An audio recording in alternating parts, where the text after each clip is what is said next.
Welcome everyone, big news is here. 2026 MCGG Rising Stars annual points system fully upgraded. Prize pool updated at the same time. Listen up, top 2,000 in every division earn points. Rank higher, earn more. 1,500 first to 2,000, 50 points. 300 first to 600th, 300 points. 17th to 100th, 500 points. Top 2, 1,000 points. No match is ever wasted. Every point counts. Climb to the top and advance to the global stage. 16 spots worldwide across 9 divisions. Points by rank. 7th to 8th, 1,000 points. 5th to 6th, 1,500 points. 3rd to 4th, 2,000 points. Runner-up, 2,500 points. Champion, 3,000 points. Additionally, the global stage prize pool has been fully upgraded.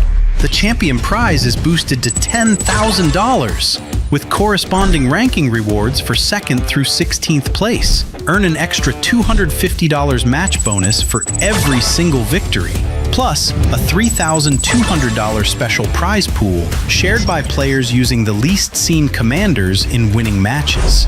4 full seasons in 2026, Season 5 through Season 8. Points are calculated independently per season and accumulated for the year end. Every point you earn leads to the year-end finals. Tap the leaderboards icon in the top right corner of the main screen and check your points in the Go Series points menu. Don't wait! The battle is fully underway.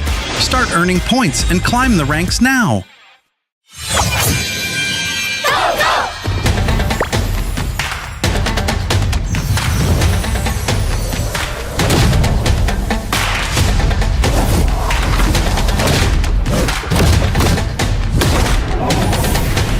Justice in hand, resolve in heart. Let the mind be like water.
Welcome everyone, big news is here. 2026 MCGG Rising Stars annual points system fully upgraded. Prize pool updated at the same time. Listen up, top 2,000 in every division earn points. Rank higher, earn more. 1,500 first to 2,000, 50 points.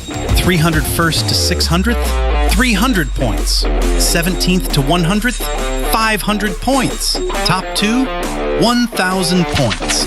No match is ever wasted. Every point counts. Climb to the top and advance to the global stage. 16 spots worldwide across 9 divisions. Points by rank. 7th to 8th, 1,000 points. 5th to 6th, 1,500 points. 3rd to 4th, 2,000 points. Runner-up, 2,500 points. Champion, 3,000 points. Additionally, the global stage prize pool has been fully upgraded.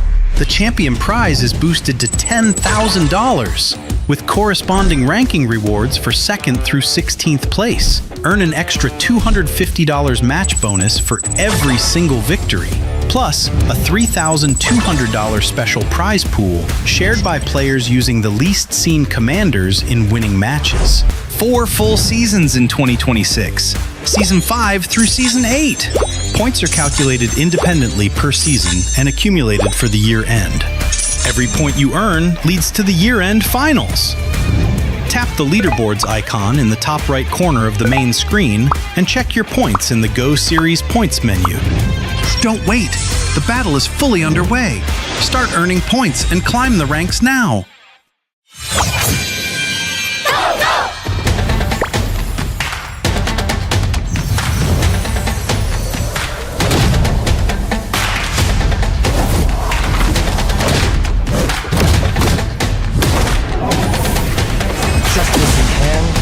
Resolve in heart.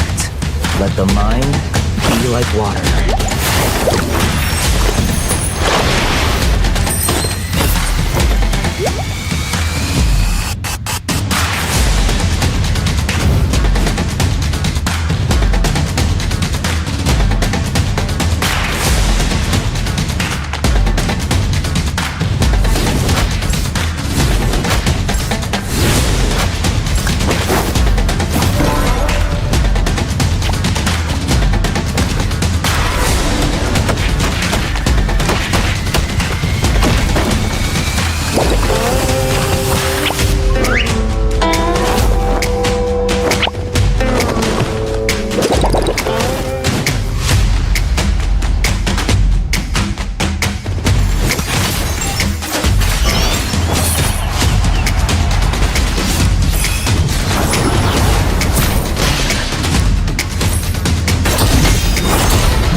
Hello everybody and welcome to Magic Just Go. This is MRS Season 6. We are your casters Moment and Husky, and today we head on into the semifinals where we will have the top 16 vie it out for the grand finals that will be happening tomorrow. And how are you feeling, Husky?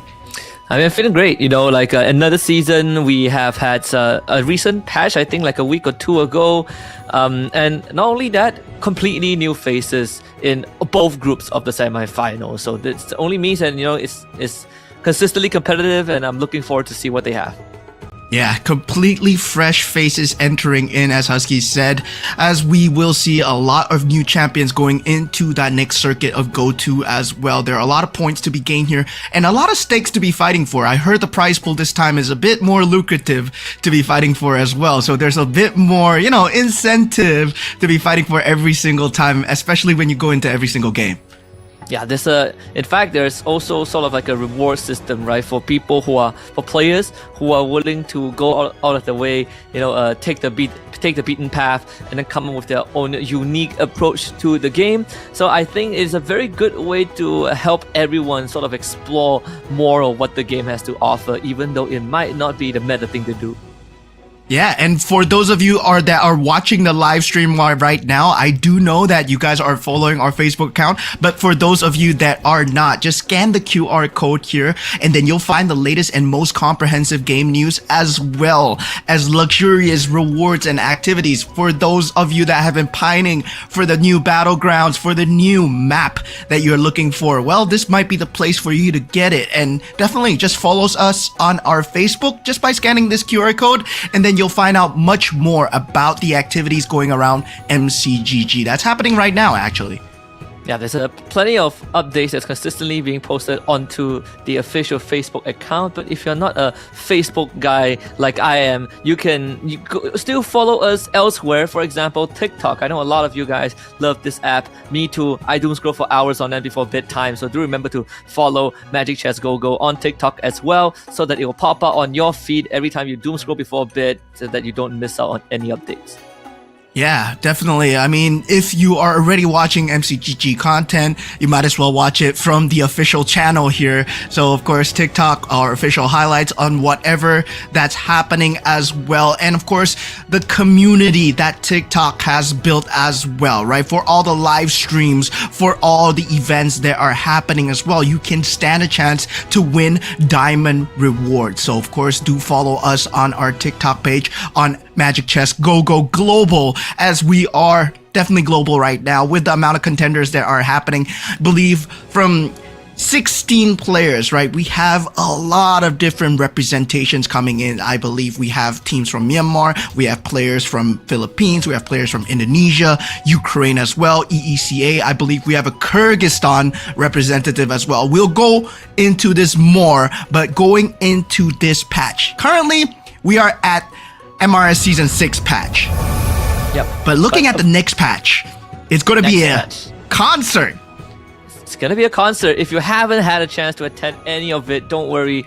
Season 7 Chrono Echoes is hitting the board very soon on 12th of August. So it's in 2-3 weeks. Mark it down on the calendar. It's gonna be very, very fun, because this is not just any concert. It is actually a brand new set with a lot of different synergies being added into the pool. For example, we have Echomancer, we have Starbell, Spectre, and Miss Banda that are going to be gathered in this Chrono Echoes concert. On top of that, we also have superfans Franco and Brody in the crowd. Whatever that means, just make sure to check it out on 12th of August.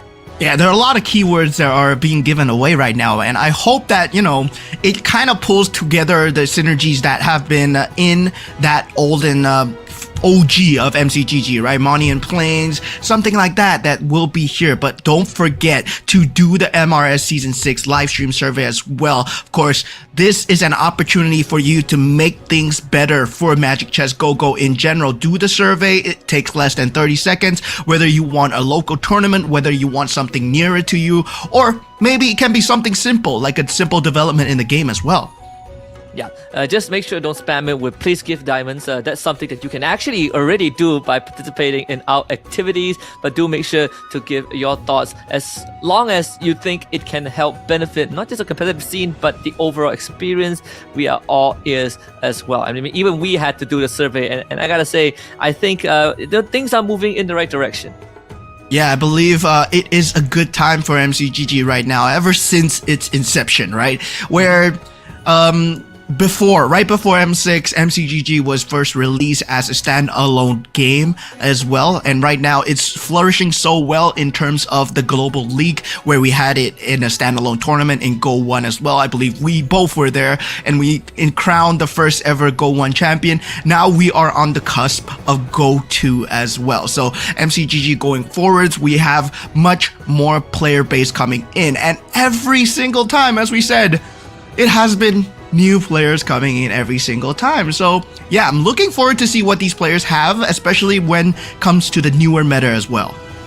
Yeah, there's plenty of things that I would say has changed, but less in the commanders and more in the sets itself, right? You might be familiar with some of the previous synergies that you have seen that get brought back. I think like right now, Ember Lord is one of the interesting ones that has been present in previous patches. But of course, all of this leads up to the Holy grill. And every competitive tournament is safeguarded by the tenets and rules and the laws of the Rising Star Season 6 goes like this. We have the slot allocation for every division, which is how many slots each region will get, as you can read it yourself. But the most important thing is that after all of that, we are here now in the semifinals, where we have 16 players divided into two groups, Group A and Group B, and the top 4 from each group will qualify for the finals, which will be tomorrow, and then we will play the same finals format as before.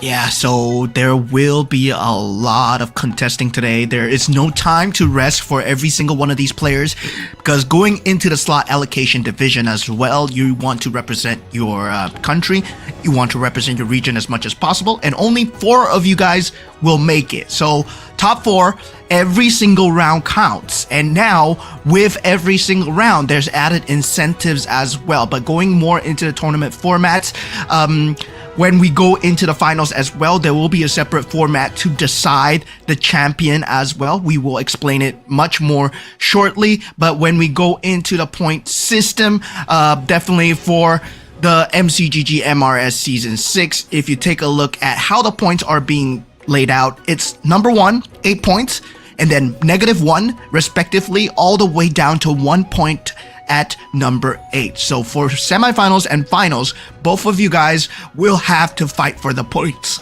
And now for the point champion itself, during the grand finals, 18 points is the cut-off threshold where we will crown the next champion. So whoever that has 18 points, the next round that they win, they become the champion. Yeah, and that also means that we have uncapped rounds, and we will keep on playing until someone eventually wins. So it depends on whether a player can speed run it. If we talk about speed run, it will end by round 4. That is assuming that he hits 18 by round 3. That would be the fastest scenario. But we have gone longer previously before this, a maximum of 8 rounds. So let's see how far the finalists are going to stretch it, but it will be a story for tomorrow. At the end of the road, everyone is fighting for the grand prize of $10,000 for the champion. In second place only walks away with 20% of that, but also as a bonus incentive, every single match that you win, you gain another extra $250. Yeah, $250 for every single round that you win. That's a lot of money for each round, right? Example, if you win 5 rounds today, that's $1,250. And given the fact that you're already in 9 to 16 place, you're getting $250 each. That means $1,500 max prize for someone who's been playing today. And if you can win every single round, well, you're most likely secured 5th to 8th place tomorrow as well. But of course, same time, this is a game of luck and strategy. So definitely not every single player will be presented the same chess pieces every time we enter that battlefield. But definitely all of them vying for that $10,000 in terms of that prize pool. And also, right, there are separate prize pools. There is another separate prize pool. There's much more money involved right now. Husky, can you take it away? What is this about? Alright, this special prize pool is for all you meta breakers out there. It basically, when the tournament ends tomorrow, all the mini commanders used by the winners of each match will be counted. So we'll count all of the commanders that are used in every single match, and the commander with the fewest winning appearance, with the lowest win rate, will be sharing a split of a $3,200 prize pool. So for example, if let's say Lancelot has only been used 5 times and won 3 times, so that the 3 wins will split this $3.2k US prize pool, which is quite interesting because it also encourages the usage of mini commanders that you might not see often. We have had examples of that. For example, Yuzong in the previous season. If that was implemented, we would have gotten a Yuzong prize pool split. So I think it's a pretty interesting approach to incentivizing players to kind of, again, go for the road less taken. But we'll see how much it affects things, right? Because at the end of the day, if everyone follows the meta, eventually there's still going to be a commander that is ranked as the lowest win rate commander. But, you know, it really comes down to how much of a prize will you get split. Yeah, I mean, I'm looking at the Harleys, I'm looking at the Dairos, I'm looking at the lesser played commanders, right? Not everybody likes to gamble, but this is a gamble of a prize pool, I would say, when we definitely, especially for the players going in, well, they are going to have to represent the hardest here. And looking at Group A that will be playing here at MRS Season 6, we have a lot of representation. Coming all the way from Vietnam, we have Ngoc T Game. And for Philippines, we have Durbin and Doi. For the side of Ukraine, we have Q-Snake from the EECA region, Trong Tran from Canada, Insomnia from Indonesia, Morpheus from Myanmar, and The Weakest coming in from Kyrgyzstan as well. Yeah, they're all new faces, at least for the season. But you might recognize some of their tags, right, from teams that you have, from teams you've seen before. Like EVOS is one of them as well. I believe even our Vietnamese representative is a teammate of Shadow QC, who actually took away the championship last season. So there are going to be some expectations as usual. We've gotten to see a brief of what they are capable of and what the thought process of these players were yesterday during our test runs, and I gotta say, we've seen some pretty interesting approach to the game. We've seen some 3-star Badangs coming out, 3-star Lancelot, we've seen the 3-star Ruby.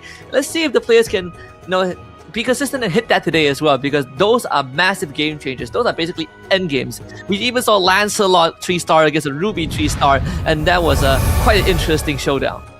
Yeah, definitely. Going into the rehearsals, a lot of players were playing for the 3-star 5 cost, and yeah, taking a look at our player cam, well, the representatives are lined up, ready to play. Philippine representative Durbin, well, ready to go. Nice little pink chair there. Really complementing the theme of MCGG, I would say, right? And Doi as well. So yeah, we have not had a good run for the Philippines for the last 2 seasons, right? They have been in that top 8, but never at that top 4 spot. And I'm just hoping that, well, this time they might have a better representation. Yeah, I think you can say the same for Indonesia as well. I still remember Goal 1 for in the grand finals. Literally half the lobbies were Indonesian, but in the end it was actually EECA Floxy that took away the championship. And right now we have the representative from EECA, which is going to be Q-Snake. We have Trong Tran as well. Canada flag, and it's pretty nice to see it at MCGG. We are expanding, to beyond Southeast Asia, right? But like you said, in Indonesia, they're in the Philippines, they're back for revenge, they're back for vindication, and this time, at least for Group A, it's going to be Insomnia that represents them. Yeah, and definitely when it comes down to the commander draft as well, when it comes down to the first commander draft, well, of course, it's completely random. It's going to be a dice roll of whoever gets to pick first, and it looks like Morpheus will be that first pick. So coming in, it will be Morpheus followed by Trong Tran, then so on and so forth. So Morpheus going with that Ruby pick for that first commander pick. So yeah, already pulling out that Ruby in that first game, and that's a very fast move to pull. Yeah, and probably wants to get ahead as fast as possible, right? Even Trong Tran pulls out the Freya in his opener as well. And just to give a good idea on how the drafting sequence works, like Moment mentioned, in Game 1 it is randomized, but from Game 2 onwards, the higher your placements is in the previous game, the later you get to pick. So if you finish last in Game 1, you get to go first in Game 2. And we basically reverse the sequence. But we are seeing the Minotaur come out as well from Nocti Game, which is also a super meta commander since last season. The Alice as well. Pretty interesting because Alice, it has been sort of like in and out of the meta. So I'm pretty excited to see what Durbin has in store.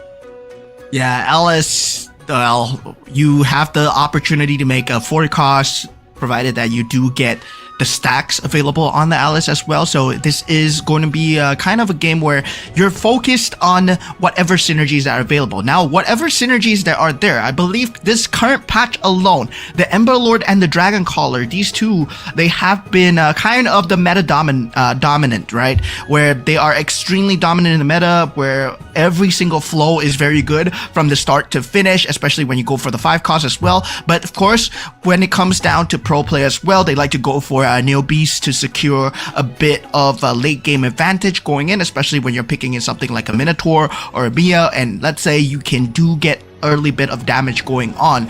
Well, you are able to secure your HP factor into that late game as well. Yep. And let's hop into game number 1 and see what these players have cooked up. And I think the first thing that I noticed straight away was Nocti game, right? With a lot of emphasis on the Minotaur. We know that he gets to enhance 3 different equipment, and he's already sort of hammered down onto, I believe, 2 of the equipment.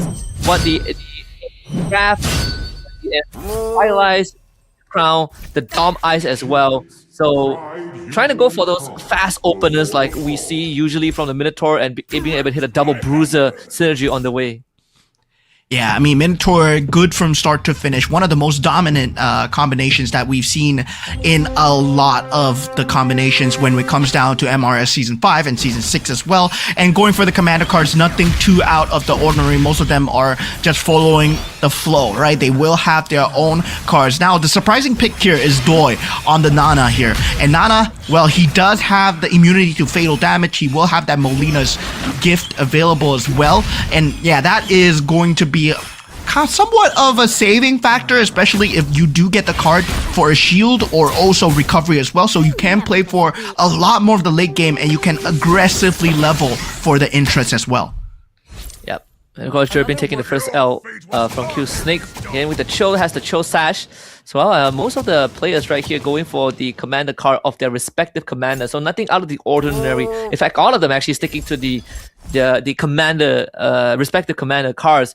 But we also have the Swift Blade Scavenger for Q Snake, so it's going to be able to build out the economy pretty quickly.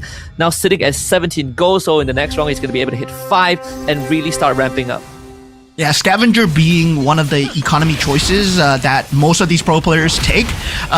Contrary to the fact that Neobees are available, yes, Neobees is harder to pull off because you do need to somewhat get a win and a loss at the same time. You need to have your units die, but at the same time, you don't want to give up too much of your HP. And given the fact that, well, before the first carousel, the HP points, you don't really care about it too much. As long as you're above the 80-point mark, you're fine. You're still looking for somewhat of a flow, somewhat of the next 4 cost piece going in, where they will start to kind of pivot towards their main build, right? And we can start to see, right? A lot of them are still trying to go for the economy here. Scavengers, Neobees, all around, and nothing too permanent here, I would say. Only Nocti game with his itemizations, kind of leaning towards magic base with that Winter Crown being enhanced and also the Dominant Ice being enhanced. Yeah. Some attention onto Trong Tran 2 with Freya. I believe he chose Bruiser as a synergy that gets empowered. So that means that there's gonna be a bit of that, I would say, commitment towards the synergy. He already has that for that 4 cost Yuzong. So it should be no surprise that he's gonna start winning some rounds leading up to stage 2. We're gonna hit the carousel after this. So coming in pretty good on that opener. Even for Insomnia as well, not able to hold out against Nocti game. As we did say, he has like, what, 5 enhanced equipments with this Minotaur. So understandably, being able to get that early snowball going. Yeah, going into the first carousel here, Jobin will be the first to go here. Nothing too big. That Yuzong is going to be a piece that most people will want to fight for. Insomnia does get it. Jobin goes for that Winter Crown. So Insomnia already leaning towards a 4 cost piece here. That Yuzong, very strong in terms of having that Exorcist and also that Bruiser synergy, right? We know what Bruisers can do. And Bruisers, well, they have been a huge problem for the longest time because, well, you give a character a chance to hit twice, and that's just double damage. So with the Scavenger piece as well, yeah, it's going to be a very good piece to pick up. Yep. And even when we see the board getting built up as well, the weakest already hitting level 6. Some of these players, yeah, with weakest and Doi, 2 of them at level 6, but importantly, the 4 defenders, one of the weakest, keeping him in the game. But having this Lunar Bow and that Nia Commander basically sort of allows you to get an early tempo going with minimum items. I think the streak should continue here against Durbin, who is going to need some time to ramp up. Yeah, so looks like the attribute of choice coming in for the side of Durbin is also not working out as well in the early game. So this is where you start to see like people start to pull apart. But this is where the Go-Go card will be coming in. And the first Go-Go card is actually a dance in midair. of a blue quality. So definitely not too game changing, but in terms of holding on for the late game, this is where the HP cards, this is where the shield cards start to come in. So this is a potential where they can start to just stall out for that late game. So we're definitely going to see a level 9, level 10 finish for all these players here. They have very good HP marks, only Gerben falling below that 70 points between that auction round here. And then auction round as well, you want to keep up your gold level up as well, because you want to turn the tide with potentially a synergy crystal. Yep. And even on the right side of your screen, you guys can see the win or lose streak of these players. So some of them are really starting to take a bit of a beating. Jerbin in particular, finally breaking his lose streak over Doi. But I think for Q Snake, yeah, also breaking his 3 lose streak just now over Trong Tran, who is again still trying to make that bruiser work, but only sitting at 2 bruises, as is very highly contested so far in the lobby. Insomnia has 4. Nocti game also running the bruiser as well, but the fact that Insomnia did take that Yuzong away from the carousel is going to slow Trong Tran down for just a little bit. You can even see some of them are still holding onto the go-go card. There's a chance that it is going to be that extra shield or even the glittering jewels that they could commit later on. Yeah, Morpheus goes for jump the gun here. So there is that extra boost coming in, that 12 Commander EXP wanting to boost himself in terms of that level advantage. The level 7 is where you start to see the 5 cost coming in, so it's still a 1% chance, but a chance is still a chance here, right? And the first 5 cost pivot here is going to just mean a lot of problems, especially for the 4 costs that they have been building towards. The weakest so far with that defender marksman synergy, he will be pivoting out of it really soon, does go into the heart bond and also the Kufra Mia synergy that we are used to seeing. And Morpheus as well will be following the same as well. He does get the 2-star Kufra on the weakest as well. So with a 2-star Mia, so he's gonna be set for the early game so far. Jerbin, right now, he needs to find a way to kind of stabilize. Yeah, and I think he's probably gonna try and hit that 3-star Hellcut and Saber as well, as he did take for the customized recruitment. So the chance of finding 3 costs actually goes up a 10%, which makes it a 50% chance of finding 3 cost heroes right now. So he's probably going to be staying at level 6 for a while to try and hit his pieces before going up the level, and hopefully to use those 3-star 3 costs to sort of kind of get through this mid game, as he is the Alice, so he can supercharge his hero of choice. In this case, it should be the Saber and the Hellcut. Yeah, definitely going in. No more Shadow Cell, right? No more Shadow Cell for that previous season where Shadow Cell was kind of a cheese build coming in. But now we do have that Enchanted Tales. We do have that Ember Lord as well. And surprisingly, a lot of people in the competitive scene, where in the ranked games, yeah, you see a lot of Ember Lord, you're going to see a lot of Dragon Caller, but when you go into the pro scene, it's slightly different, where you want to build up the Kishin, you want to build up the economy, the Scavengers, the Neo Beasts, they are so brutal here. And definitely with that Bruiser combination, they are trying to secure themselves a mid-game, but you can see all the players here, they want to get the gold levels up coming into the auction round. This can be a huge game changer, especially since a lot of them are level 7. They want to hit the 5 costs as soon as possible. They know that the 5 costs will be the main pivot piece to determine their main synergy. And earlier on, we did speak about how the weakest is when you have the Mia Commander, you can have lesser items, but because you are the Mia Commander, you are able to deal damages based off of your commander himself. Still at 100 HP. Going for the potential 6 defender and 2 marksman, a very classic, season 1 approach to the game, but it's very effective now that you have Tigreal and Minotaur back into the pool, especially Tigreal. Paired with the Minotaur, your front line feels impenetrable.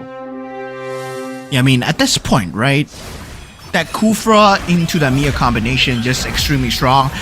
As we talked about it, it was a problem in the previous season as well, but there are much more ways to deal with it, right? And currently, so far, there are newer pieces in the Astro Power and Mage division that has been coming out to deal with it, especially with the synergy of Lunox and also the Vexana as well. So there is a possibility now your Eternal Guard can actually spin. So yeah, there's a lot more AoE damage coming out from the Eternal Guard. It's no longer a weak ass 5 cost. It's currently, I would say, one of the stronger 5 costs coming in. Just the fact that you have a meat shield and also you're able to deal so much damage. Now going into the auction round here. Yep. Let's see what the priority is going to be. I feel like for Q-Snake right now, he's sitting at 4 Swift Blades, but he doesn't have enough damage to win rounds, but at the same time also doesn't have enough tankiness to stay in the round as well.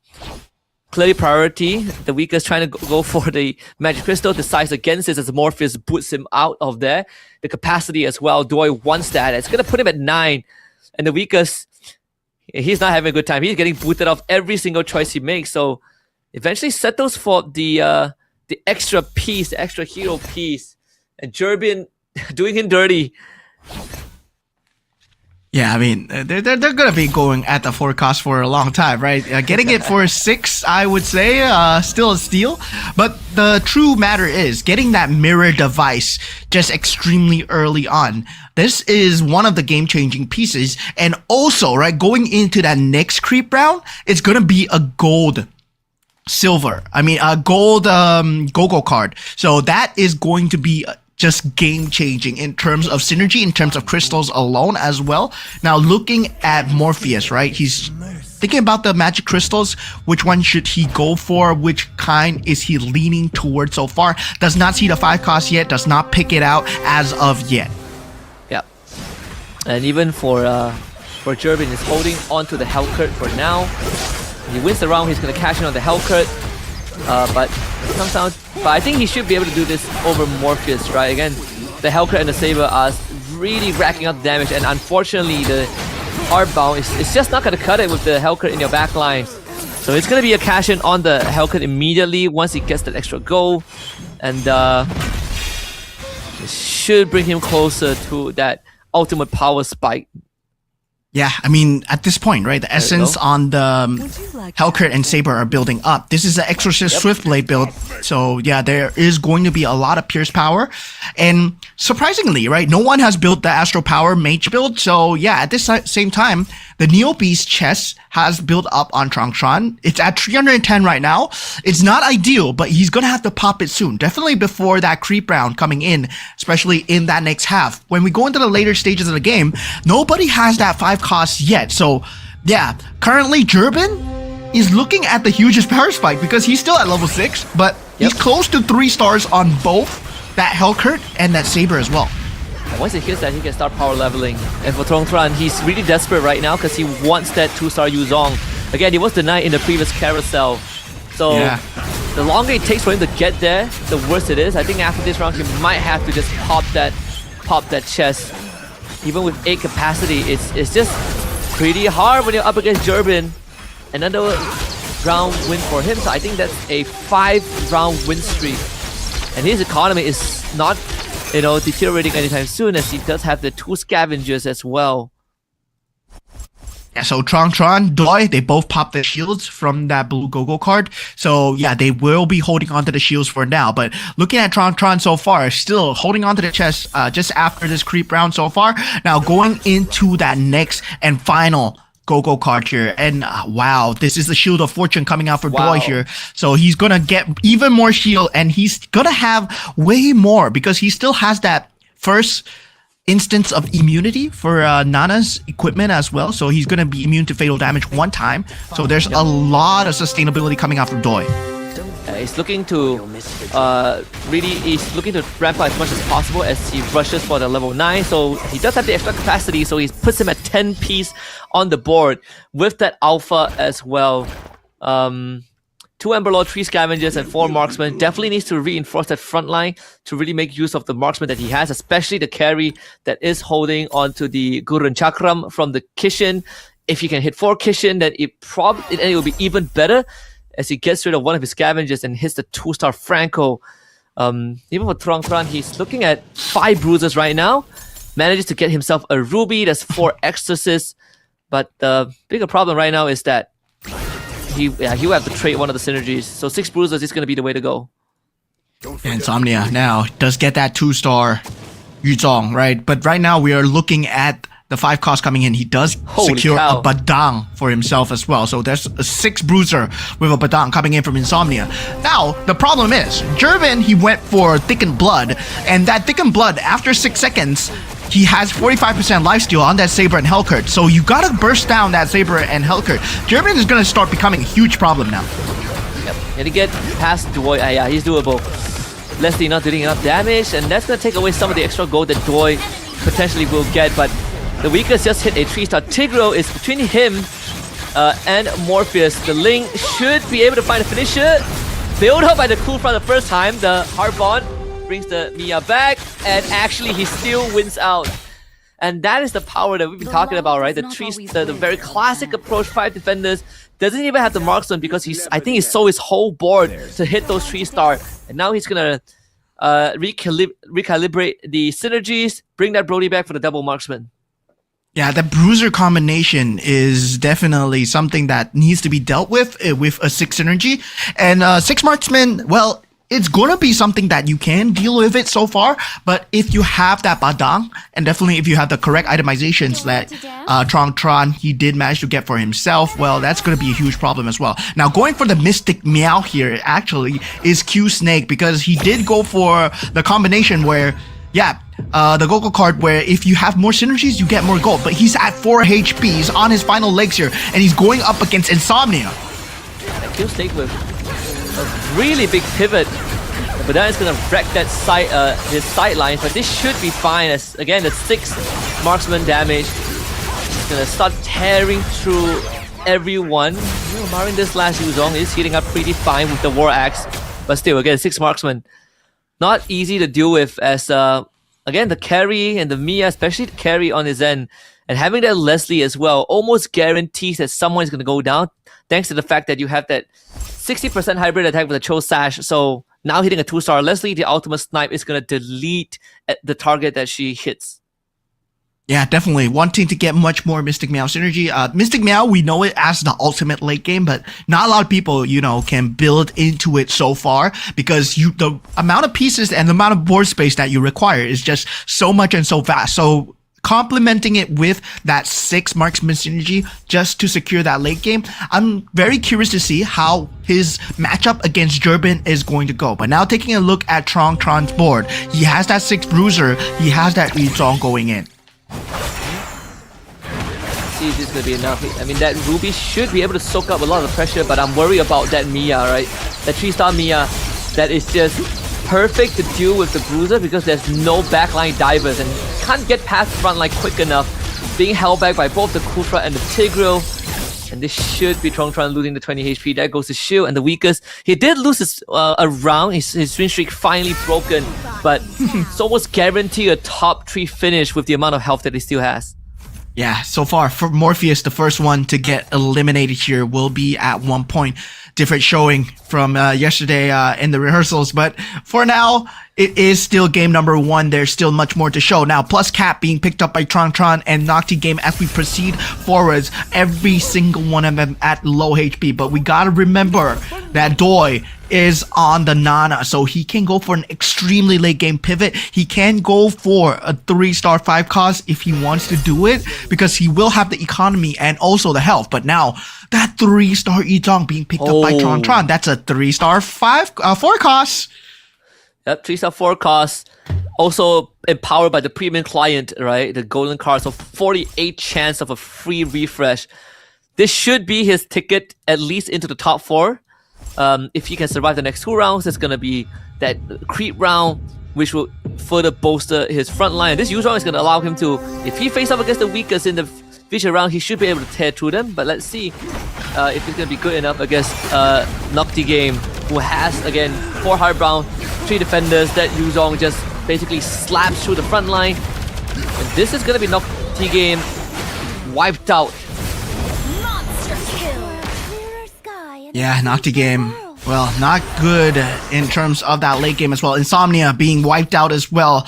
And that was that Yuzong that we talked about, not able to deal enough in that board. Now, currently, Tron and Q Snake Q-Snake with that Mystic Meow Marksman synergy does secure that 2-star carry. So this carry is going to become a huge problem, right? The itemizations on the carry. How are you going to access the backlines here? Now, as we go into the top 5, there will be one more creep round coming in. But Q-Snake on 4 HP. He has been surviving so well on this 4 HP so far. But now this might be the end. It could be. If he's up against Trong Tran, I think he's going to get destroyed. Even for Doi, this 10 capacity is doing him wonders, right? He has double BOD and a 2-star Leslie alongside the carry, who should start deleting everyone. But let's see how he deals with Jerbin, who has spent the entire mid game ramping up his free cost, but yeah, no chance against the ultimate snipe.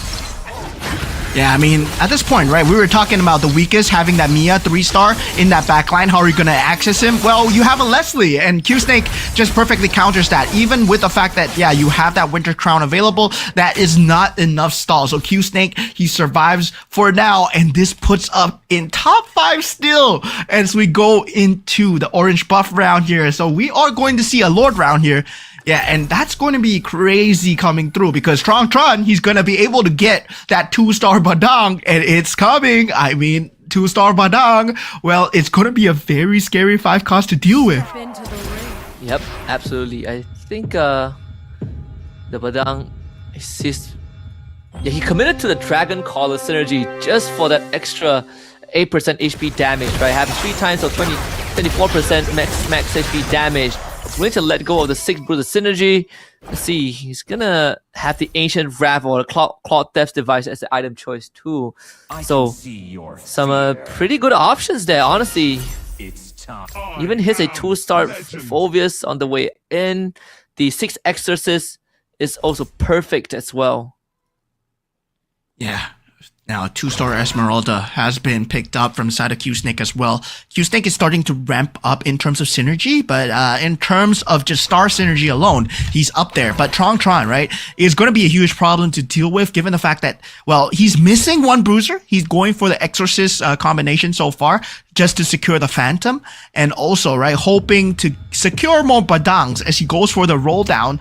So, yeah, now, Jerbin, with this thickened blood, right? Let's see what he can do against Q-Snake here. Yeah. Again, another Leslie to deal with. And the burst damage from the Leslie has already deleted most of his pieces, but it really comes down to the 3 cost that he has. The Winter Crown, not able to buy enough time. So Q-Snake finally removed. And the main difference between the 2 Leslies is that the one with the, I think, was it Doi? No, it was, both Leslie's are out. It is time for the oh no, it's Doi's Leslie, right? With the double BOD earlier on that just provides a lot more burst damage compared to the Haasclaw and the Cho Sash. So yeah, top 4 guaranteed. Now Jerbin's working on the Gushin as well. Trong Tran actually swapped the synergy from the Dragon Caller to the Bruiser, so he regains that 6 Bruiser and 6 Exorcist.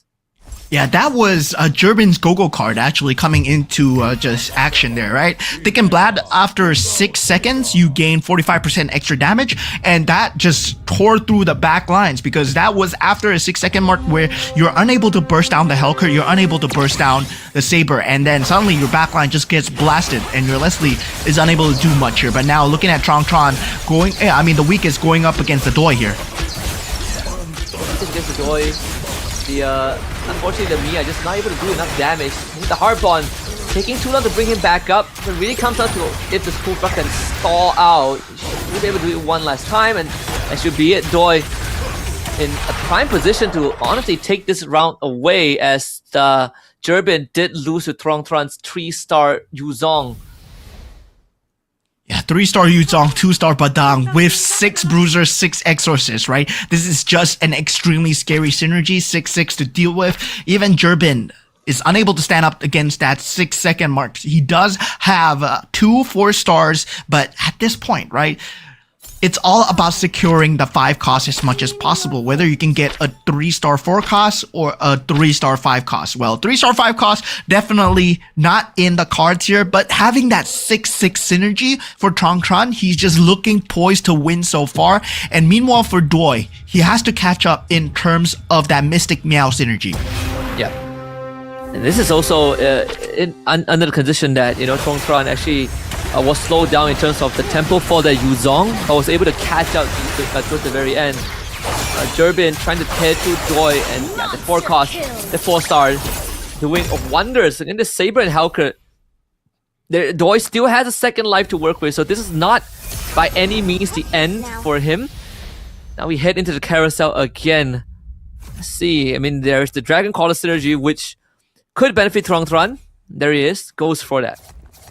Yeah, I'm surprised, right? Tron went for the Dragon Collar synergy. I thought I saw the Badang on the field and I was like, oh man, this guy, he could go for the 3 cost if he wants to.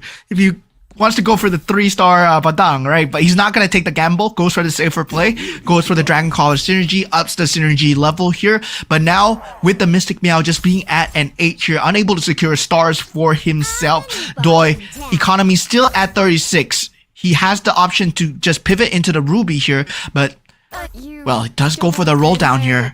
Tries to get the carry into a 3-star position. Yep, he's gonna start committing his economy. One more. He's one more, got it. Gets it. Nice.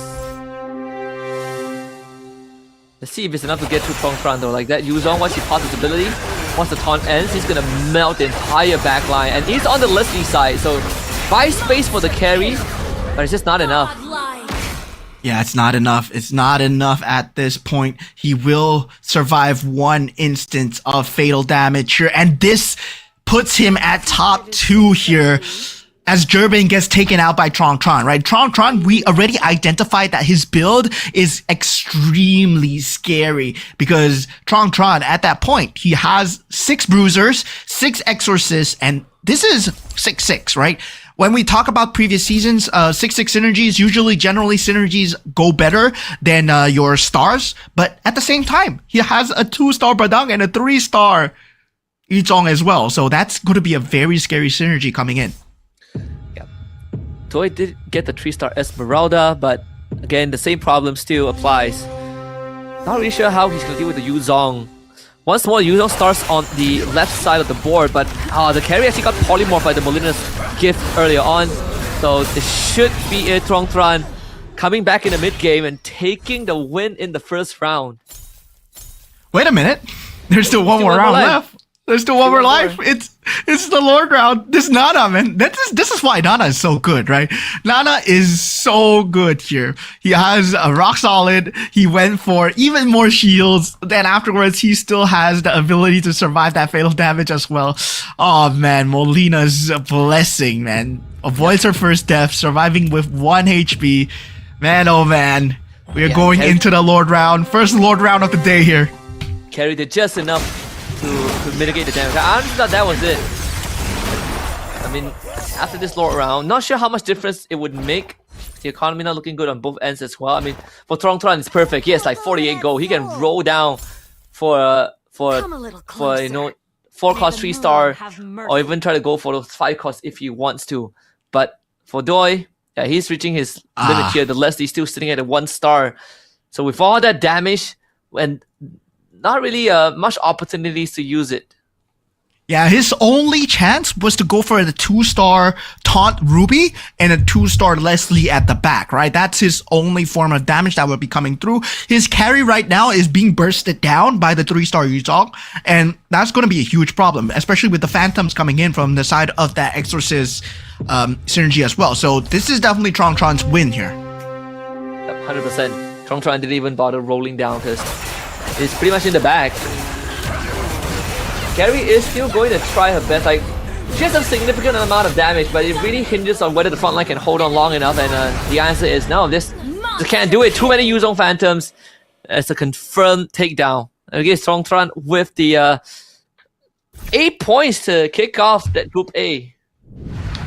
Yeah, and a debut performance coming out from a lot of these players here. Tron securing the first $250 coming into this round as well. What a matchup. What a synergy being played at by him, right? We were doubting the Freya coming in when it comes down to the early game as well because the Minotaur was doing extremely strong. But at the same time, couldn't find the build. That Bruiser and Exorcist build coming through. And that was only in the mid game as well. Yeah, and then he was just quietly rolling down for the Yuzong. and taking the lose streak, in the process. But once he hit that Yuzong, it really felt like he was unstoppable. The 3-star Yuzong was too much for anyone on the board to deal with. But you also got to give it to Jerbin, who was able to tough it out with the Alice, and that Go-Go card basically cemented that build, right? Going for the 3-cost Saber and Hellcurt that really brought him to the podium finish. So good openings for these players. The minor shocker is just that I didn't expect Morpheus to go out that early on. It does seem like he had a good early game opening, but unfortunately wasn't able to cut it once that mid game hits. Yeah, a lot of pivot synergies coming in from a lot of these players are to go for the later stages of the game. And Morpheus, he thought that, yeah, he did have a lot more time, but sadly for him, did not have much time to begin with. And yeah, great showing coming in from the weakest so far, given the fact that yesterday he wasn't playing a lot during the rehearsals. But yeah, Mia into me Minotaur synergy, right? This is the Hardborn synergy that you generally Defender Marksman synergy that we did see coming out in the previous season as well, but currently, well, it's not going to be number one as we have seen so far. Being dealt with it extremely well. We have currently the Exorcist synergy. We have the Astro Power synergies, able to jump into the back lines and not the game being taken out there. Tron, our champion for that game, number one so far. Able to secure that 3-star Yuzong at an early venture, and afterwards able to get a very good flow into securing that 2-star Badang as well. It's overall being able to kind of read the board, right? Because all of the Bruiser players actually were taken out, so it really allowed him to get the pieces that he wants as all of the Yuzong returned to the pool. But I think even Joy held on, even the weakest held on well, like you said. He actually was like, what, on a 8-9 round win streak with the Mia, just because he had that 3-star Mia with the most classic approach to the game.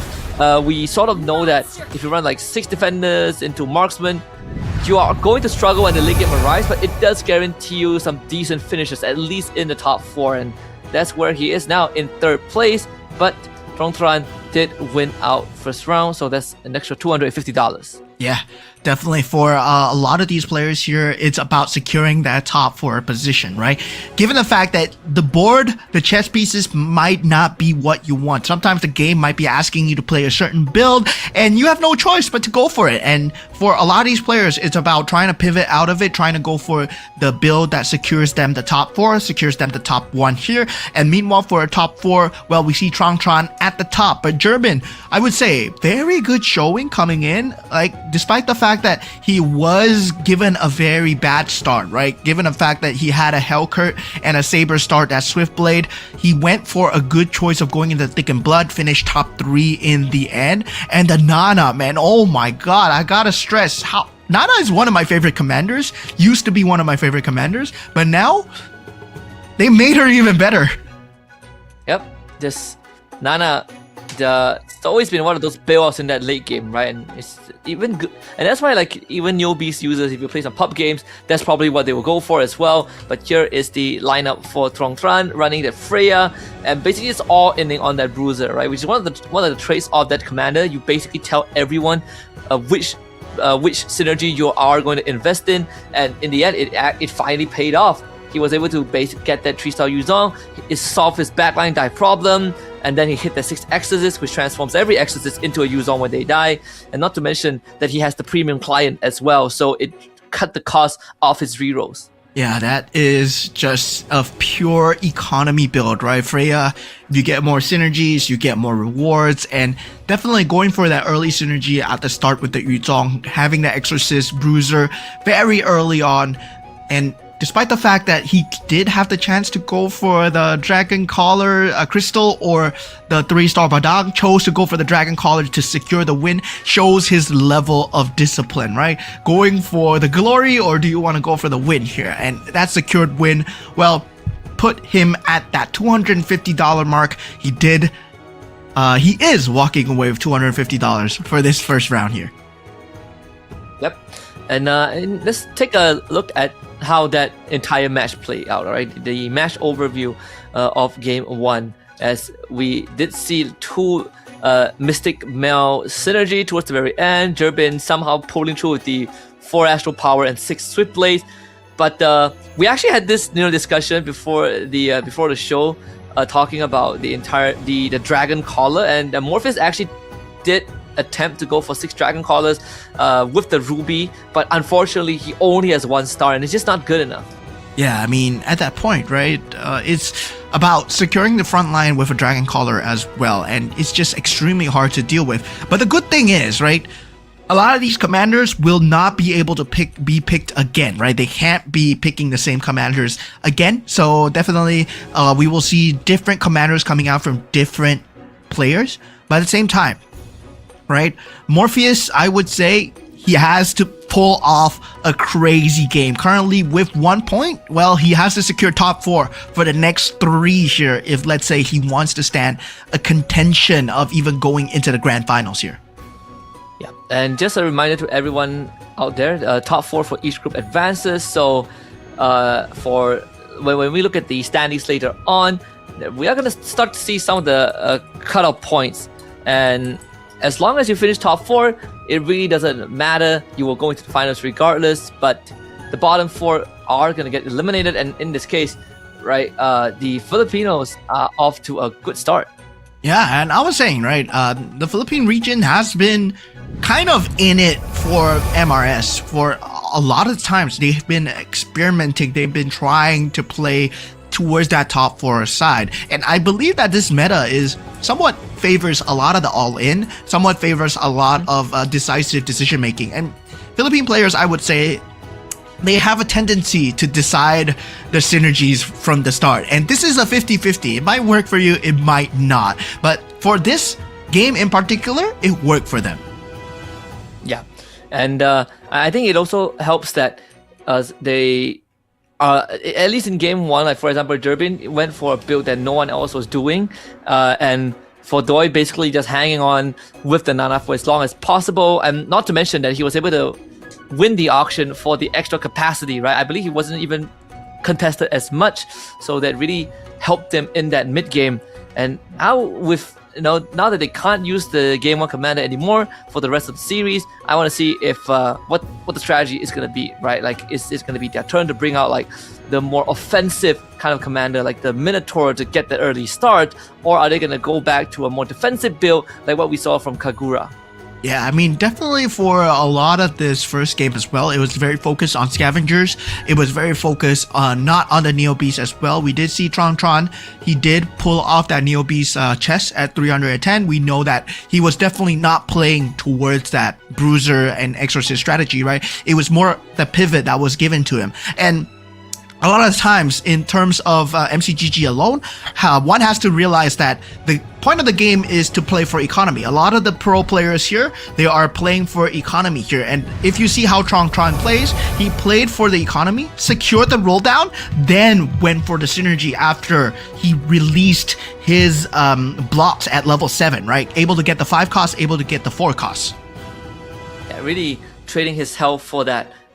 So see the players on the screen early on, even I believe you talked to Q Snake for a little bit, and he shared his thoughts about the competition this time, coming into this.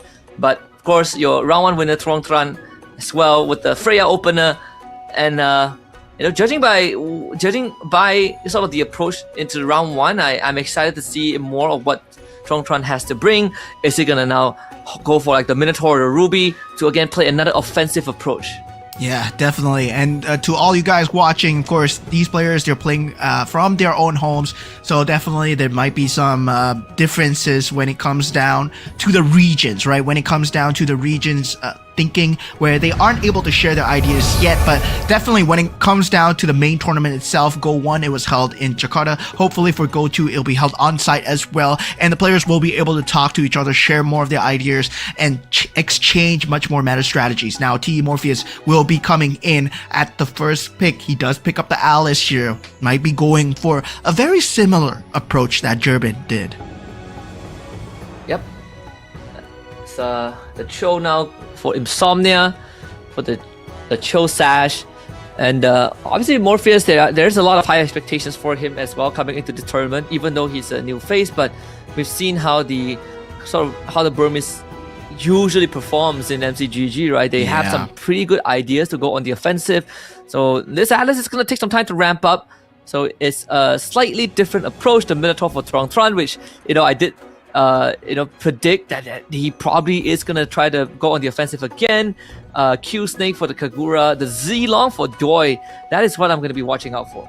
Yeah, Zilong especially, I mean, when it comes down to hyper carry, Zilong and also Ling, right? These two are known for producing hyper carries at the start.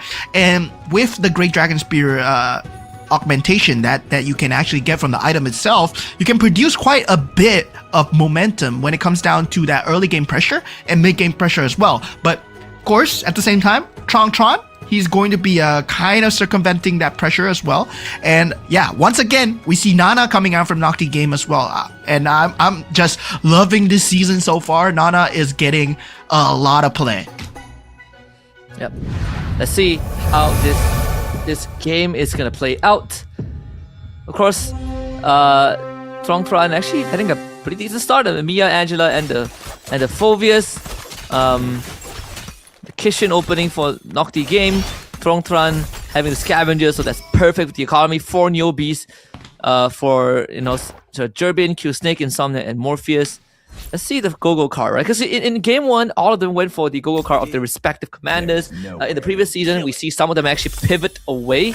Let's see if it's going to be the same this time. It seems like they are still sticking to their respective commander Go-Go cards. Yeah, and I gotta say, right, what a disgusting start coming out from Trong Tran. Right? Scavenger start already, first 3. Imagine getting your first 3 pieces and you got 2 scavengers out of your first 3, right? That secures you round number 2 because you get a free roll, and then suddenly you just start getting 2-star pieces. So yeah, that is a very good early game coming out from Trong Tran already.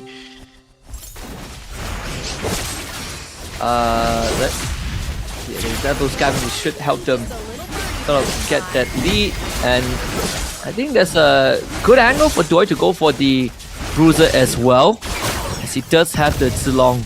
So that Great Dragon Spear. Wait a minute.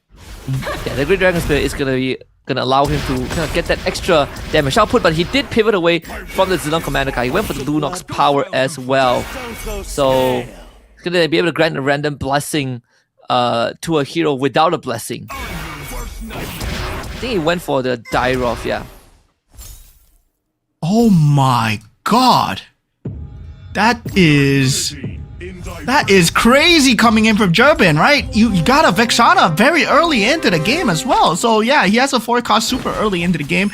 Already deciding to go for that mage build very early on. That will be the synergy of choice here.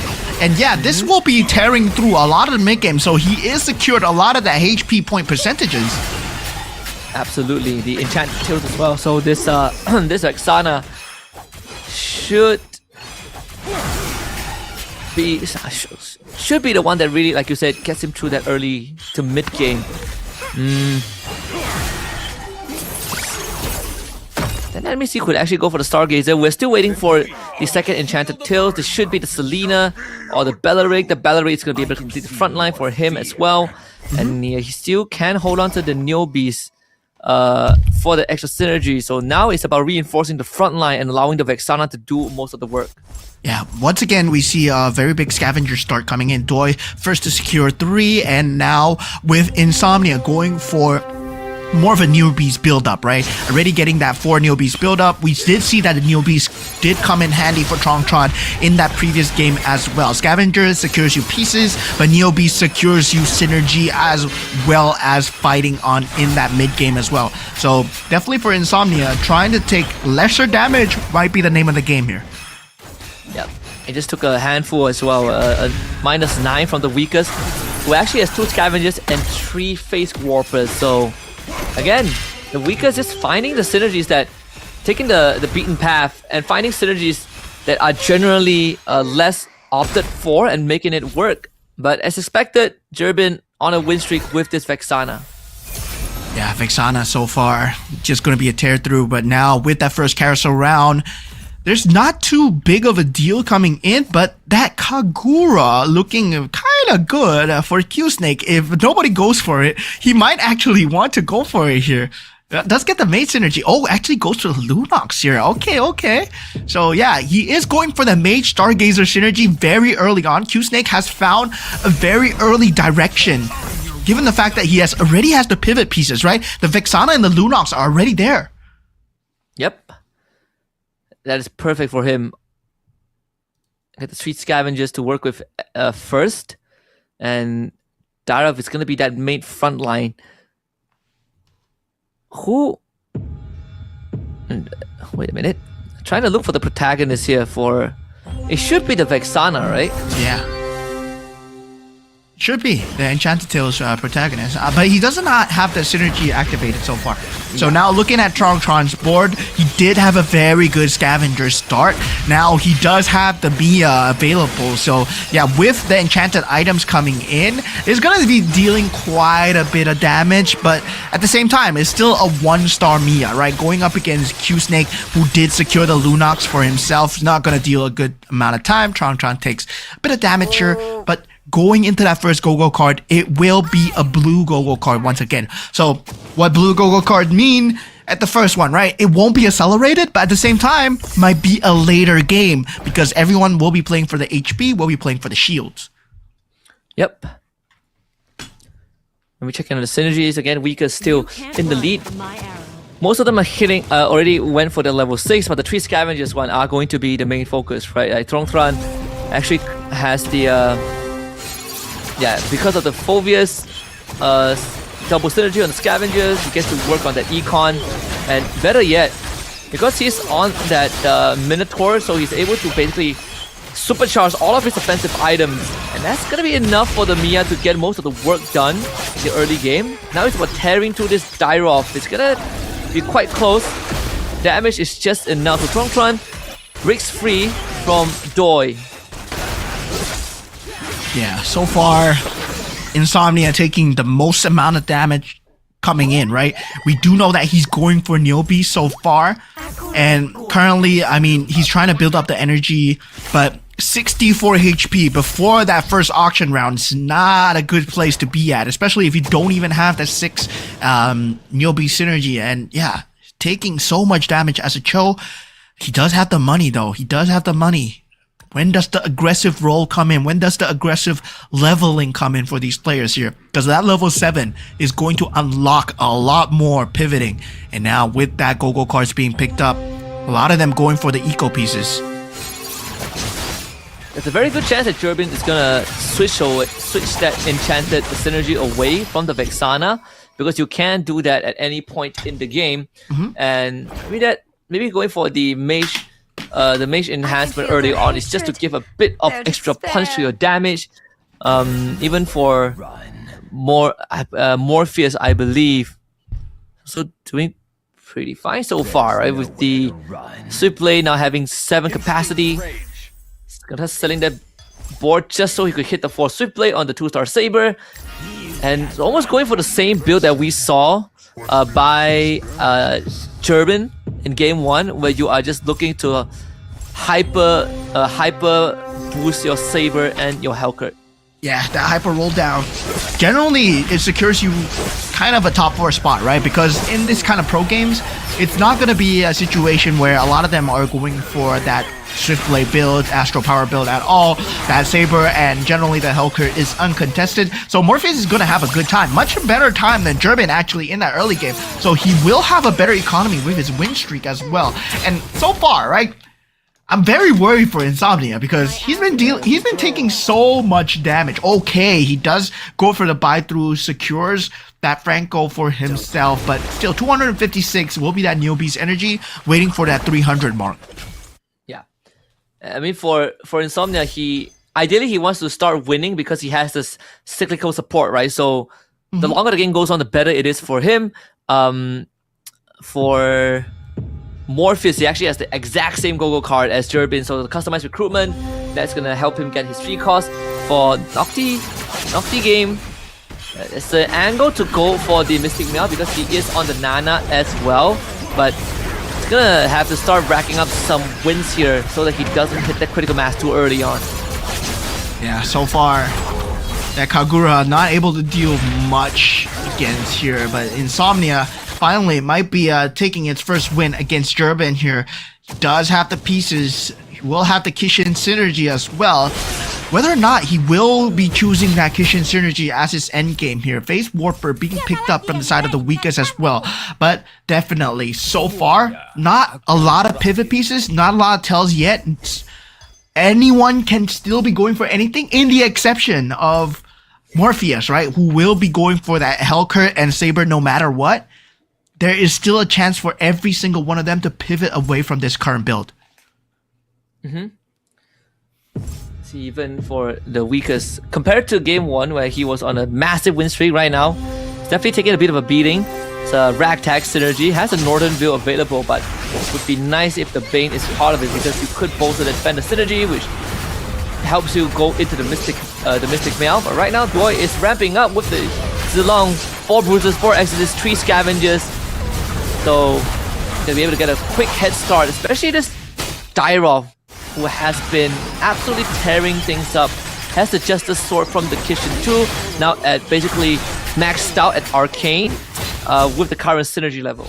Yeah, going into the auction round, I believe the weakest is trying to go for a Swiftblade combo with the Ruby. That's the normal thing that we see from the Ruby as well, the Swiftblade Ruby combo, but you do need the itemizations on the Ruby before that combo can be secured, right? Mirror Device will be that #1 contested item that we usually see from all these pro players. The +1 cap is something that players can go for as well. Morpheus nearly gets it for free, but now jumping in is Nocti Game at 9 gold so far. Doi does get the Mirror Device for 9 gold, and looks like Nocti Game will get the +1 cap for 9 gold as well.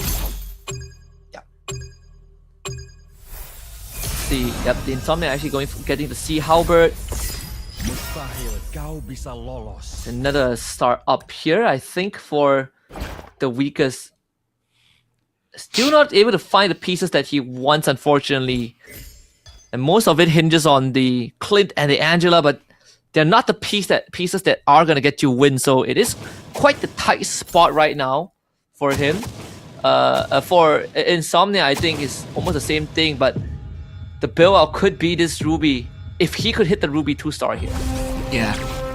And Doi has been doing so well, right? He does have that 3-star, 3 Scavenger synergy because he did pick up the Lunox card, so he did go for that blessing as well.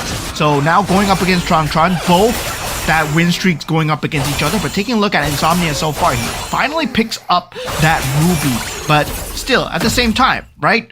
32 HP, not going to be a good spot for him. He needs to find that pivot coming through, and he's starting to build up soon. Does he pop? Does he pop the... Yeah, he already pops the Neobeast box. Has to do it early here. So the hard bond synergy for Insomnia.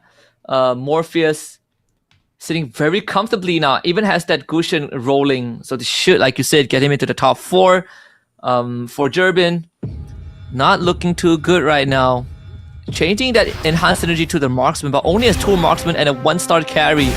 And now has to face Strong Tron, who should be able to get through him with that 4 defender, 3 scavengers, but most importantly, the carry has a thunder belt as well. So a bit of the extra damage should be enough to tear through the front line. Yeah, but the problem is, right, it's a Heartbomb Mia with Enchanted Golden Staff, Enchanted DHS, Enchanted Sea Halberd. So, Tron is, yeah, it's going to be very strong. It's going to be very strong. Gerben takes 18 damage here. So, yeah, that carry not going to deal enough here. The poison build actually coming through from the side of the Minotaur, and well, he did have the perfect items for the Mia. If he gets a 3-star Mia, it's going to be a very accelerated mid-game here. Morpheus might need to have to watch out here. Now, going into the last Go-Go card here. The final one, it will be a purple Go-Go card. Fully loaded will be the choice from Gerben and Insomnia. They're going for it with the all-in. Let me test your tranquility. Let's see.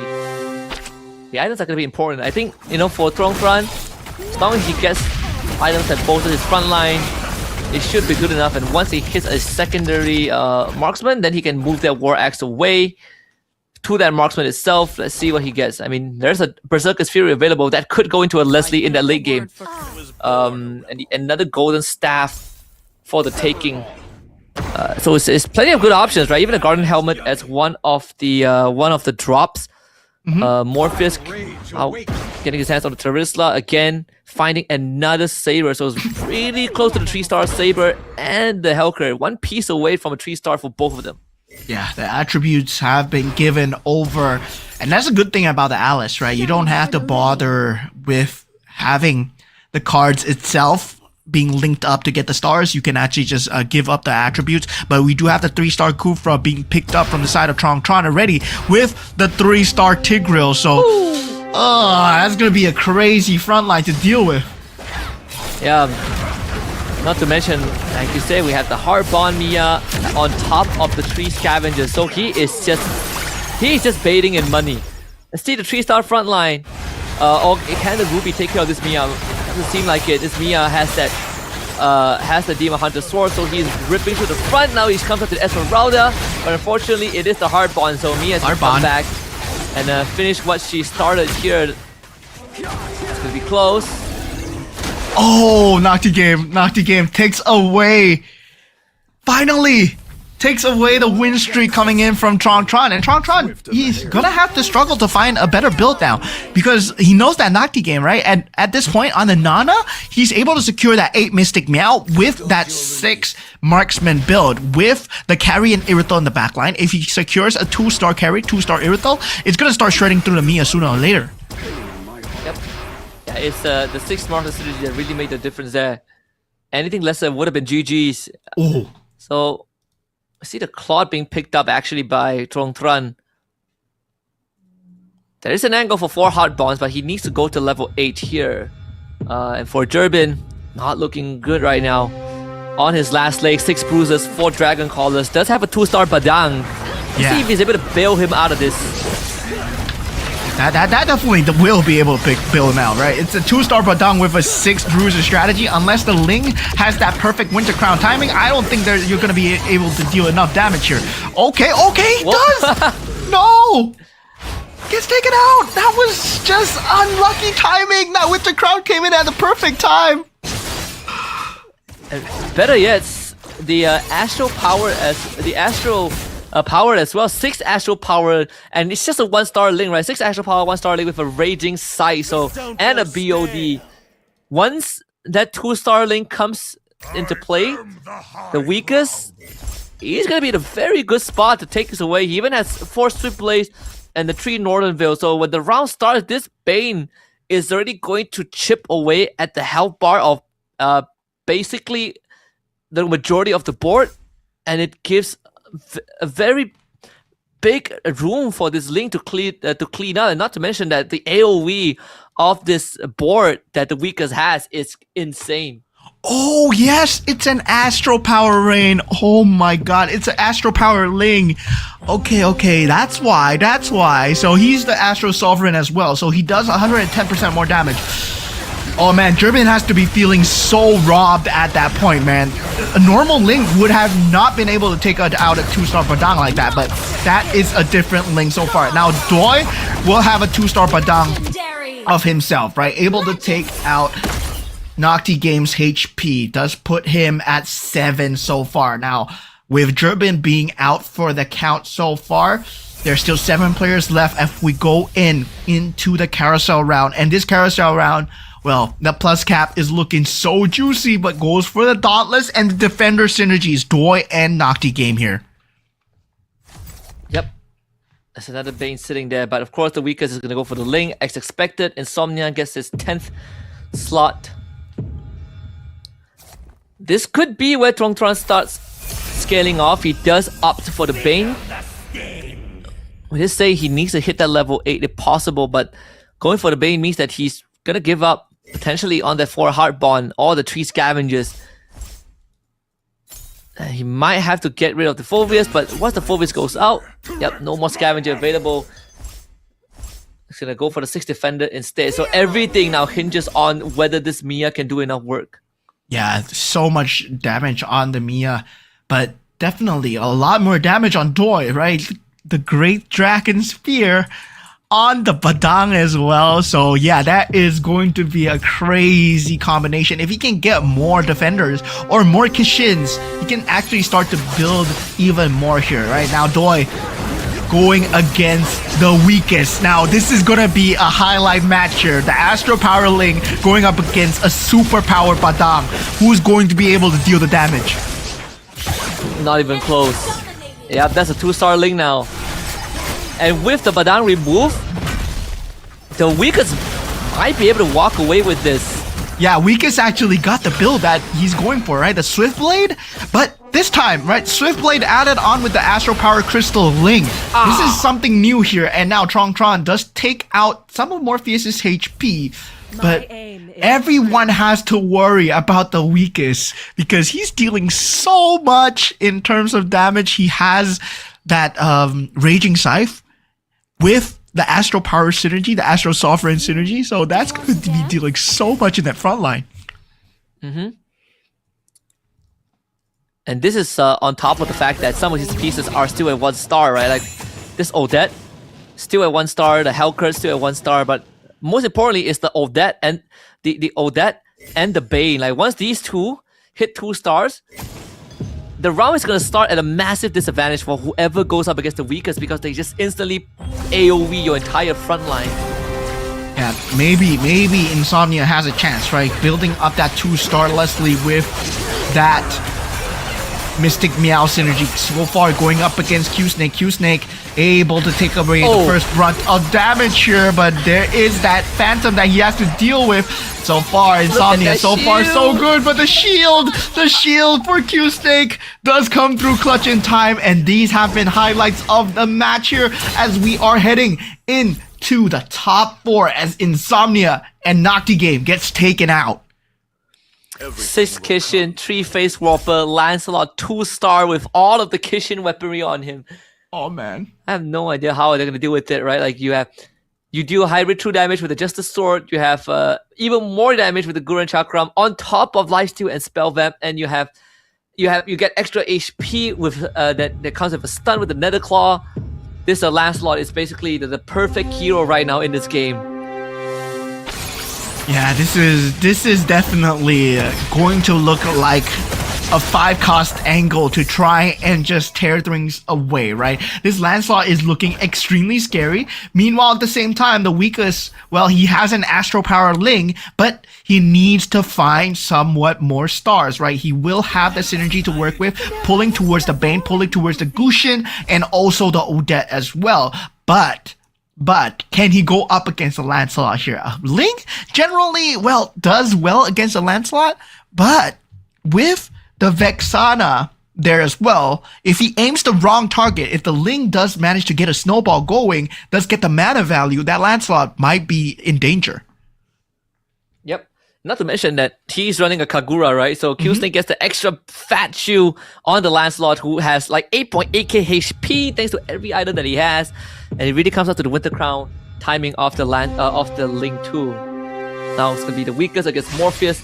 This should be very manageable for the weak. I mean, we did say when the round starts, that Bane is going to wipe out like half the board, but the Ling's actually quite low and gets blasted. Oh, Weakest gets taken out. Morpheus, he finds the AoE damage with the Saber. That's just crazy. Yeah, there's not enough damage to deal with that Saber as well. Oh my god. Morpheus actually finds and takes out the Weakest here.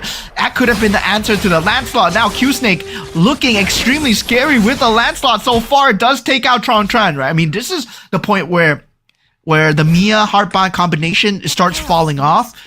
And definitely you hate to see it, but at the same time, this is one of the max capacity of the build. The Mia build can only bring you so far, right? Q-Snake and Morpheus, they have the higher end cap.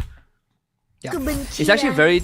I think with Morpheus right now, it might be doable, right? Like if the Saber can...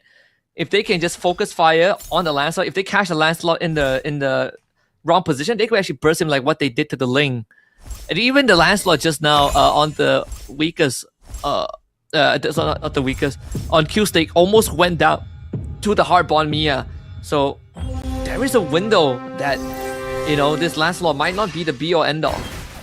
Yeah, definitely. He needs to get a 3-star Lancelot here. This Hellcurt and also Saber able to deal so much damage in terms of the AoE so far. Trong Tran, well, we did see that his build is not going to be doing so well. The Heart Bond does come back up, right? Morpheus will have a hard time dealing with the Mia so far. This Heart Bond combo, can he deal with it in time? Oh, no! Trong Tran, so close. But for Morpheus, it's going to be way ahead. Lost because the Saber turned into a Phantom after that. That was just unlucky. But still, we did see that there is a very good chance that this Mia cap might be just enough to bring him over the edge. Another factor was also because the Hellcurt stuck around when the Mia was reviving, right? So I actually took down the Mia twice in a row, so she couldn't ramp up that Golden Staff as much as she wanted to. Yeah, that's a 3-star Lunox coming in from the side of Q-Snake as well. So yeah, he's gonna secure that front line together with that 3-star Lunox. Now places the shield on the Lunox. The main carry becomes the Lunox at this point, right? The focus is no longer on the Lancelot. Q-Snake goes for a different strategy against Morpheus at the last second. Can this be enough? Able to get the distance with the shield as well. And yes, he pulls through Q-Snake with a perfect pivot at the last second. And even for Trong Tran's end, he's gonna lose to Q-Snake's mirror as well. This almost looks to be like a first place finish unless a miracle happens, but yeah, that's not doable. Q-Snake, man, what a move at the last second to go for the Lunox, placing every single item on the Lunox as well. Now Q-Snake will be at the lowest at this point. Does go for the Mage Synergy. Morpheus will have the ability to go for anything of his choice in the board here. +1 cap will be that decision. And now going into that final battle here as we have Morpheus at 44 HP, right? He still has a lot of room to pivot, but at the same time, he's reached his maximum capacity. Right now, it's all about building the Exorcist synergy. If he can find the 6 Exorcist synergy, well, that will be his saving grace. Yep. It's gonna be crunch time because that means you have to sacrifice some of the pieces here. And it could mean that getting rid of the Hanzo and the Joy force swiftly his 6 Exorcists, or even just get rid of both the Astral Power. I mean, he has 2 rounds to think about it, but that extra 2 Mage Synergy, it's again going to give this Lunox such a big boost. Yeah, that Mage Synergy There's no way now. around it. Yeah, adding to the tear through, right? That Mage Synergy really come and help with the Mystic Meow as well. Man, oh man, Morpheus has so much to deal with, and his only reliance right now is the Phantoms, right? The Phantoms from that from the Exorcist Synergy. If hopefully he gets that 6 Synergy, 250% is enough to burst through. But the problem is, you're dealing with a Kagura, and the Kagura shield, well, in the late game is a complete monster as well. This should be a first for Q-Snake unless something happens with Morpheus, but oops, misclicked. I saw my Lunox. Unless that happens. Unless that happens. Yeah, no more economy to roll down. This is gonna be his max cap. If you can take out enough pieces, then maybe we can make it to the creep round. Highly unlikely though. Yeah. Look at that, like he loses like half health on half of his board at the start thanks to the kitchen items. The Phantom's gonna do it. Yeah, the Phantom is the thing that he's relying on so far. We bring himself in the creep round. I mean, that Phantom, right now it's 120%, right? If he brings it up to 250%, that's twice the damage. That Exorcist synergy is his only out so far. And he needs that. He needs that. One creep round, one good creep round into the Exorcist synergy. Out of the Astral Power, that might be his only answer. Yeah, it's even if he could burst the Lunox, he has to do it twice thanks to the Kagura shield. See, this was gonna be any build out here. I think this on top of the fact that this Lunox doesn't even have a Winter Crown, right? Doesn't really need it either way. want to dance? Yeah, places the Winter Crown on the carry, the Lancelot, and also the SB as well. And he's level 10. And he just this is Q Snake's game. Oh, this is game. This is game. There's This no is way. GG. Yeah, this is GG. No way. There's no way. There's 9 Mystic Meow synergy. He adds on the Stargazer synergy together with Aloy as well. This puts Lunox at double Stargazer, double Mage combination with all the Kishin items. Yep, that's a 3-star Lunox. And this is game. There's no way that Morpheus, even with a 6 Exorcist synergy, I don't think it's enough now. Nope, no way. He need a 3-star 5 cost to win this. That's GG's. Yeah, it's the Yeah, the beginning last of the minute pivot end. from Q Snake. Look at that. Wait a minute. The shield? Nah. Wait. Nah, Okay. There's no way. There's no way. He's Without still- the Kagura, without the Kagura, maybe Morpheus would have won that round.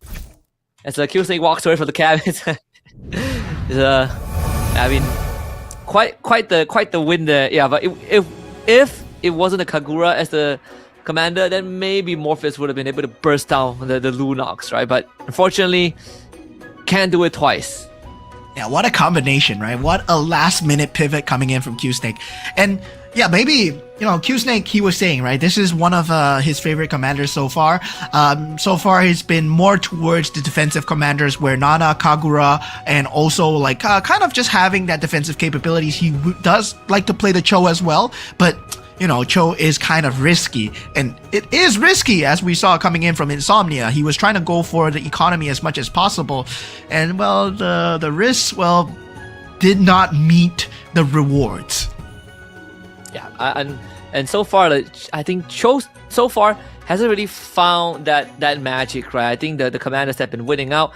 In this case, is the Kagura and the Freya. We did see some attempts to replicate that Freya run by Turbin, but unfortunately just really couldn't find the synergy that he was able to fully commit to, right? He hit an early Vexana, went for the Mage, but pivoted to a Marksman, and by the time he sort of found his stride, he never really had the health to work with. So unfortunately for Turbin this time, despite finishing great by the end of round 1, I think finishing second, this last place in round 2 is gonna put him behind. Yeah, I mean, that top 4, right? That difference between the top 4 and the top 1 spot is such a huge stretch, I would say. Turbin, not securing a good game for himself so far. And yeah, I gotta say, he gotta feel super robbed going up against that Astro Power Ling. Even I didn't expect that. I was like, oh, it's a 2-star Ling? Yeah, I can deal with a 2-star Padam. But then I saw the Astro Power Crystal and I was like, oh, okay, that makes sense. Because with the Astro Sovereign, it does 110% more damage. Suddenly, yeah, you're just not dealing with the same damage levels that a Ling has. Yeah, it's quite tough as well. Honestly, I thought that the weakest could go slightly further because he had the exact right pieces, right, to soften up the board for the Ling. But unfortunately, just got completely cut down by the Saber AoE because the Ling does need some time to buffer his abilities. And then we see this pivot by Q Snake, which basically was the game ender. Yeah, Q Snake's pivot, that Lunox 3-star, managing to put all the Kishin items onto the Lunox, choosing not to go for the Lancelot, right? Lancelot is just so tough to go for.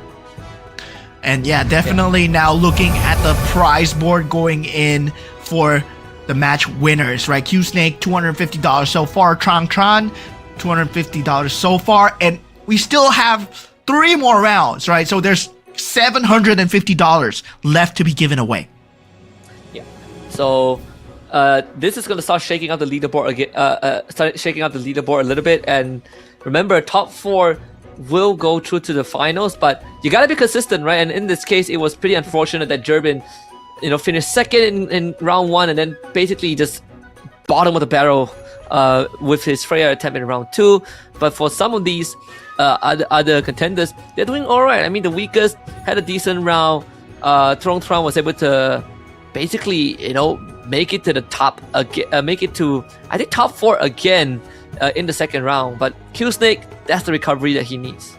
Yeah, and this is, I would say, this is a high elo lobby, right? This is generally what we see out of high elo lobbies, where a lot of players, especially in the pro scene, especially the top few players, they play for the economy first. You see the scavengers coming in, you see the neobies coming in. Then afterwards, they try and find as much as possible. Even for Q-Snake as well, was going for a very early phase warper into scavengers. I mean, his build was nowhere. And then suddenly, when he has the money, when he has the go-go cards, then yeah, now I'm going for Mystic Meow. I see the kitchen pieces. What is the game offering me? And then he finds the build, right? He finds the build with the 3-star Lunox. Originally, it was the 2-star Lancelot, but then it became a 3-star Lunox.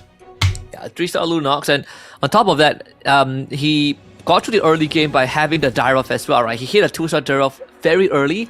He puts all the items on him, and then he basically gives him the Kagura ability as well. So this Dyrov is a big reason why he was able to get through that early game with enough health to work with. And then I think the rest was history, right? He hit a Lancelot, and the Lancelot was tearing everyone up. And then he also had that Leslie to reinforce the backline. And in the end, it led him to being able to hit that Lunox because no one else was going for it. And I think the only person that was considering the Lunox was, I believe, was it Jurbin or Throne? Yeah, Jurbin. He got taken out super early. Yeah, and then it puts the Lunox back into the pool. Yeah, that was so lucky, right?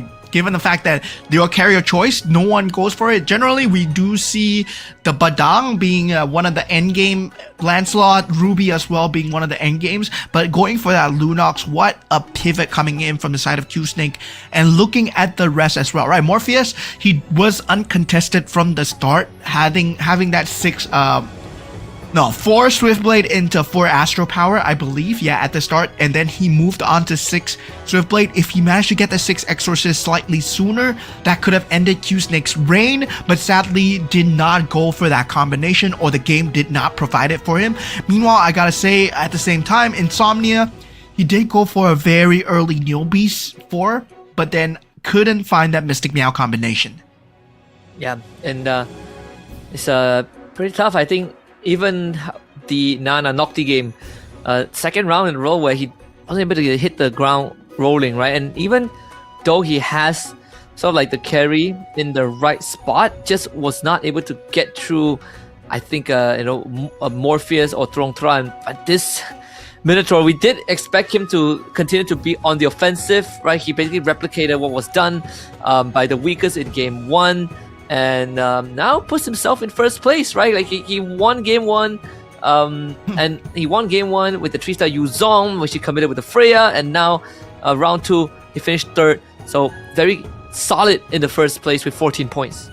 Yeah, and I gotta say, right, it looks very good for Trongshan Q-Snake, but looking at the bottom as well, it looks very bad for Nocti game so far, with currently standing at 5 points. So yeah, they will have to pull in their A game coming in at game number 3 here as we head on towards more of the games coming in, right? And definitely only top 4 will make it through to the finals so far. So currently, as of now, number 5, number 6, number 7, number 8, Morpheus, Jurbin, Insomnia, and Nocti game are in danger of elimination here.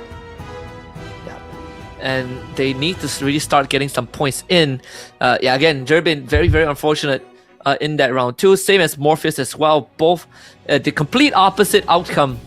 So so far, the weakest sort of in the middle of the pack, but everyone else having a rough time.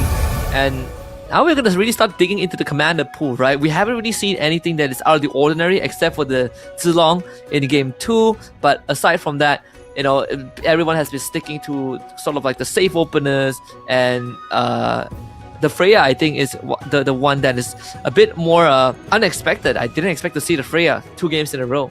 Yeah, definitely. I mean, for the side of commanders as well, I mean, we were talking about the mini commanders, the least represented mini commanders having that prize pool as well. So Freya definitely out of contention already, right? Because it's gone, it's gone. Maybe Dyrov, maybe Harley, maybe something weird coming in. We haven't seen the Lancelots as well. So yeah, if someone does go for it and wins a game with it, they are secured that prize pool as well. That's $3,200 on the line. At $3,200, they will be split, but there's a good chance you walk away with quite the chunk of the money. So that's, again, it's gonna be fun. but you gotta make it to the grand finals first so that you get a bigger chunk of the prize pool, right? Finishing top 8, and man, just 2 rounds in, but we've already seen some of the plans, some of the approaches from these players. I think we can sort of identify that players like Trong Tran, more on the offensive ones, the weakest as well, really having some good ideas on how to kind of deal with that early game, especially when they can get their hands on the early Mia Heartbond. Yeah, and looking at the players coming in, this is a game of mental fortitude as well, right? I mean, generally you play a game of MCGG, you hop in, and then you aren't expecting to play 5 games in a row, but for these players, they are going to have to play 5 games in a row. Durbin still all smiles here from our Filipino representative, Nocti game as well, despite being at the bottom here. Still looking for a chance at redemption. We know that Team Vietnam is very strong when it comes down to the game of MCGG itself. Our previous winner was Vietnamese, right? Shadow QC as well. He is not here, but he has left his teammate here, and definitely we're looking for a good representation coming in from all these regions. Insomnia couldn't find that game that he was looking for. Morpheus, somewhat of a redemption arc given that game 2. He did have a recovery in that second spot, but still not secured that top 4. And the weakest so far showing a very consistent strategy. Yeah. At least been able to stay in the middle of the pack for now. He was one that went for the sort of the hardball, sort of the classic Mia defender strat. Let's see if it's going to change in round number 3. Again, the draft sequence follows your placement of the previous game. The higher you place in the previous round, the later you get the pick, as sort of like a balancing method. So obviously Durbin gets to go first, goes to the Nana, and this time it will be Doi on the Alice.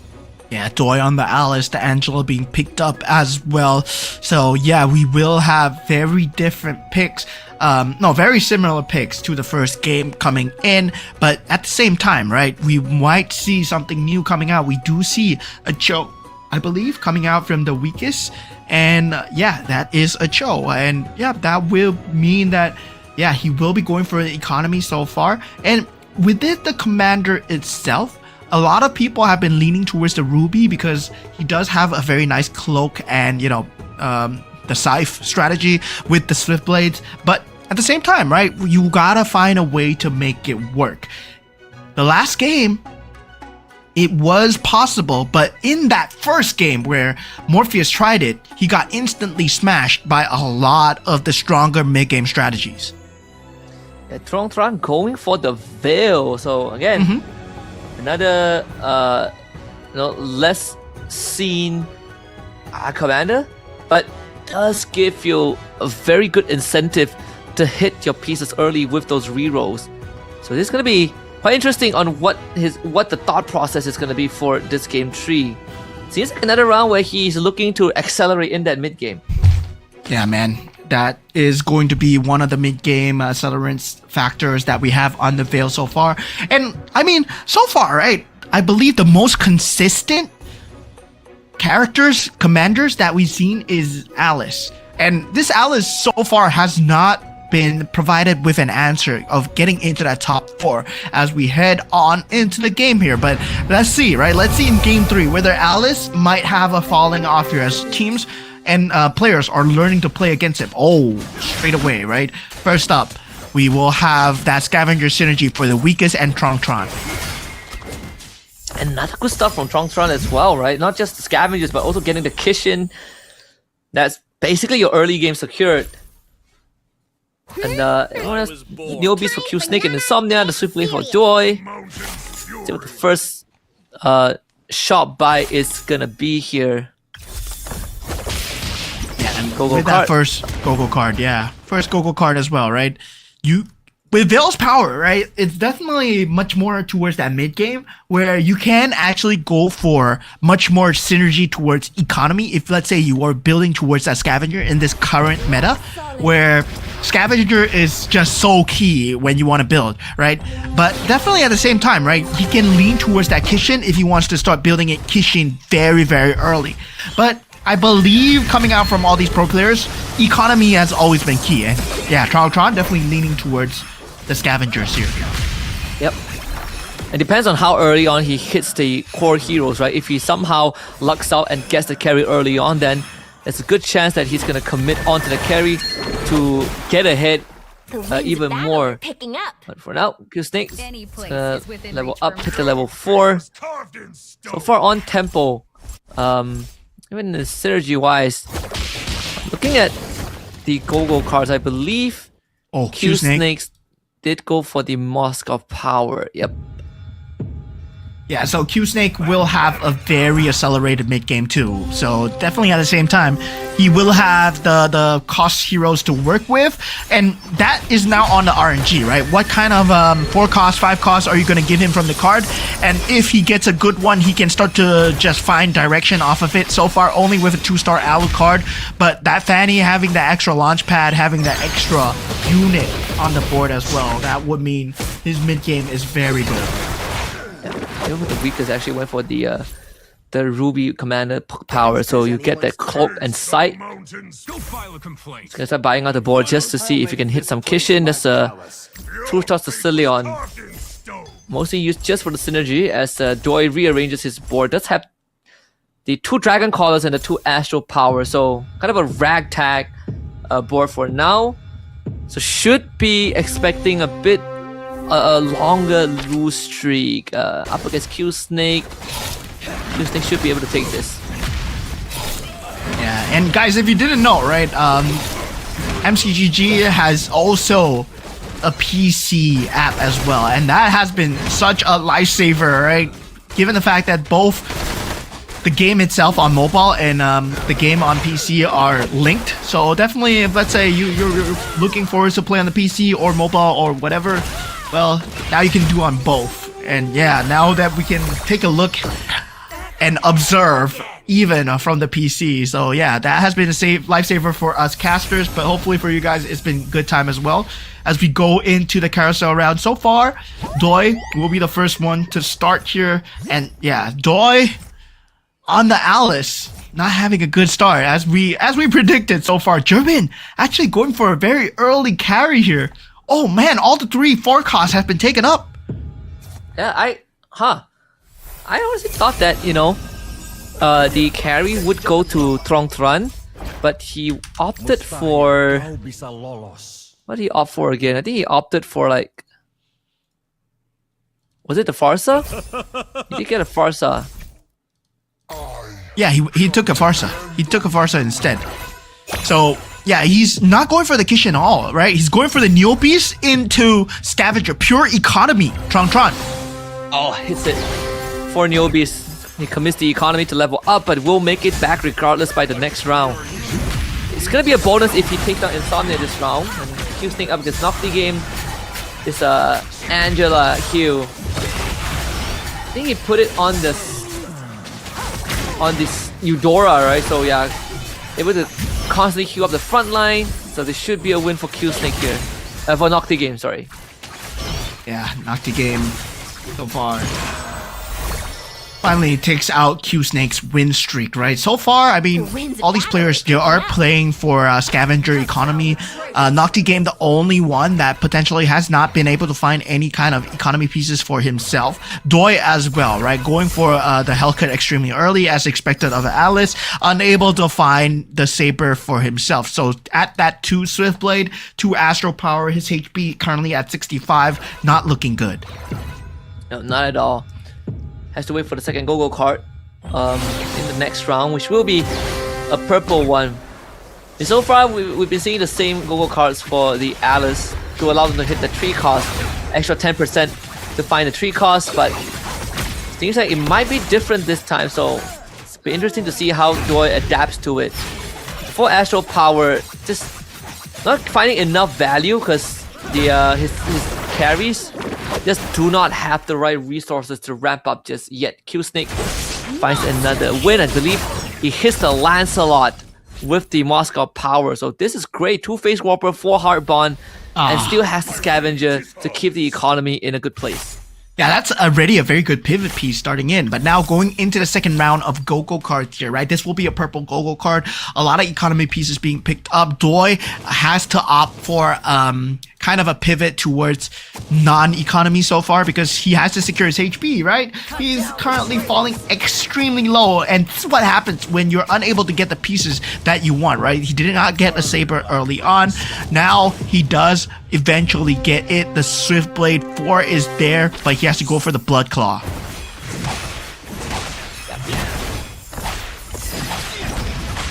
See what items do they get here.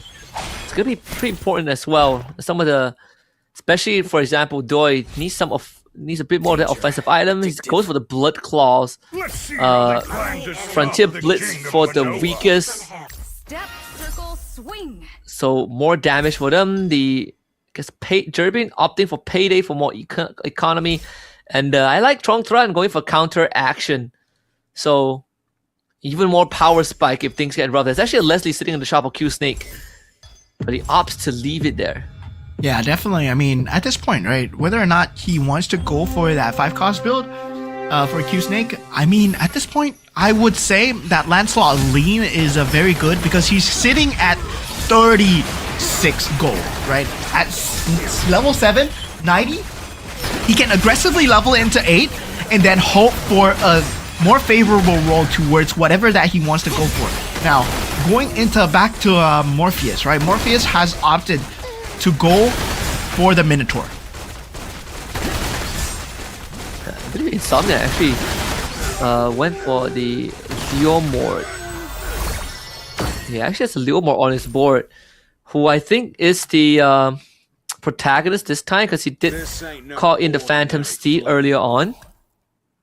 But it doesn't have the Enchanted Tail synergy activated yet. It's a 4 Weapon Master though, so there's a good chance that this could allow him to get a snowball going. Now he has the Enchanted Tails. We should be expecting a bit of a ramp up on top of the fact that he did give the Raging Cloak over to his Leomord. Now he's looking for 2-star Leomord. See if he can get it. Trong as well, still investing in the economy. Yeah, so far, economies on both sides looking extremely good. But in terms of HP, right, Trong needs to kind of secure that 45 HP and below first. So yeah, with the Neo Beast, he will be going to 222 Neo Beast chest, will be getting the equipment chest. This is where Trong will need to start playing the game so far. It's been a good standing from game 1 and game 2. But now, with every member trying to play on every single cylinder here, as Doi, once again, takes damage below 50 HP. And this is not where Doi wants to be as an Alice. No, not at all. Desperate times as well. He's not hitting his pieces. Again, we didn't have the same go-go card that gives you that extra 10% chance to find a 3-cost, so he's sitting at 40%, which makes it slightly harder as well. Danger. The cash out for Trong as he gains the 3 equipment chest. So he can invest majority it into the Farsa, the Divine Glaive, and the Glowing One, but now he needs to look for the 2-star. Sort of like reminiscent of game 1 where he didn't hit his 2-star 4-cost until later on. Yeah, and this is also a very rare case where 2 players are going for the poison build, right? 2 players are going for the Mia and also the Minotaur at the same time. So the weakest and also Morpheus, well, they're going for the same build. Q Snake, well, he's just putting his finger inside, just denying the Mia away, putting it in his lineup as well. So there is that possibility that the Mia will never reach the 3-star here as we go into the auction round. And as per normal, the mirror device will be the number 1 of players' choices here. As Trong will be going for it so far. Insomnia actually pays 12 gold for that crystal. Trong 6 gold for the mirror device. Weakest jumps in. And Insomnia gets the crystal, yeah. Oh, Trong gives up on it. Goes for the polymorph instead. Yeah, that mirror device is very important because we said he needs his 2-cost, his 2-star 4-cost, but it's not willing to tank his economy any more for that. Yeah, and currently at this point, he's at 23 HP. Somnia has some pretty good choices as well for the crystal. Kishin Stargazer. and Dauntless. He could go for Kishin and hit 4 Kishin immediately. And he can even put it on the Leomord if he wants to. Yep, that's the Kishin Leomord. 4 Kishin Leomord. Now he gets to equip the Kishin item. Let's have the cloak from the Ruby. As the enchanted tails as well. Is the protagonist. Now all he needs is a 2-star Leomord. Yeah, definitely at this point, right? It's all about getting the 2-star Leomord. Doi finally finding the pieces, does get the 3 stars up and running on the Hellcurt and the Saber as well. So yeah, got that going in his favor so far. Now meanwhile for the side of Q Snake, finally taking his first bout of damage, 81 HP, but he still has so much economy to work with at 59 gold, right? Does get the secondary Lancelot already, and yeah, he's looking on the cusp of making a Mystic Meow build with the Face Warpers as well. So that's just gonna be a very scary late game coming out from the side of Q Snake. Yeah, I believe just now Q Snake did lose to Trong Tran because of because of the Molina's the Feline Blade and having the Angela on Trong Tran's side healing up the front line just enough. The 2-star Yuzong also making a lot of difference. The 6 Exorcists now coming into play. So almost like the game 1 build, right? The 6 Exorcists with this time only 2 bruises, but he did get the Badang and he has that Ruby to reinforce the front line. So Trong Tran again could be on that generational run from the last place. Yeah, Trong Tran, I gotta say, right, this man has been playing for the economy. He did go for that lower HP, get the economy going up. Now he get the Dom Ice, he get the Sea Halberd. At the same time, he got the War Axe as well. Now, this is him going for that 2-star Ruby here. If he manages to find the 2-star Ruby, well, suddenly his mid-game is super secure, and still, with all 8 players beginning to ramp up, Doi has started to find his pacing here. Yep. And even, I believe there is the Jerbin, who did get the prime selection earlier on. He did lose the previous round. Bruiser Claw just to boost a bit of the damage, but also having a Kishin Esmeralda. Bit of a ragtag synergy here because all of them, the important ones, are sitting only at 3. He would definitely love to have 4 Kishin. If he could get his hands on Lancelot, even just a Lunox, that would work well in his favor. And now final Go-Go card coming through for all these players here. It will be a blue Go-Go card coming in. So a lot of healing fountains, a lot of shields as well. Morpheus still yet to pick it up, and Insomnia as well, right? So yeah, let's see what they do go for here. And Morpheus actually goes for fast promotion. Oh, this means that he can get a 2-star 5 gold here. Morpheus, does he actually go for it? Yes, he gets a 2-star Ruby straight up with a fast promotion. Yep, and he's 1 Leslie away from 6 marksmen as well. But let's see anything that he could sacrifice. Maybe the Exorcist.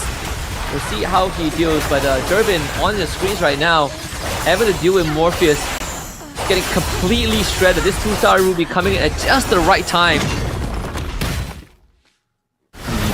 Puts Durbin at 16 HP, and for the first time ever, right, at this stage in the round, all 8 players are still left standing here. Nobody wants to give up a slice of ground here as they want to head into the grand finals. This is only Group A. We will have Group B playing later on as well with more different representatives, but looking at Group A, it's looking extremely competitive already. More new faces. Still more new strategies. I mean, at the same time, right? Noctiga has only he's almost back to 100 because of the healing fountain.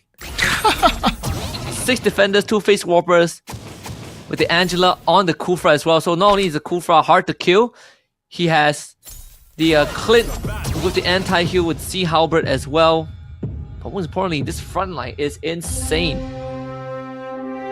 Yeah. So far, Nocti game has a very good front line to be dealt with. But looking at the others so far as well, right? They're going and ramping towards that late game. Tripling. Look at the Neo Beast apartments coming through and just everyone jumping around here. Who will eventually come out on top as the weakest? does manage to find damage onto Insomnia. It really comes down to the timing of the links. Not to mention there's a Gushin as well on the other side. 6 Swift Blades doing just enough work. And you have a Swift Blade Bane with 3 Northern Veil too. I So admire their again, big courage burst there, damage at the start of the round. And we were talking about Q Snake having a very scary economy. He is finally using it, and he does roll down. Gets a 7 Mystic Meow with the 6 Kishin, as you were talking about, right? And then he gets a 2-star Lancelot as well, placing all the items on the Lancelot so far. We did see what happens, right, when you get a 6 Kishin combination. Now, Ling being contested by a lot of players here. Insomnia and the Weakest, they are both going for the Lings here. So they will have 2-star Lings of their own, but who gets a 3-star first? Let's see, Insomnia is laying going straight from the backline, but gotta get rid of the Leslie as fast as possible. Leslie is basically tearing everyone up. The Lancelot to get bursted by the ultimate snipe here, so it really just comes down to the Ling gets the right target. And that's all she wrote. That was exactly what the Ling needed to do to get rid of the Leslie. The Tron again on the win streak. This Ruby is doing so much work. Oh, Nocti Game actually comes through with that 2-star Heart Bond combination. That's just so hard to deal with, right? The Clint in the back line, and also Kufra in the front line together with the Fanny. Just extremely hard combination to deal with so far. Insomnia does get the +1 cap for himself. Tron going for that +1 into that Swift Blade strategy. Meanwhile, the Badang being picked up from the Weakest, and the Golden Staff being picked up finally by Nocti Game. Tron just need a bit of extra damage to work with, right? He's still holding onto the 3 Scavengers, but I think might have to look for quite a pivot. I mean, he has 2 Kaguras on the board. He's looking for one last Kagura to hit the 3-star. Now he finds it. That's the 3-star Kagura. Once more, Tron. He's so good at hitting these 3-star forecasts, man. Yeah, I mean, there is one more away from that 3-star Yuzong as well. So, Tron. Yeah, and so another. He might have 2 3-star, right? He might have 2 3-star forecasts. Yep, and they're both Ecstasis.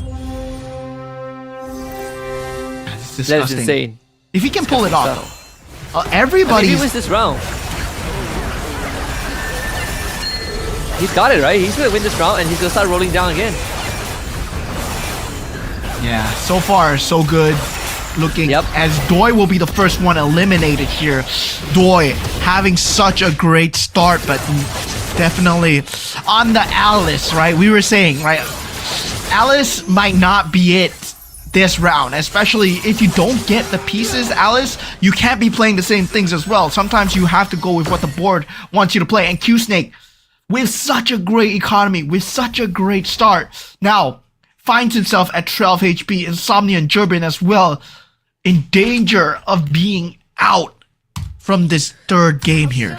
Yeah, Noctiga also in such a strong spot as well, going for all the 3-star for his tanks. 3-star Kufra slacking 1 gold to buy it, but not a problem. He can just wait until the next round ends. That's Tongtran, it.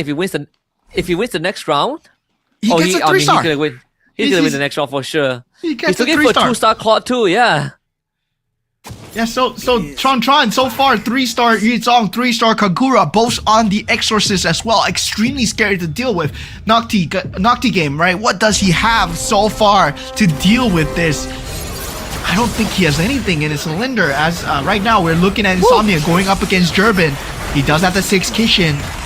Does have the Lancelot, but the Ling here. The Ling has been a problem. Lancelot's eating everything from the carry, and now the Lincoln does have the burst thanks to the item. Insomnia survives, but it was up against Jurbin, so the Nana passive will pop, and Tron knocks out Q Snake. Oh, and he 2-star Claude. Yeah, the thing is, Q Snake, right? Q Snake had a great early game, guys. Q Snake had the best early game ever. He had a Lancelot, he had 6 Kishin, he had 60 gold. He could have rolled down to anything that he wanted. But meanwhile, for Tron, he just set into his own goal of getting the 6 exorcists, and he does get it. He's even holding on to the goal. Yeah. He had an option to go for a 2-star Claw here. And not to mention, he has the healing fountain, so with every passing round, he's gonna get more and more health. So he's already bought himself an extra round, but more importantly is the item that he's gonna get, right? Like, he has some pretty good item. He has like a War Axe that he can go for, the Antique Cuirass. Probably will go for the Divine Glaive now that he puts Vexana in the pool, and this is going to make the Kagura even stronger. Durbin going for the 2-star Leslie. Morpheus is cooking himself with the 2-star Leslie as well. So yeah, the Mystic Meows, and also, right, you see the combination of the Heart Bond and the Defender coming out early, and then meanwhile for the later stages, he swaps out into the Leslie and the Ruby as well. That was a crazy pivot. So all players are going on all cylinders here so far. Top 6, we go Insomnia versus Morpheus here. See if this Link can take care of the backline again. This carry Mia doing way too much work here. The Link, it's not going to be able to ramp out in time though. And Lifesteal away with the cloak. Nope, not this time. Insomnia finally stops. It's Morpheus that finds the knockout blow. Meanwhile, game is probably gonna knock out Durbin here. Yeah, Durbin with that 2-star Leslie's, right? It's been a game where Leslie's, well, have not been doing too well, but Morpheus has been making it work because he has that 2-star Ruby. And that was a crazy pickup. Now, Nocti game, so far, right? This is a crazy build. Like, this is a variation of the poison build that you can see with the Angela. Instead of going for the Mia, he went for the 3-star Clint in the backline with the Dragon Caller and the Phase Warper as well. So getting that triple Phase Warper together with the Fanny initially at the start to deal in the damage. Now, with that Angela buff as well, it gives additional protection, right? And it prioritizes heroes with mana, and yeah, with Clint, you're just gonna have so much mana at the same time. Not only that, he's almost back at full health again, so gonna really slowly work through that health bar. The weakest is gonna be the next person to deal with him, and seems like seems like he might be able to do it, right? The Face Warper already used with the crown as well. The Link jumps onto the front line, but the bigger problem is more of like, you take down the Clint, sure, but now you gotta deal with all these big fat tanks. Yeah, and well, it's gonna be a Link versus Tigreal, and finally the weakest able to deal that bit of damage coming through. Now needs to secure more Guxians, more Lings coming through as well. But Tron's build, right, coming to fruition here. 2-star Claw, 2-star Ruby, 3-star Yuzong at the front. This is a very scary match, and also very scary board to go up against. Yep, he actually lost the previous round, I believe, against Morpheus. So there is a world where the 2 3-star 4-cost can't win the game for him. Yeah, so Morpheus, right? Morpheus with that 6 marksmen. He's just dealing so much in the backline. It's now more about getting that marksman crystal onto that back line. If he's able to get the marksman crystal, he might be able to secure so much for himself. Now Morpheus takes out the weakest, as the weakest will go down in that top 4 position. Now Tron still standing extremely strong against Noctigam, and Noctigame is gonna be, I believe, capped out. He does not have any 5 cost, he does not have any 4 cost. It's gonna be Morpheus versus Tron for the last game for sure. Oh, and he gets the extra capacity. Talk about getting a boost to his composition. I think right now there's nothing additional that he could add that could activate extra synergy, so he's just gonna throw in an extra Ruby here. He does have enough gold to go for level 10. Yeah, he has 67 gold. He's been stalking like the 3 scavengers, man. The 3 scavengers the whole way. He's been running 3 scavengers the entire game, man. He's been going at just synergy and 3 scavengers. Now he's looking for rubies. He does have an extra ruby, and yeah, it's more about denying away the rubies, right? If you're Nocti Game and Morpheus at this point, you need to start holding rubies. And for Morpheus, he has a 2-star ruby. So Tron and Morpheus, they will never get the 3-star ruby unless they get like a lot of mirror devices. Yep. Oh, the carry is going to destroy the Yuzong, because again, this is just a 2 bruiser instead of a 6 bruiser. So the damage output is maybe slightly slower. It's more towards burst than consistent, and actually the marksmen, they're doing very well into him. And the goes so just enough. Oh, Sitting at 1 health. I think you go level 10 here. It's time to roll down, baby. it's time to roll it down. It's time to roll it down. Yes, sir. Tron finds himself at level 10, 33 gold, and it's time to go for the final piece here. Yeah, I have to deal with the backline. Like, Morpheus is the only person that can stop him right now. Wait, he went for Morpheus's mirror, right? So there's a chance that he can find Morpheus again, and he's not rolling down. Yep. Okay, he is rolling down. He is rolling down. He needs someone to deal with the carry and the Mia, right? Like, the backlines are like the biggest problems right now. The final arrangements here. He's gonna up against Noctiga, so he gets a second chance here. It's the fact that he placed his Yuzong right in front of the carry, so the carry like melted the Yuzong in the previous game. But he should be able to get out of this round.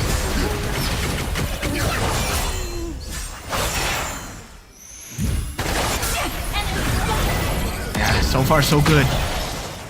Tron still in it as Morpheus actually gets taken out by Tron. Yeah, 28 HP down. Man, after this Lord round is the beginning of the end here for all these players. Do you take Leslie here? The ultimate snipe? It feels like it might be the key, right? To help you gain access to the backline faster. I mean, at this point, right, he wants to go for a 3-star Ruby, but it's not There's available. no shot. Yeah, there's no shot. 3-star Odette, maybe? 3-star Badang, 3-star Link, 3-star Bane. Alpha. Wait, the CF. Oh no, it's not enough. It's not enough Claude. Yeah, there's I mean, only he has 43 gold, right? four Just Claudes in the rolling. pool. Mm-hmm. So It's a 4 40 plus Claudes. gold. What Yeah, does he want here? He can't get a 3-star. He can't get a 3-star. That's the sad thing. Because the Claude is being denied out. What does he want here? Is he He's confident denying the he's gonna win Irithel away from Morpheus. He is. I feel like he's confident that he could hold on to the next. Has he denied enough Irithel though? Yes, he has. There Yes, is- there's only 9 pieces in the pool, so he's denied away the 3-star Tron. He's playing high level game, man. That Irithel is not for him. It's for Morpheus. He doesn't want Morpheus to get it. There's 5 more Irithels in the pool, but that only means something if Morpheus survives this round. Because yeah, Tron, he has found a recipe here. Yeah, so far so good. Nocti game as expected. Oh. Number 3 will get taken out here. Now it will be the final showdown here, right? Where do we see the roll down? Guess the 2-star Claude. Well, is there a 3-star Claude available? Yes, There's it's a- in the pool. It's in the pool. It's in the pool. 3-star Claude is in the pool. So Oh he can't my go for a God, 3-star Claude. Oh, he took the Irithel away. Now he's Yeah. gonna start rolling down. Oh, he sells it. He sells it. Oh, he got the 3-star Irithel. Come on, you need the claw right now. 2 more, baby, 2 more. This is so close. 3-star Irithel. Is he not rolling down? Is he staying at 20 gold? He's insane, dude. This guy's crazy. This guy is crazy. He is crazy. He's an action. He gives the Irithel away and he stays at 20. Wow. You are a madman, dude. This could be his undoing, you know? Yeah, that 3-star Irithel is gonna be dealing so much in the backline. Can he Is it enough? just... Yo, He's all- that... There's no Yo. way. There's no way, right? There's no way. Wait, oh wait, my wait, god, wait. wait a minute. There is. He's insane. Oh my god, Tron's a genius. Tron's a genius. Exorcist. Oh man, that 250%. He gets the Claude. What, One he got away. it. No, that's a Granger. That's a Granger. Oh, come on. Come Oh, on. the just- baits. Just start rolling. Start rolling, buddy. You got it. You got it. You got it. There it is. Got it. That's There it GG's. is. There it is. This guy's The a psychopath, 3-star man. Claude. What? Oh man, this guy, he's been playing with our hearts, man. Morpheus, he was cooking. He held on to the fast promotion to get the 2-star Ruby, and then went for a 3-star Irithel of his own. But meanwhile, Tron, he was playing a game of his own on the Veil, man. This was a disgusting show by him. And yeah, it's for sure on Tron to win this game so far. That's so cooked. Not even close to it. Into the void. Guy has an entire sovereign fund available at his disposal. He has so much gold, and not to mention the healing fountain.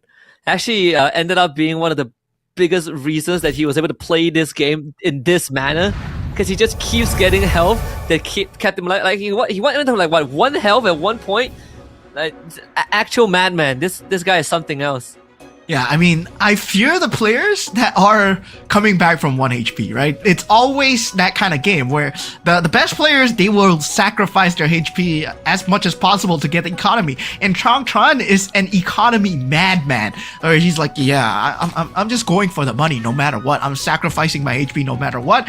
And gets a 3-star Claude. He gives up the 3-star Irithel. I mean, he was holding it for Morpheus. And once he realized that, hey, wait a minute, my matchup is winning against Morpheus, right? Because I have 6 Exorcists. So, yeah, I don't need the 3-star. He can have the Irithel. It's okay. Yeah, Tron is a psychopath. That's all I gotta say. He's too good. He gives away the Irithel, and the crazy thing, he doesn't even roll down, right? He gives the Irithel and he just gambles around. I mean, I say gamble, but to him, it was all calculated. It was all calculated for sure, man. That was such a disgusting win coming in from the side of Tron. The start, he planned it initially already, right? Where he was going to go for the Veil, he went for the Scavengers. Then afterwards, he went for the one where he has less than 45 HP. Well, he gets 3 equipment chests, and he's starting to play for the late game as well. And meanwhile, we did not see a good game coming out from Doi as well. He went for the Alice. Alice was doing so well in game number 1, 2, 3, but not in this one. Yeah. No, Alice, and not to mention that he didn't really get the right go-go card to help him get the pieces that he needs, right? So there was no snowball going on, and unfortunately, I think Doi just lost way too much health to get any value out of the Alice. Yeah, definitely.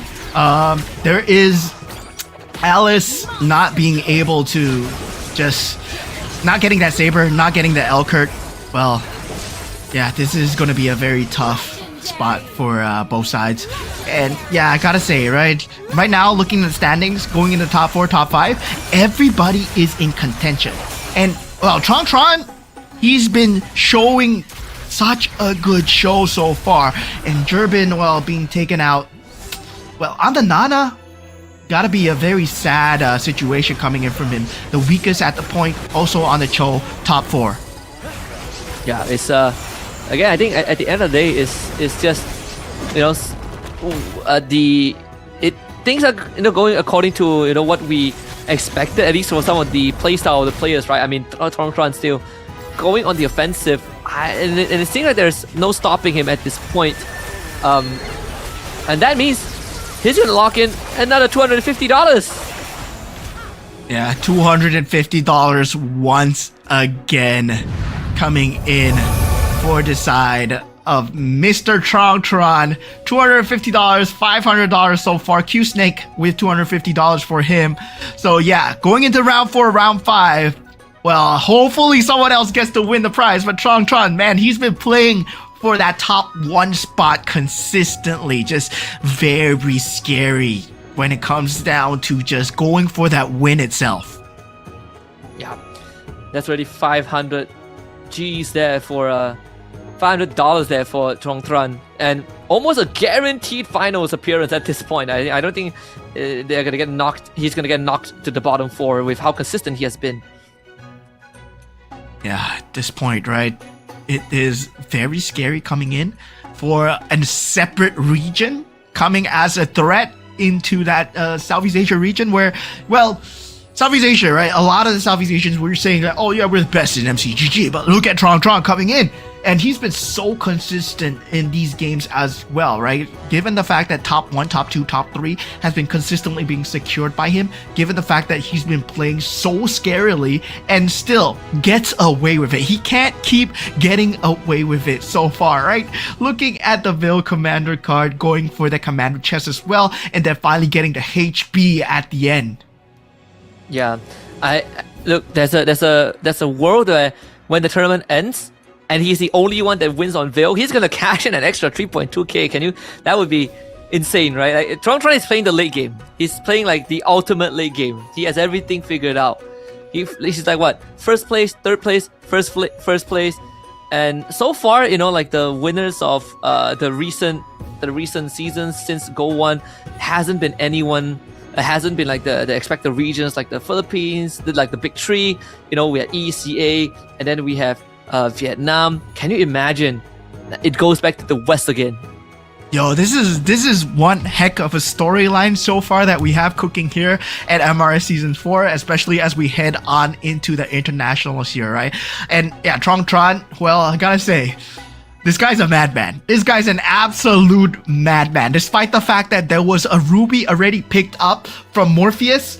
And Morpheus, man, he was cooking. He picked up that fast promotion so late on that Minotaur where everyone was expecting him to go for that poison build, right? He did have that Minotaur into that Mia combination, but no, the moment he saw the Ruby, he went for the pivot. That secured him that top 2, and he wasn't cap locked. But meanwhile, Trong, he was playing a completely different game.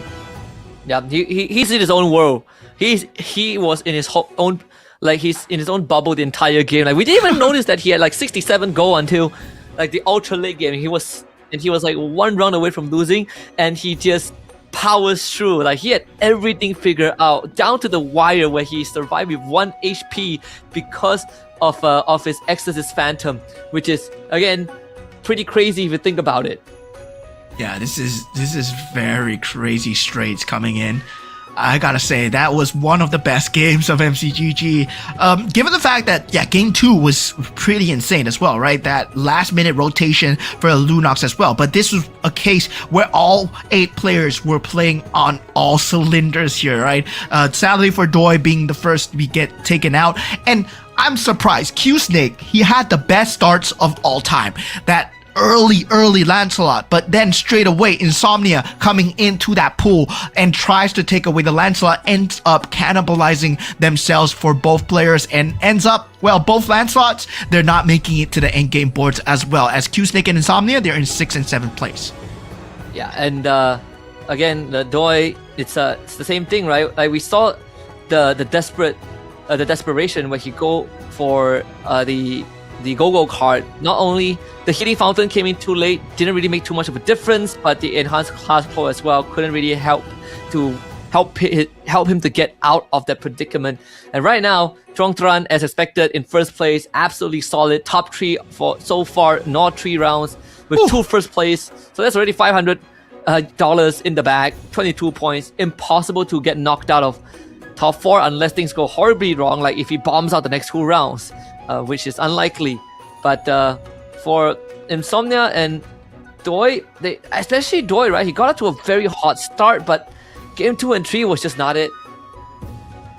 Yeah, and I gotta say, right, top 4, well, Q-Snake has found himself in that top 4, but he's hanging on by a thread. Nocti game so far currently now bumped into that bottom 5 position as well. So now going into game number 4, where the commanders are going to get even more lesser, right? You can't be playing the same commanders twice in a row, especially in this format. We are going to have a new game coming through from all teams.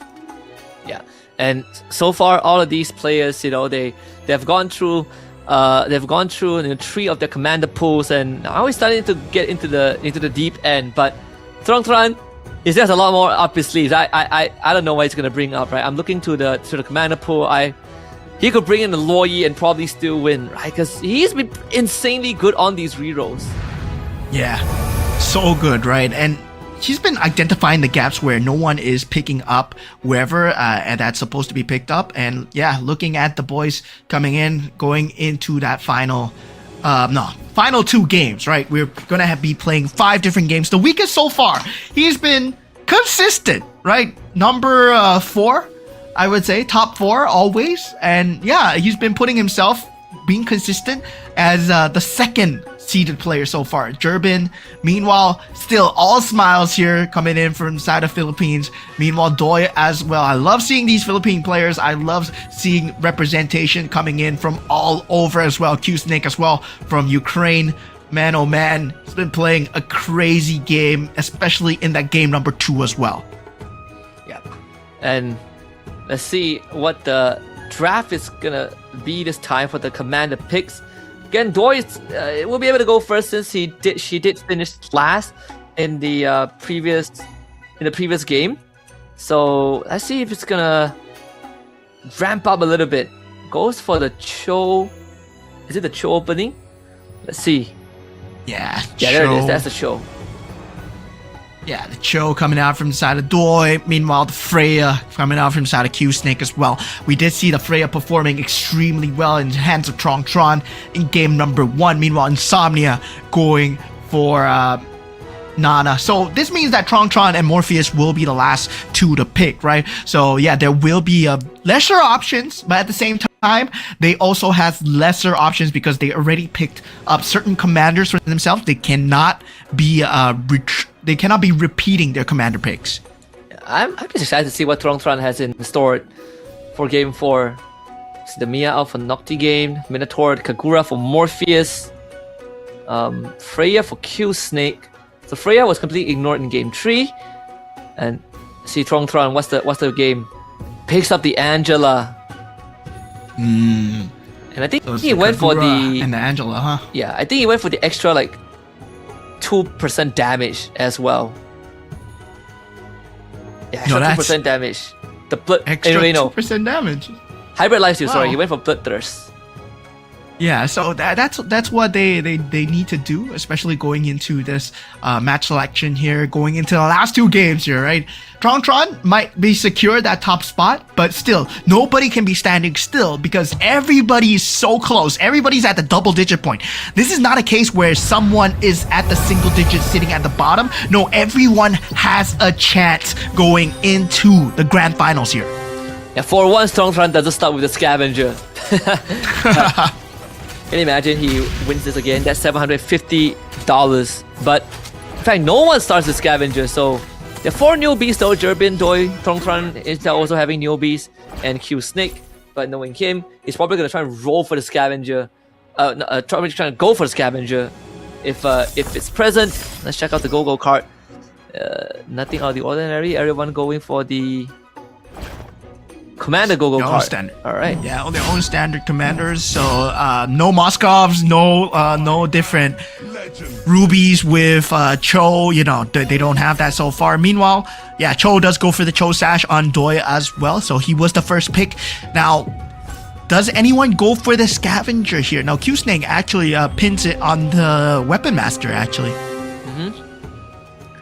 We could cash in on the reward with 2 Weapon Masters early on and get that extra buff to hopefully get through that early game, because Weapon Masters not really the synergy that is as reliable as maybe the Bruisers for you to get sort of like that big damage spike, right? Because it relies on you dealing damage, and that usually comes from having higher ranked pieces or items. So it's going to take a while to ramp up, but Songtran winning his first round over Doi, and even for Durbin should go down to Morpheus to the Kagura shield. Yeah, so far, so good, right? Everyone playing in that early stages, not showing their hands too early yet.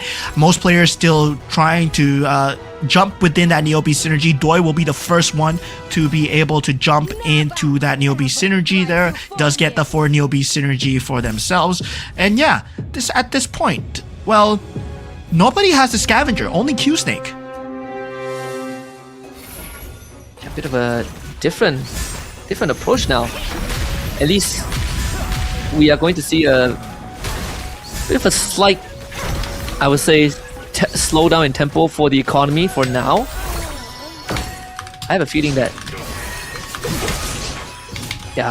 boosters and defenders seems to be the primary focus for Neo Beast for Doi and some for Neo Beast for Doi, but everyone else that has Neo Beast still sitting at 2.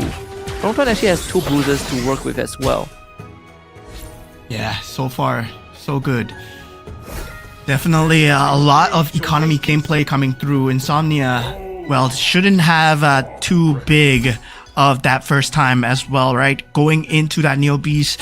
Well, Doi, I would say, hasn't had a great early game so far, so he might be popping that Neo Beast chest extremely early as well. Now, a lot of bruisers coming in from the side of Morpheus. This is very interesting, right? That bruiser Ember Lord combo, that is something that we have not seen so far, because it has a very good early to make game scaling while securing the win streaks at the same time. So this is something that he might want to do on the Kagura as well. Yeah, man, it's very viable thanks to the Kagura shoe. Although at the same time, it's also even though we had the Dragon Caller, we had the Ember Lord, it's still the Exorcist, the bruisers that are coming out on top. So haven't really gotten to see much of the newer strategies per se, the newer synergies per se, as you head into the first carousel. There is a Leomore on the board, but not really that sought after competitive Exana. Q-Snake actually will go for that. Tron with the Sea Halberd. Yeah, definitely carousels. Now, Farsa being picked up, all the forecasts actually being picked up as well. And this is what you see, right? When it comes down to push to shove, when you want to force strategies, when you want to take away pivot units as fast as possible, this is kind of crazy where all that forecast is being picked up from every single side. The Farsa into that Neo Beast synergy, and that is something that's picked up from Insomnia very early on. And Ananana as well, where you have that capability of life. It's not very common to see. Yep. I mean, the Insomnia with the Ultra Econ, right? With 4 Neo Beasts and 3 Scavengers to work with. It's gonna take that lose streak, but he'll start building up some economy here, some money for himself. This Farsa should be sort of like a pseudo build out for him to kind of wither down some of the pieces on the enemy side to lose as less health as possible, but aside from that, he is gonna be prepared to go on that lose streak. Yeah, definitely. It's gonna be a tough streak to just go on, right? Tron not doing too well on the Angel so far. Naki Game, Morpheus, and Durbin still on that win streak. And now going for that next Gogo card is going to be that blue Gogo card once again. Now, blue Gogo card is going to be very different, right? When we say that it's going to be that later game. And yeah, generally when he goes for that blue Gogo card at the start, most players tend to play it safe. But this is a very different look on the game because we are starting to see less of the Scavengers, less of the Neo Beasts, and already an early synergy coming out. Kishin, Bruiser coming out from Morpheus. Kishin, Bruiser coming out from the weakest as well. Looking to accelerate the game because I think game 2 and 3, when the game gets dragged out, we see some of these late game pivots that really change the results, but at least for Morpheus' case, because he does have the Kagura and the Kishin Bruiser, so this Dyrov has insane value. It's just impossible to tear through, right? He even has the Garden Helmet to work with too. Overall, it's a great front line that is able to deal big AoE damage. Yeah, so far, going for the Gogo cards, Glittering Jewels will be picked up from the side of Doi and Insomnia as well. The rerolls coming through already very early start. Now, with that coming through, right? There is that shield potential that might be coming through from the side of Durbin, Nocti game, and also Morpheus, who might be playing for that later stage of the game. As a Kagura at the start, he will be eventually pivoting into that Scavenger for that Eco synergy. But looking at Insomnia so far, right? All the way, Eco, wow, Neobeast and Scavenger. Yep. And not just that, Tongtran actually went for the Breath of Berserk. So 8% hybrid lifesteal on top of the Bloodthirst that he brought in. So that's 10% hybrid lifesteal for his entire board. And on top of that, we have, I believe, the weakest going for the customized recruitment. So 10% more chance of finding 3 costs. The Heartbond Defender, you can kind of see where this is going. I think the weakest is going to go for that Miyakufra Tigreal Minotaur, Miyakufra Tigreal, all 3 costs, so perfect for customized recruitment. And for Morpheus, he went for the Barrier Seal. So on top of the Kagura, the 2 Kishin, 3 Scavengers, it is only going to make his front line even harder to take down. Yeah, and wow, Morpheus does go for a very, very early centric build, but then rotates towards that Scavenger as well. So securing that early game together with the Kagura, he will have that win streak going in, right? But he does give up the win streak because he will be going for Scavenger here. And he knows that because he's going up against Q-Snake's Leomord, right? And Q-Snake's Leomord, well, he has 4 of 9 pieces already. That's a 2-star Leomord that he's dealing with. 2-star Leomord that is also a protagonist and 6 Weapon Master, right? So it is paying off. It did pay off. So if he can get the synergy for the Leomord, the Enchanted Tails, and start collecting the fragments, then that Leomord will be supercharged. And because he is the protagonist, that means that he gets the cleave damage from the Phantom Steed, which puts Q-Snake in a very strong spot now. Yeah, Q-Snake right now, would say with that 2-star Leomord looking extremely good. 6 Weapon Master synergy early on in the game. But once again, right, you gotta say, Q-Snake always has a very good early mid-game, but falls behind when it comes down to that late-game decision-making as well. So, yeah, hopefully he can find that key decision-making this time, because now he does have a very good opener. Yeah, Q-Snake should be going on a win streak as of now. Whereas for, I think even for Morpheus, right? Yeah, it's doing pretty fine. The Kishin Emberlord and the Bruiser. Well, what rotation coming through? All right, Neobeast already at 300 energy coming in for Doi. He has gone for a very early Neobeast into Scavenger, right? Where he was going for just pure economy at the start. Now 38 HP. He's trying to pull off a Tron, but at the same time, right? The Gogo card does not favor him. And going into that bidding round, it's not even the auction round yet. He's already at 38 HP. Yeah, I mean even here for Doi, the 4 marksman, trying to deal with Morpheus' a big front line. Actually, might have a good chance, but unfortunately the Bane just doesn't do enough. So now with the Gyroth in the face of his marksman, that's going to be another round. Man, Doi just not having a good so far in Group A.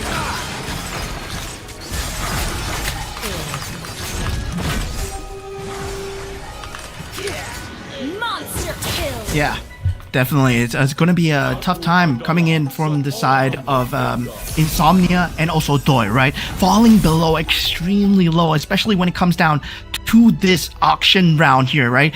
And all these players, they will have the gold to work with, but same time, gold is going to be a key issue here, especially if you're going to be pushing towards level 7 and level 8. Yeah. See, Tron getting him the purple buff, and should be no contest. Insomnia now getting his ninth capacity on the Nana too. Early on, we did see him go for full econ, but with the extra capacity, it makes it gets an even bigger advantage overall. As Morpheus continues to bolster the front line thanks to the Gogo card that he has. Yeah, definitely. Both. Well, with the Kishin.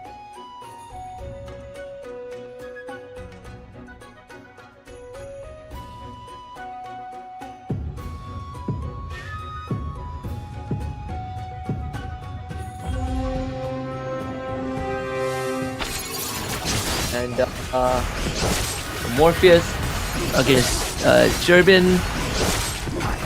Turbin having a stun. This should be another Morpheus. I don't see Turbin coming out.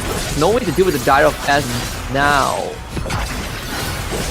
I would say, yeah, but Maybe? there is a Vixana, Oh, yeah. right? The Stargazer Aurora. Oh yeah, the Aurora in the back line. Yeah, so yeah, that is just crazy coming through from both sides as well. So now, when it comes down to the end game as well, it is going to be the situation where Q Snake in that 6-weapon master already looking extremely strong when it comes down to having that level 9, level 8 roll down, but the only person is at level 9. Right? Level 9 is Doi. He will have the highest chance of that 5 cost roll down. And already, he has the Leslie, he has the Claude, he has the Ruby. Yeah. I believe Insomnia and Doi both at level 9, but Insomnia does have an extra hero slot to work with. The 8 Mystic Male, it has the Vexana, and Vexana Lunox as well. So again, 3 Mage, 3 Stargazer. There's an angle for him to go for the 4 Mage Stargazer and maybe just abandon the Mystic Meow if he gets the right pieces. So starting off with a win streak actually does help his case out.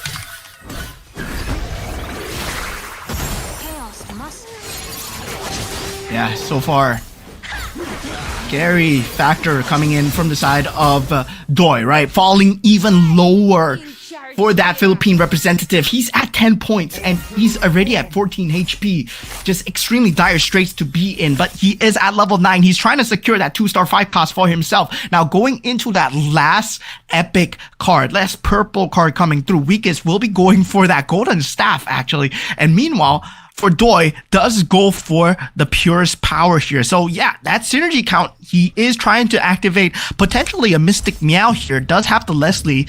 And meanwhile, for Tron and Jurbin, yet to pick out Gogo cards for themselves.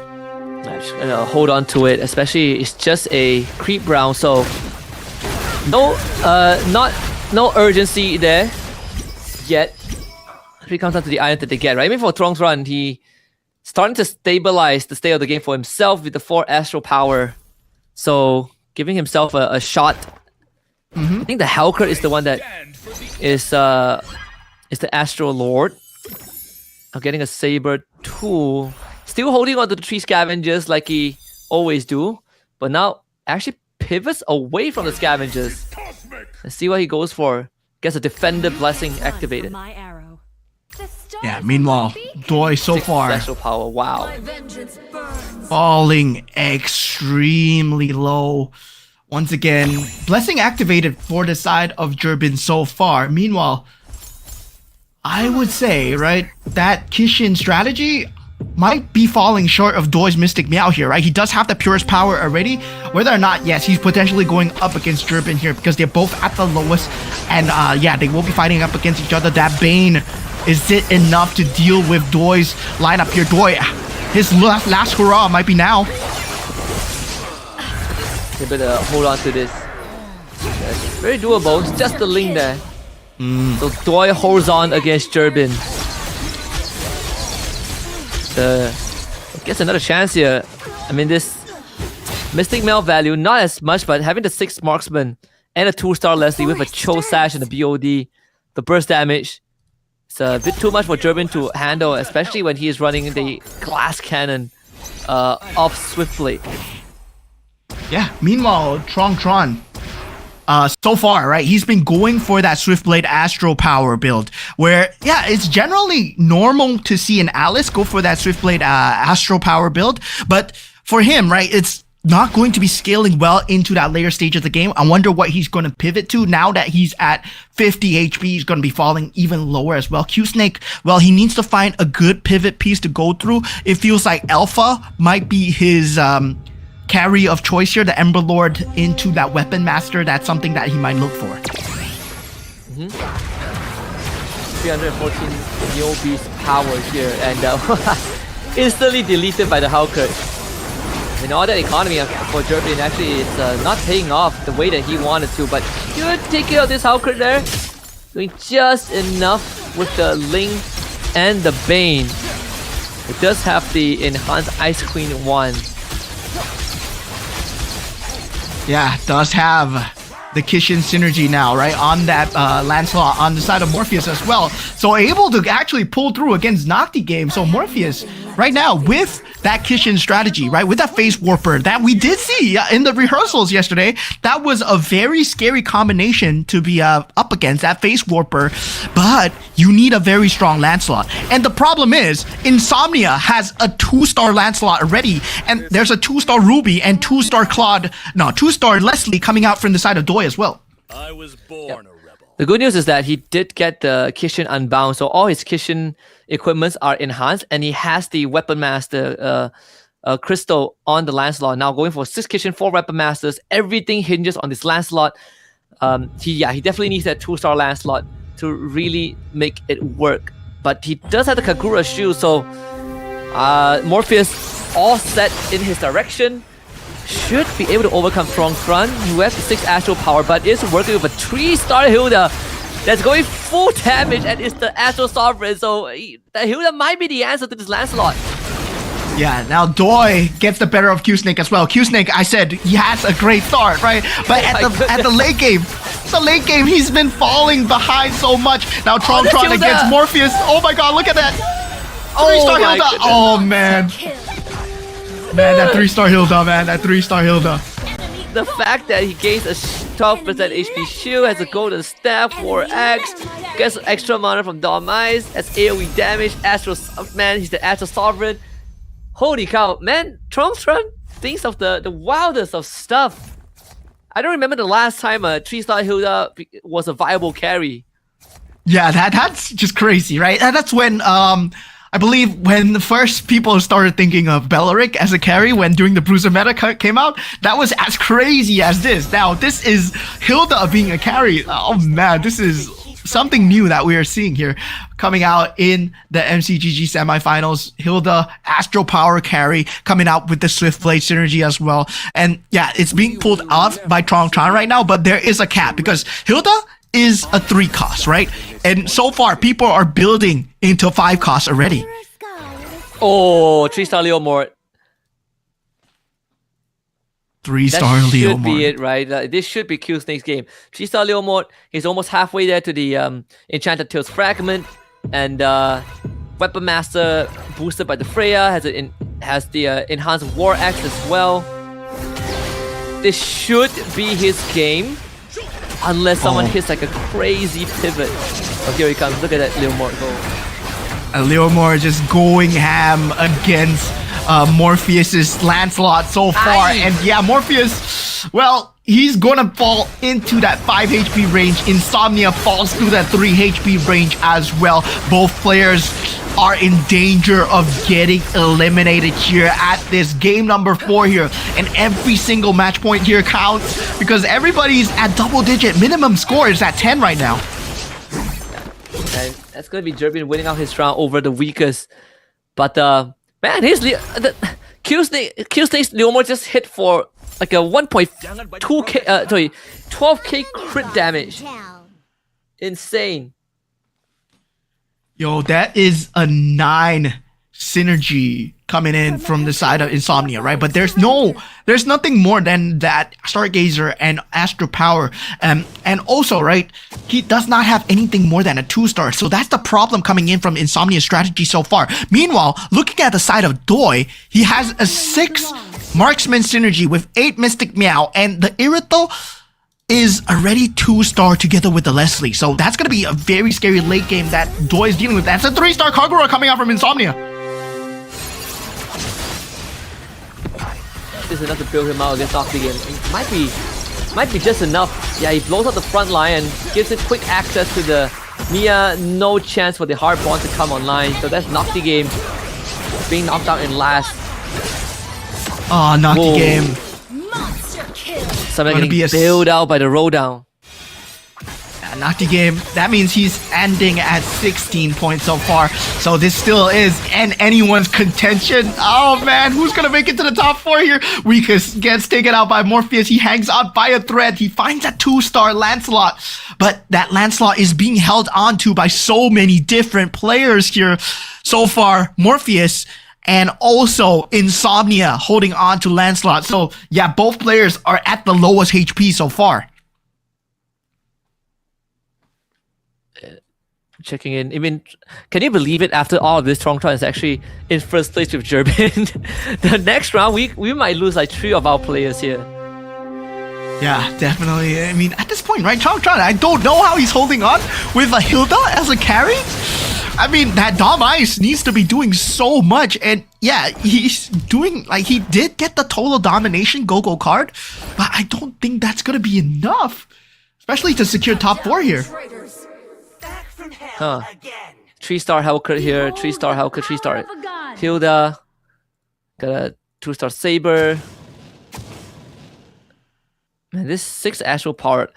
So he has a 15% hybrid lifesteal on top of his Breath of the Berserk and Bloodthirst, so that's 25% hybrid lifesteal. For a Hilda with War Axe.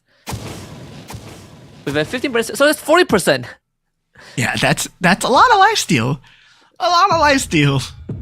Well, But 15% spell vamp and 25% hybrid lifesteal. That's still a lot, actually. Yeah, but the main stats coming through from the 5 cost might be coming through right now, right? Doi going up against Morpheus, and now Insomnia going up against Jerbin as well. So this is going to be the beginning of the end. Potentially 3 players getting taken out at this juncture as the top 6 still alive. The Ling doing what he can so far, able to deal the damage. Winter Crown coming through at the perfect time. We'll have one more, but the Lancelot! Jerbin stays alive here. Now taking a look at Doi versus Morpheus. Morpheus does have the Lancelot, takes out Doi, and Doi did have 2-star 5 cost. Now the weakest and Doi being taken out. This means we're at top 5 position. We are. I mean, Tron. Look, he has 19 health. There's a good chance he survived for 1 extra round. And now he hits level. I believe he hits level 8. Yep. He hits level 8. Gets to put in an extra piece. He could look for a Dauntless strategy here, just to again bolster the overall survivability of his squad. I think he found it. Yeah, that's the Dauntless in the Esmeralda. Again, just hitting the right timing and still able to go back to 10 gold for the interest. He should make it through the next round. He's almost guaranteed top 3 as he just needs to survive. And it's up against Q Snake's 3-star Leomord. Oh god. Yeah, Q Snake's 3-star Leomord, and also not to mention that 2-star Alpha in the backline as well. Able to deal so much in the terms of damage. Jerbin here now going up against Tron's mirror. And he gets taken out. Jerbin gets taken out. Morpheus gets taken out as well. And yeah, this puts Morpheus in that top 4 position, Jerbin in that top 5, and now we're in top 3 with every single player below 10. Insomnia finally finishes that 2-star Ruby here, and Insomnia, well, he has that Mystic Meow synergy, and I can't believe Tron, he's been holding on so long with that Hilda build. High chance he's not going to finish first, but can you believe it? If Q Snake wins this, right, we will only have 2 winners over the course of 4 rounds. Because Tron won 1 and 3, and Q Snake won the 2nd round. Man, I'm telling you, the West, it might go back to the West because they are killing it right now. Yeah, they're crazy with the luck, man. They've been rolling so well. Their economy has been at an all-time high. Able to find all these pieces. Now Insomnia going up against Tron. Insomnia does have a crazy Mystic Meow build, but the Hellcat... Oh, the Hilda! No! One more! Bomb, that's Winter Crown out. Winter Crown. Oh, the Angela heal is not enough. It's not enough. Yeah. Tron will be taken out here. And it looks like it's going to be a Q-Snake game unless Insomnia can find something crazy with this carousel as well. He does find a Leslie. He will go for the Kishin synergy here, right? And Q-Snake will go for the Dauntless synergy as well. Dauntless, well, right now it's at a weird spot, but definitely getting more synergies for the side of this Mystic Meow might be something of an out for him.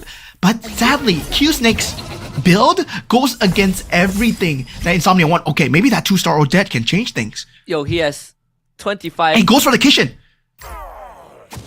So it's 25 enchanted tail fragments and 4 enchanted tails. And now he gets the Dauntless synergy with the crystal. Oh, Yeah, it's 4 Dauntless. Oh god. This Leomord is actually unkillable. yeah, I can see the angle that Insomnia was going for. Insomnia wanted the ultimate synergy. He wanted to go for the 10 synergy. Finds the 8, but couldn't find the ultimate synergy. That could have been a crazy matchup here. Now Q-Snake going up against Insomnia. Oh my It's going to be one crazy matchup here. That Leomord against the world. And 3-star Leomord, basically, when he secured it, he secured the game. Q-Snake once again with the $250 going in his favor. Yeah, Oh man, Wait. Can he do it? Can he do it? didn't get it? Oh, my he god! did it! Ah, We got he an did ultimate it! synergy! What? We get an ultimate synergy! Yo! This is This is crazy. This is the craziest comeback ever. Yo. This is gonna be what hits harder, ultimate synergy or 3-star, right?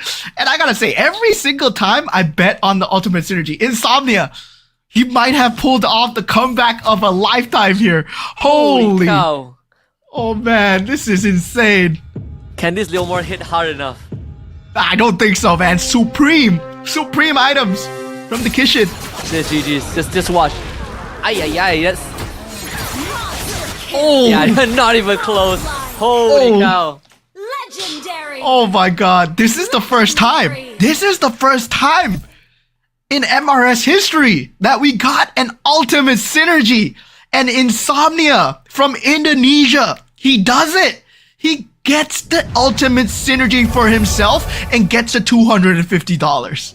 The Nana comeback as well, right? Literally with his dying breath at 1 HP, he pulls it back from the dead. And I think he also got the extra capacity, so it wait, did he 1, 2, 3, 4, 5, 6, 7, 8? Yeah, he got the extra capacity, he got the 3 magic, the Kishin crystal, and the Kishin blessing. Everything fell into place. If he wasn't on Nana, it would have been GG's, man. That's one of the greatest comeback I have seen. I thought he couldn't get any crazier. First, his strong with his 3-star Hilda carry, and then Q-Stay with the 3-star Leomord, and then Insomnia hitting the supreme Kishin synergy.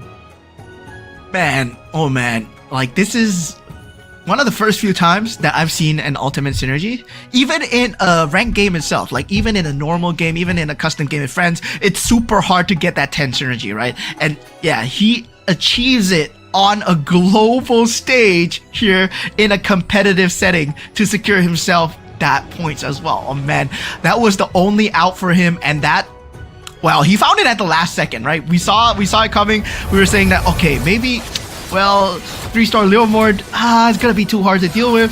Well, he says, no, I'm a Nana. Hold on, hang on, let me cook. Actually cook with the Nana. Woo! It's not even the grand finals yet, man. This is just the semis. It's not even the grand finals. It's going crazy here. Monster kill. Oh man, what a comeback coming through. And of course, huge shout out to all the players that were in the lobby as well. They will be part of history, as well. This might be one of the first few times that it has happened over here. And wow, that is just crazy coming in from the side of Insomnia. And also, right, Q-Snake, to be able to push things to the end with that Leomord 3-star, man, what a comeback. What a crazy early game coming through. All players here, they're playing their hearts out. Everyone below 10 HP. Yeah, at one point, like, everyone was below 20 HP, but yeah, Q-Snake, again, the only reason he lost was because Insomnia hit like 10 Kishin. That was in the bag. Like, you can't even be mad that you lost that game. But even for Tron, he held on longer than he should have. And the craziest thing was, if he beat Insomnia in that previous round, it would have been Kill Snake that takes the win. Monster kill. Yeah, that would have been crazy, right? Because if he wasn't a Nana, Q Snake would have won. But because of the fact that he was a Nana, and this is like the fact of the commander alone, that it stalls out the round, but one single round can mean so many different things, because one single round can lead to a carousel, one single round can lead to an auction round, one single round can lead to a creep round as well. And that's exactly what we saw, that Nana was utilized so well coming out from side of Insomnia. And this is why Indonesia, I mean, still one of the top few regions when it comes down to MCGG as well. Yeah, and again, showing some signs of life, because we've been looking. You sort of mentioned it in the pre-show as well, like Indonesia, they've has some good semis and finals appearances, but it's about taking that trophy home, right? And they've came close, but they have not done it yet. So far it has been sort of like the more overlooked regions, but it's good for Insomnia that he's able to put his name on the board at least for round 4 and get that extra $250 in his pocket before the last round of Group A. But this winners lineup doesn't tell it's a pretty standard winners lineup until you realize that he has 10 Kishin synergy. Yeah, the synergy, the moment a synergy hits 10, right? This is where it goes crazy. This is where it goes, yo, yeah, you're not winning this. You're not winning this. And there's so many crazy animations coming through when you hit that 10 synergy. That's why the payoff is so huge, right? You saw the sword coming in at the end. Yeah, that's the ultimate synergy that Kishin has. And if you can achieve any 10 synergy for any one of the synergies that are available in MCGG, well, you achieved a crazy feat. Yeah, it just very good stuff, and really stay committed as well, right? It's not like, he had the go-go cards that gave him the magic crystal. He had to fish for them on the carousel and the auction, and at the same time, hit the correct units and hold out until the late game. Everything had to go right, and this is the example of a game that literally everything went right for him. Yeah, and this is the scary part, right? Where we say you gotta fear the players with the lowest HP, because you know that they're coming for you, and that was a crazy portion of damage that Nana could have done with that Kishin synergy as well. But in the same time, the previous game where Tron, he was at 1 HP as well, that is a crazy comeback. And every time a single player is at that 1 HP mark, well, that's gonna be a crazy timing coming through. Man, oh man. Didn't even matter if it was all completely 1-star. That Kishin synergy would have carried him through. Yeah, absolutely. All you need is the synergy. And look at the match overview of this game, because again, some of the usual names in the top spot are still there, like Q Snake, Tron still very consistent. I mean, Morpheus also makes it to top 4, but for Doi, man, just not having a good game, right? Ever since like the first game, he has been falling off. I gotta say, this was one of the best Doi games that would have been available. If you take a look at his board, right, he just couldn't find a direction. He wanted to go for the Mystic Meow together with the multiple synergies that he had, but the cost was just slightly too high, because he went for an Irithel, he went for a Claude, he went for Ruby, and also Leslie at the same time. He did have the 6 Marksman synergy, but the Mystic Meow was not enough to just pair up into that later game where he got wiped out by his own teammate himself, like Jerbin and Morpheus. Well, they were just completely having a field day with the spread out synergy. Yeah, it's essentially, we saw the lobby sort of slowly split into two different bubbles, where you have basically like Q Snake, Tron, Morpheus, and I think Insomnia basically fighting on the top, and just like how the leaderboard reflects it, right? Almost as if it's preordained in round 4. That's Insomnia getting his first win, so $250 for him. But Tron, he is extremely safe in top 4. I don't think that he would be knocked out top 4 even if everything goes wrong in round 5. Wait a minute. Yeah, I think he's already secured. Yeah, I mean, he's already secured. Yes, he's secured. Yeah, he's secured. He secured that top spot already. So, yeah, meanwhile, everyone else, they are in danger of falling in that in that bottom 5 position. Meanwhile, for Doi and Nocti game, well, they're gonna need to hope that Insomnia and Weakest, right? They get that 1 point and they do get that 7 to 8 points as well. So everyone is still in it, but now we have a new name in the match winner prize. Insomnia walks away with $250 for that round win. Yep, good stuff from the Indonesian, and like we said when we look at sort of like the leaderboard just now, there is still a chance for like the bottom 4 to get in, but theoretically there's only maybe like 2 slots max. Tongtran is basically secured. He could AFK the entire round 5 and still make it to finals because he has gotten more than enough points to secure his slot. But for everyone else, there's still a chance that they miss the final slot. Yeah, so everyone's still in contention, except in the exception of Tron, of course, where Tron is secure that top spot already. We will be seeing him in the grand finals tomorrow, but going into the player cams, taking a look at what these players are doing, my Mr. Ultra Synergy and also Morpheus in that top 4 spot. Well, hopefully he can secure and go into the grand finals as well.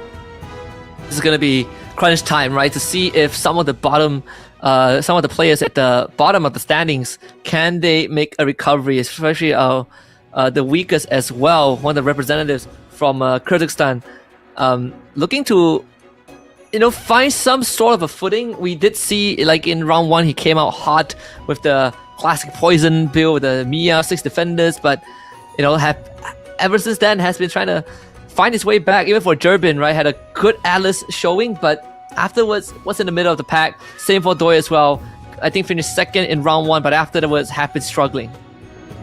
Yeah, so far they need to find a new revival of a way to come back into the game as much as possible as we head into the drafting phase of the Commanders for the final game here, as we will find out who will be our top 4. Tron, our man, already secured the spot in the grand finals here. He can potentially just do whatever he wants and just try and make the game harder for everyone else.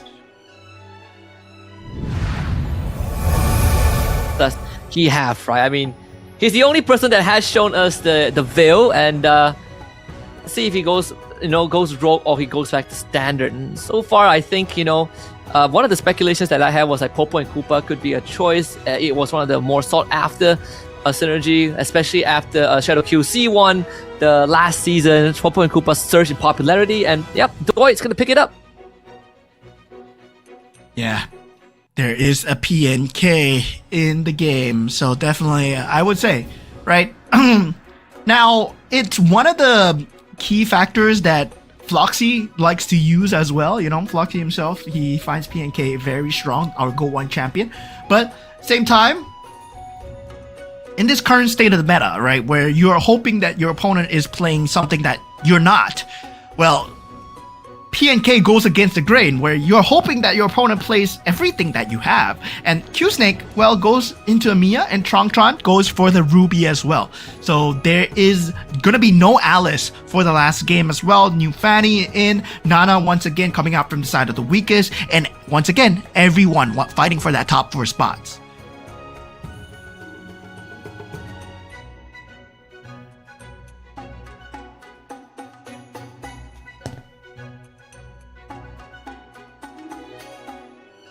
Yeah, meanwhile, I would say, right, for all this drafting as well, so far we've seen quite a fair number of commanders.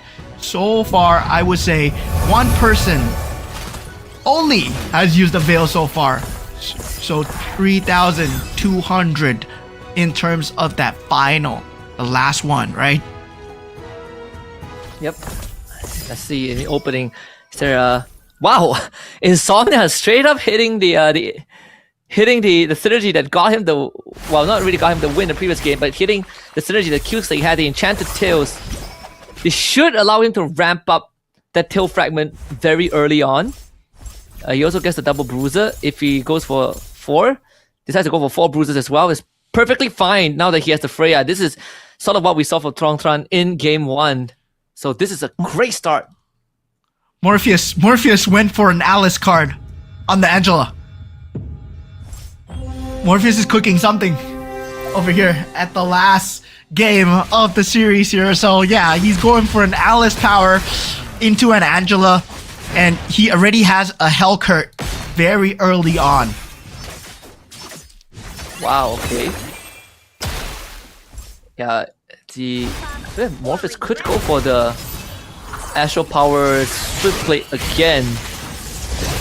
Tron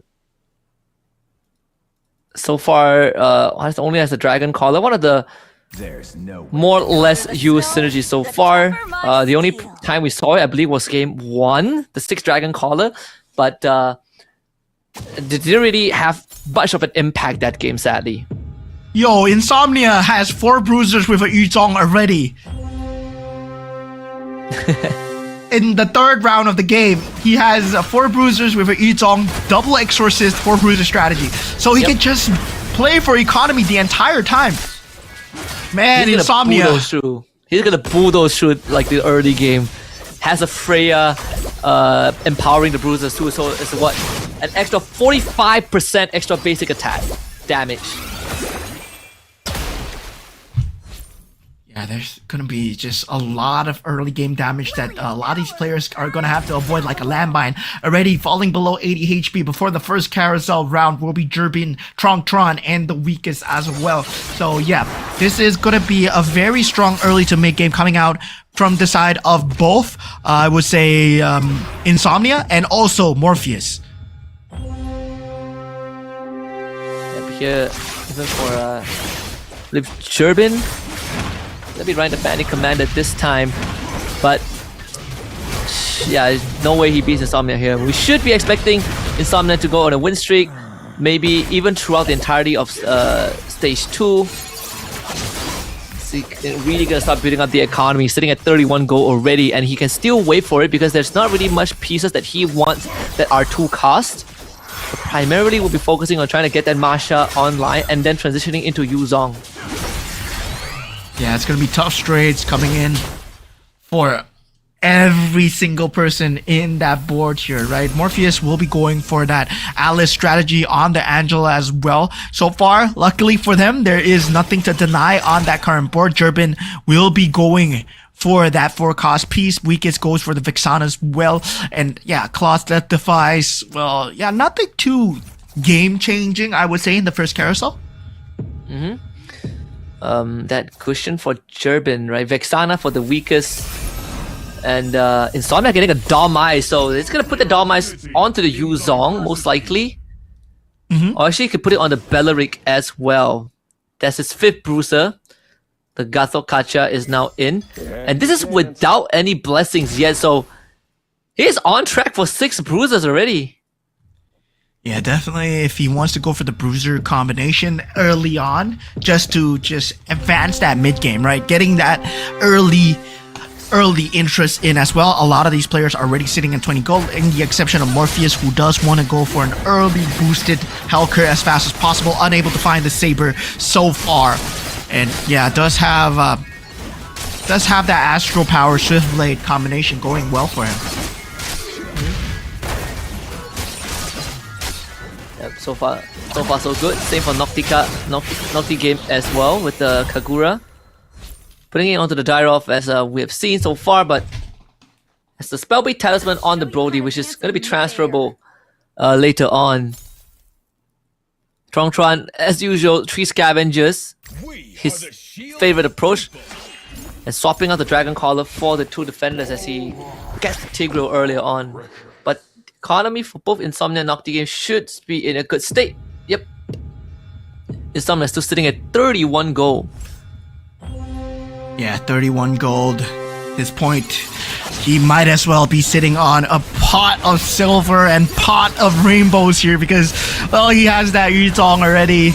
And yeah, definitely going for that bruiser build. He is still thinking of whether or not he will be going with bruisers as his build of choice here, but I definitely think that he wants the 2-starter Yuzong as fast as possible, right? Already able to get such an early win streak for himself. Now the weakest finding himself at 56 HP as well. Looking at the side of Morpheus as well, he will have that Hellcurt combination, so that Alice is not something that we saw coming out in Game 5. But, well, Morpheus has found a way to just go into it. Now, going into the go-go cards, it will be purple this time. Yep, purple go-go cards. Oh my goodness, Insomnia just got full throttle. Talk about speeding up the power spike.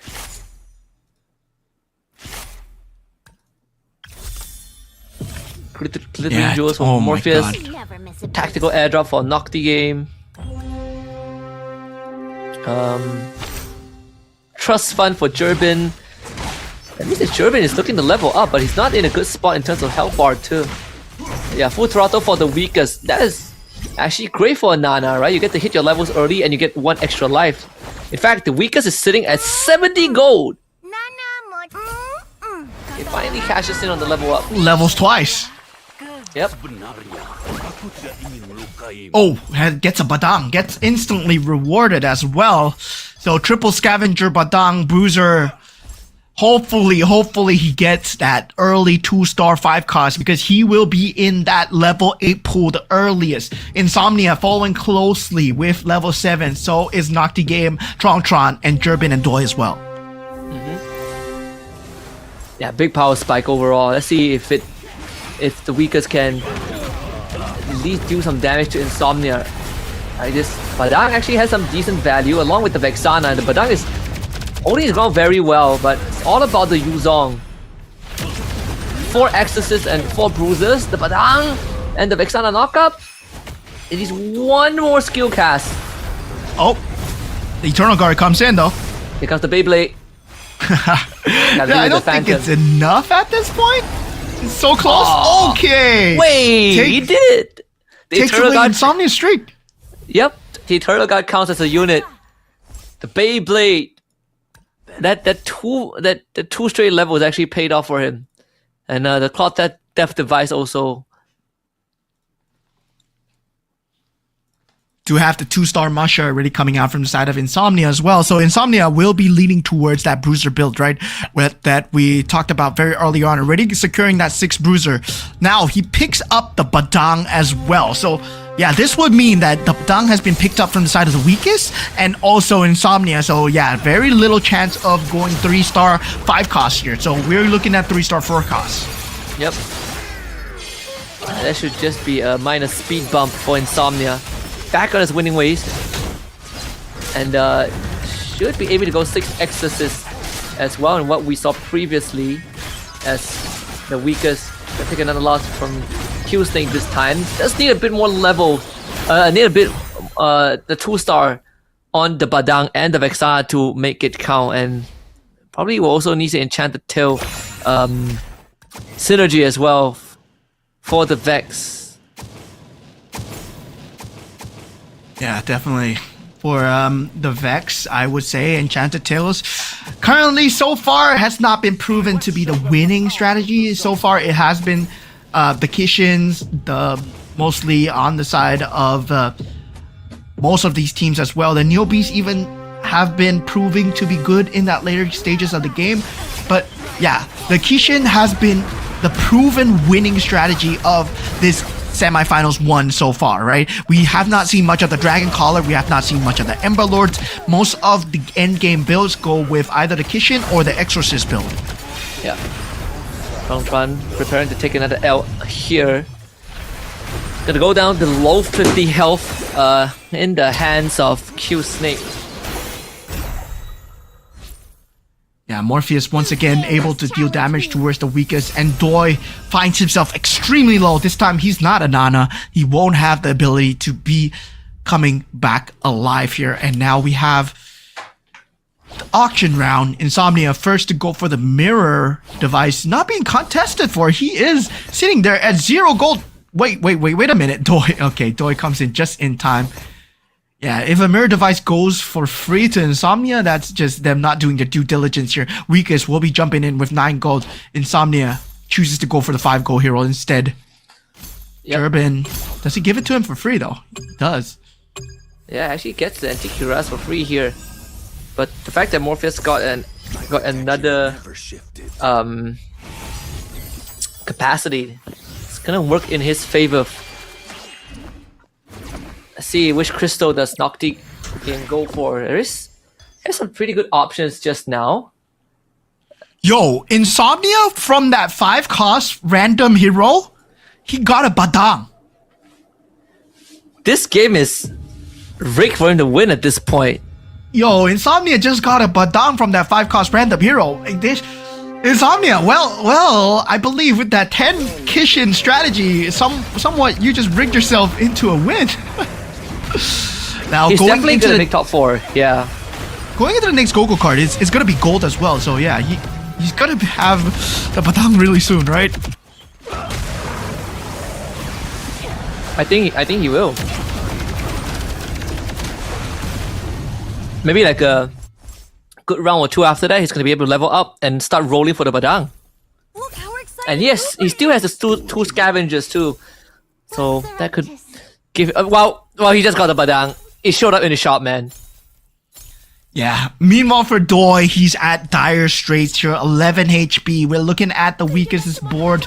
Weakest so far. He is trying to find his final synergy, trying to roll it down. It looks like Kishin will be that synergy of choice so far. Now for Doi, for the side of PNK, he has not been finding any value so far with his traps.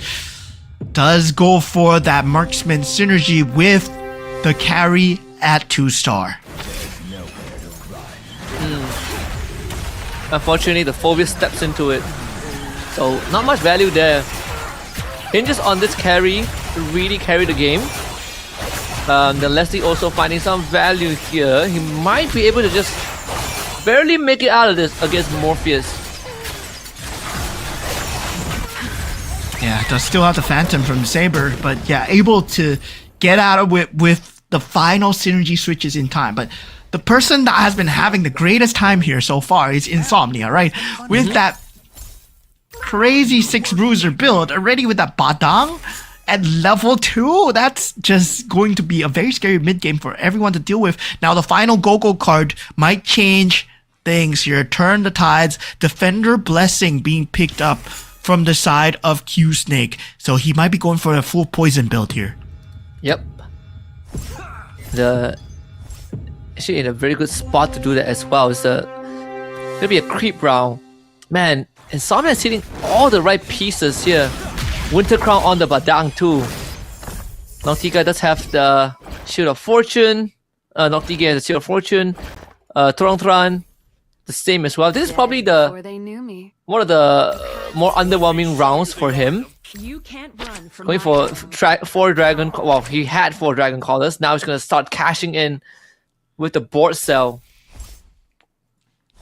Yeah, this hardbond meta, well, meanwhile, can the weakest as well, right? Both of them are falling extremely low in terms of HP. Tron does get that Gogo card to kind of keep him into that game as well. He does get the Shield of Fortune, but hopefully that gold is enough to convert into either a 2-star Claude or a 2-star Link that he's going for. Hopefully a 2-star Link, because he's going for that Ruby Swiftblade combo.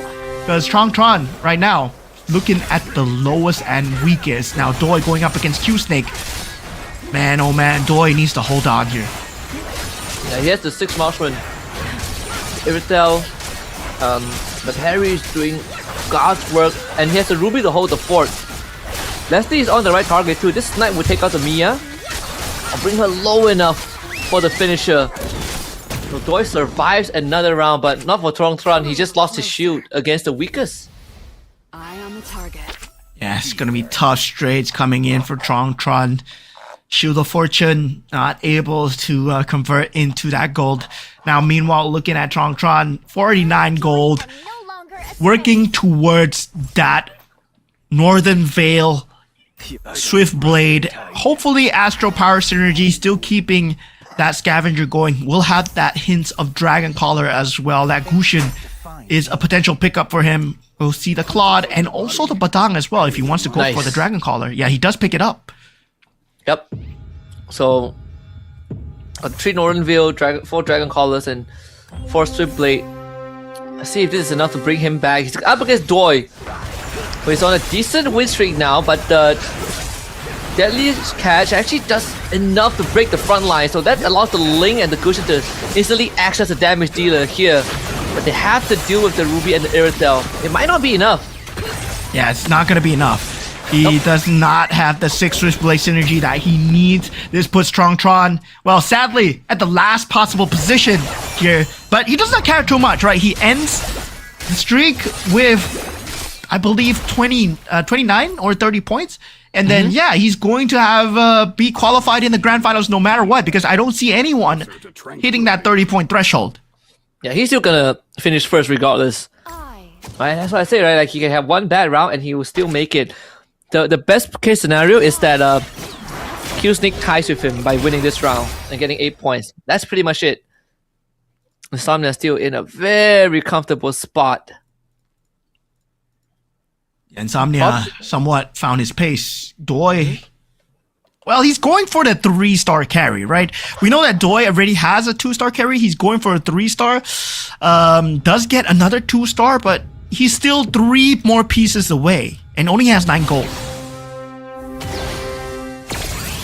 See if we can get lucky with this PNK trap for Q-Snake in the meantime, this poison build.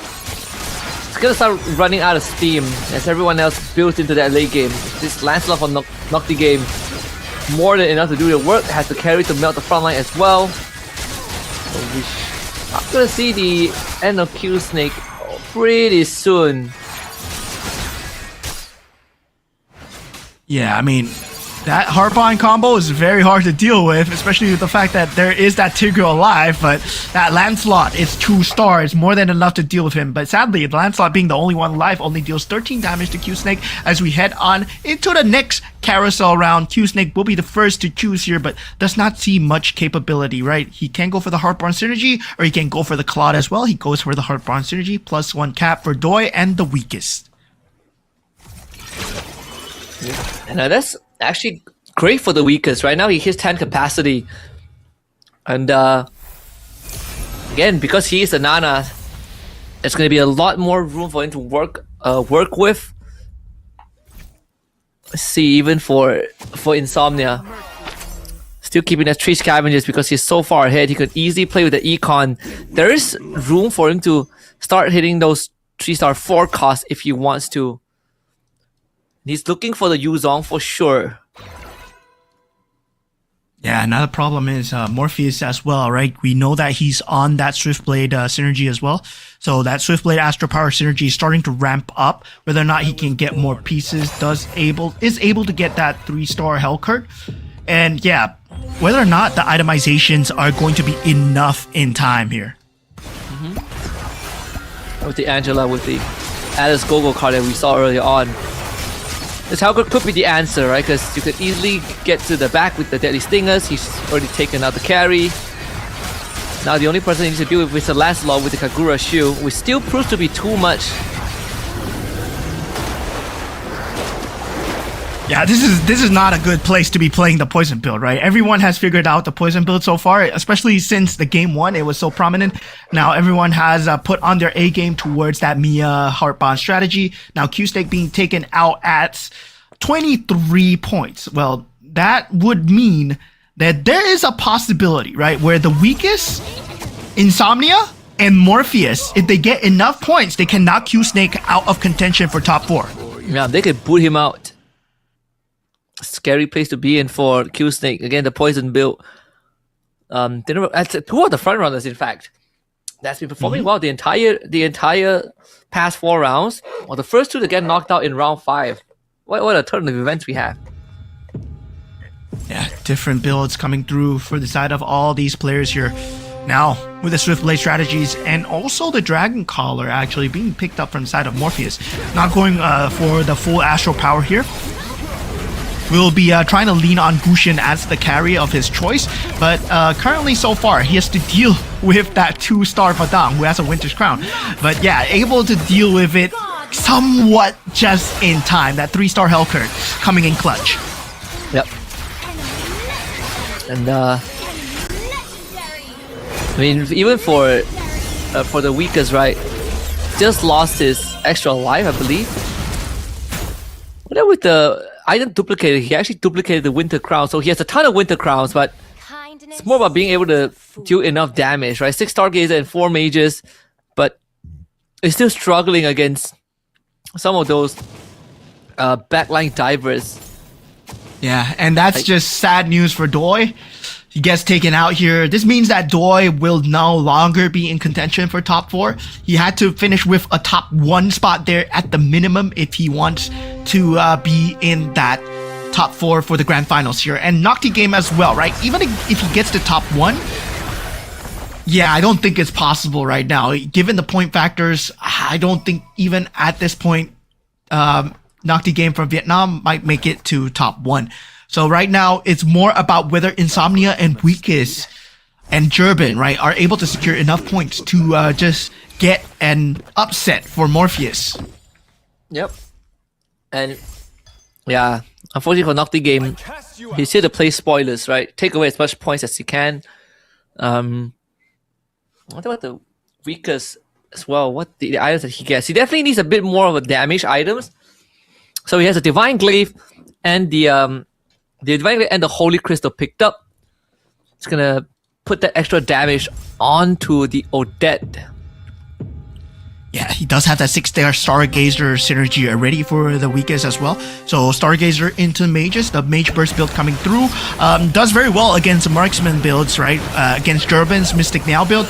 Now, we are seeing Morpheus going up against the Weakest so far. And so far for the Weakest, well, his Mage build seems to be doing okay, but the problem has always been the Hellcurt and that Saber. And Morpheus so far able to bring the Weakest down to its final legs here, 1 HP. Yeah, unfortunately the big problem is just that the Saber and the Hellcurt are just too strong. They just cut through all of the mages. A glorious adventure. Unless you hit like a 3-star Vexana, there's no way out of this. It's down to its last legs as well.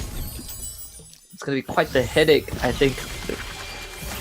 Nocti game is now at the top with the 6 Kishin, 2-star Lancelot, with the Weapon Master as well, with the Weapon Master 3-face Warper. Things going good for him, right? Insomnia gets the 3-star Yuzong. Does he? Oh yeah, he just got it. Insomnia got the 3-star Yuzong. So yeah, finally, right? We were hoping that Insomnia gets it in that early stage. He got the Yuzong at the start already. Now he gets the 3-star Yuzong, gets the synergy through. He does have the economy with the Bruiser. But now it's more about dealing with the Weakest, right? Now the Weakest is going to be a huge problem here. Oh! Does take out the Weakest. Almost got wrecked by the Beyblade, but the Spell Vamp enough to keep him alive. And there goes the Weakest. He is now out. 3-star was just in time. Just in time.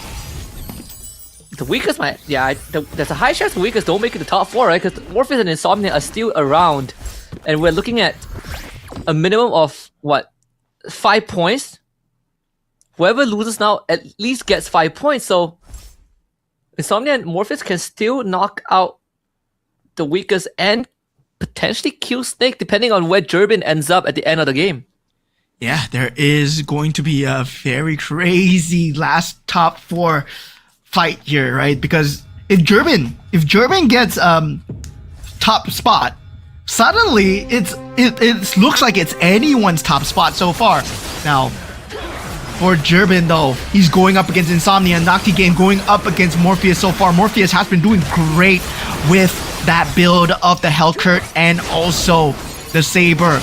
Now going up against Nocti game's build of the Lancelot, but the Lancelot proving to be slightly too much with the Kishin build will be taking out Morpheus here. Morpheus should get 4 points from this. 5, I think. 4th. It's gonna put him at 26, sorry. 26? Yeah, 25, I think. Yeah, 25. Yeah, 25. Wait, that means that He's secured. No? he is. That means the Q Stick is in danger, right? Yeah, Q-Snake is in danger. Like, Insomnia needs to...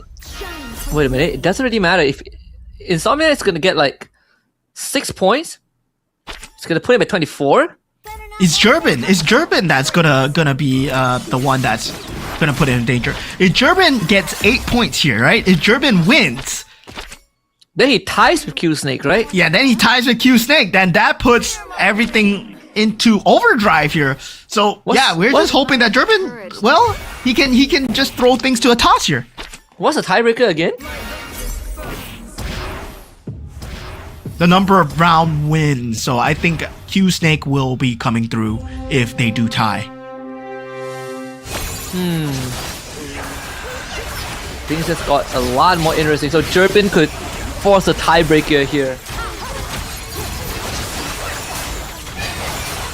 He's still winning out. This Lancelot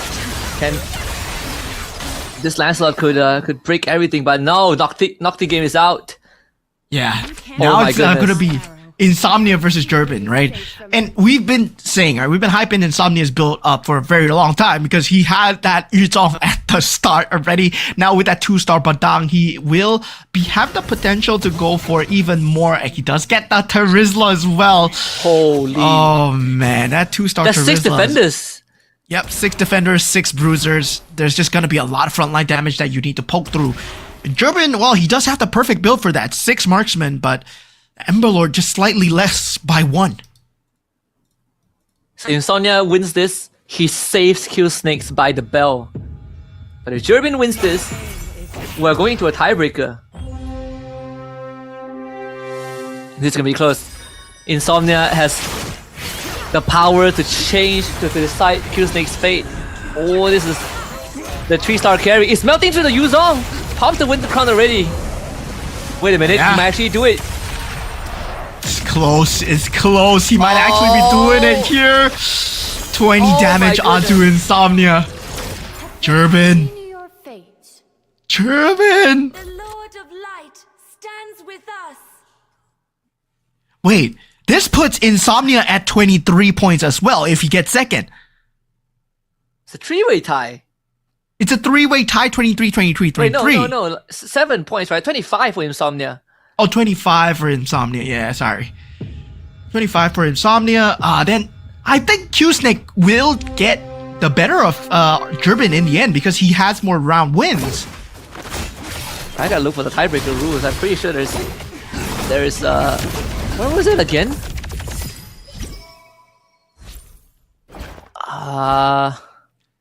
Alright. So if 2 or more players are tied, ranking will be determined according to the criteria in the following order, right? So total tournament points, number of first place finishes. Okay, Yep, I mean that's Q Snake. Yeah, Q Snake just wins. Yeah, Q Snake wins because he has round wins. He has. Yep. Wait a minute. First place finishes, right? Oh, no, they will be tied for 1 first place finishes if Gerben wins. But then the next criteria will be top 4 finishes, which Q Snake will win. Yeah. Wait. Yeah. Yeah, does Q Snake finish top 4 like 3-4 times? Yeah, I mean, okay. He wins the tiebreaker regardless. Yeah, so Q Snake wins the tiebreaker. Sadly, for Gerben, this will be the last hurrah here. If he gets 8 points, I think he loses out in terms of tiebreaker to Q Snake because of the top 4 consistency that Q Snake had. Yeah. Man, oh man. That's what I read. That's what I remember reading in the rulebook. So this should be it. It doesn't really matter if Gerben wins or not. Q Snake still wins the tiebreaker. But we'll wait for official confirmation. Yeah, we'll wait for official confirmation. Yeah, but based on what I read, this Q Snake should go through. We'll see. We'll see in just a little bit. But man, what a fight in the end for Gerben, right? That carry 3-star. At least now we know that there's the answer for the 6-star 3-star bruiser. Yuzong and the 6 bruiser. Yes. 6 bruiser, that was an opportunity and a half for the side of Insomnia, but Insomnia already delivered a crazy game. So Gerben, well, congratulations, you secured $250 for yourself in the last round. We'll have to see, according to tiebreaker rules, who makes it to the grand finals, as you are tied with Q Snake for the points so far. But I believe that decides our top 4 already, right? Tron is definitely there. There is also Insomnia, Morpheus, and between the 4th spot, I'm not too sure whether it's going to be Q Snake or it's going to be Gerben as of yet. Yeah, we'll wait for the confirmation later on for the tiebreaker rules, but again, according to the tiebreaker rules, it should be it. Q Snake should go through despite having enough points with Turbin. But man, Group A is something else. We had especially we've seen the innovation from Trongtran. He has some crazy moments. I mean, Insomnia stepping up, with the ultimate Kishin synergy, and then Turbin finding the answer for the 6 bruisers in the final round of Group A. Yeah, the pivots coming through from a lot of these players, especially when in the early stages where they were going for the eco rounds as well, we did see how a lot of the more competitive players want to play, right? They play for the money as much as possible. Then afterwards, once they secure the scavengers, once they're secured the newbies, then they go for the main pivots coming through. And it seems like, yes, the top favored pivots have been towards that Kishin and also towards that 6 marksman into that Mystic Meow as well. And that's something that we finally saw out of Turbin at the last game as well. Yep. Can I just say that Veil still is at 100% win rate and has only been used once? I think Trong is up to something. He might actually get to cash out on some extra cash by the end of this. Well, he's guaranteed grand finals with a super consistent performance, right? 4 out of 5 rounds he had a top 4 finish, and half of it was first place. He only bombed out in the last round, but by that point he secured more than enough points that it really doesn't matter where he ends up. Yeah, so very good show by everybody that has played today. So far, I would say, well, defining the meta, as the new patch just came out just a week ago. And definitely for a lot of these players, it's all about finding the play so far. It feels like, yeah, right now Kishin is going to be one of the strongest builds. Nocti Game had a great showing. Turbin, I would say, during the last match itself, pulled off that 3-star carry finally against Insomnia, who had a great early game as well. Once again, right, people who have great early game, it feels like they've been not winning the matches. Yep. Let's take a look at the winners lineup for this game. Looks Turbin with the pop-off at the very end. And of course, able to score himself the 3-star carry, 6 marksman, and Mystic Mail strategy, and on top of that, having the 4 Dauntless to keep the front line alive as well. 2-star Ruby with the perfect itemization to consistently just make space for both the carry and the Leslie to do damage. I mean, there is no way, right, where the Yutong would be finding himself in the back line, especially without the utility of being able to jump into that back line. You're not a swift player, there's no flicker anymore, there's no ability to jump behind. So yeah, without those items available in the pool, this brings carry and Irito, especially in the back line, especially if you have a Leslie as well who's able to deal so much damage. Well, Turbin found the key lineup that he needed to win, right? We saw Mystic Meow Marksman not having a key show in these games at all, but Turbin finally found the perfect counter to it, and that was the 3-star carry. Yeah, the 3-star carry all the way.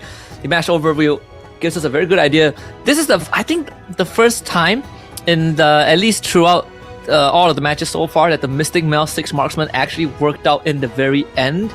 There's some pretty good ideas. We saw, like, I think Trongtran and I believe the weakest, or was it Doi, started mass selling their board to pivot. Unfortunately for Trongtran, just couldn't find a pivot that works for him. The weakest went for the 6 Stargazer, 4 mages, tried to make it work, but unfortunately just could not deal with the 6 bruiser, 3-star Yuzong from Insomnia. Yeah, and I'm surprised, right? Insomnia went for the 6 defender over the Exorcist. Despite the fact that he had that 3-star Yuzong as well. I mean, that defender just got shredded from the hands of the marksman as well. But taking a look at the final standings of the players that will be going through, yes, the tiebreaker has been won from the side of Q Snake, who has secured that round win and also has more top 4 finishes in terms of placements as well. Yeah, just one extra top 4 actually, no, I think the top placement, 4 right? one to the placement right? of the So, yeah, because he did have one, like, 8-7 compared to 8-6 from Durbin. So pretty unfortunate that it's just a one placement difference throughout the tiebreaker rule, right? That could have been so close. If Durbin had 7 points, wow. Yeah, because we were also looking at like if you have the same amount of like top 4 finishes, the next thing they check is how much 8th place finish you have, right? And unfortunately, Durbin bombed out in round 2, so that was sort of like the difference maker there for between these two players. So I mean, good effort from Durbin. He made it insanely close, but Q-Snake just barely edging out. Yeah, that was so close, man. I would have loved to see a Philippine representative in the grand finals. As we said, right, Philippines has always been around in that top 4, but looking at the top 4 that has make it through, congratulations to them. And Durbin, well, you're walking away with $250 as we head on into that top 4 as well. So yeah, for our top 4, we have Tron, we have Morpheus from Myanmar, we have Insomnia from Indonesia with Durbin coming in. Hey, no, we have Q-Snake coming in from Ukraine as well. Yeah, quite the diverse pool just from Group A, right? You know, we get Canada, Indonesia, we got a ECA, and just overall, and I believe Myanmar too. So this is already shaping out to be quite the grand finals. We already have half the roster, but this is just half of the show. We have Group B coming up, and that's where we would have some Malaysians coming in as well. But I'm pretty sure the winners probably will have something to say.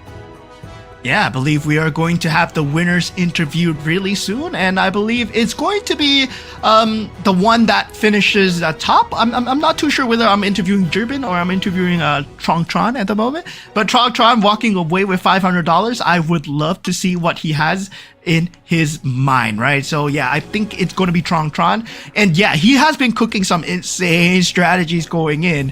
Well, I wanted to ask him, right? What I want to ask him whether he expected to see an ultimate 10 synergy in the MCGG semifinals here. Yeah, I think the better thing, at least he didn't have to experience it, right? Like it was what took out, it was what finished first place. But yeah, I can't wait to see what he has to say. All right, so we'll be heading into the interview really soon, and let's go. Let's go. Hello, bro. Hello, Moment. Halo, Man. Halo, Trung. Okay. Hi, hello, Tron. Hi, everyone. How are you, Woman? Hey, how are you guys doing?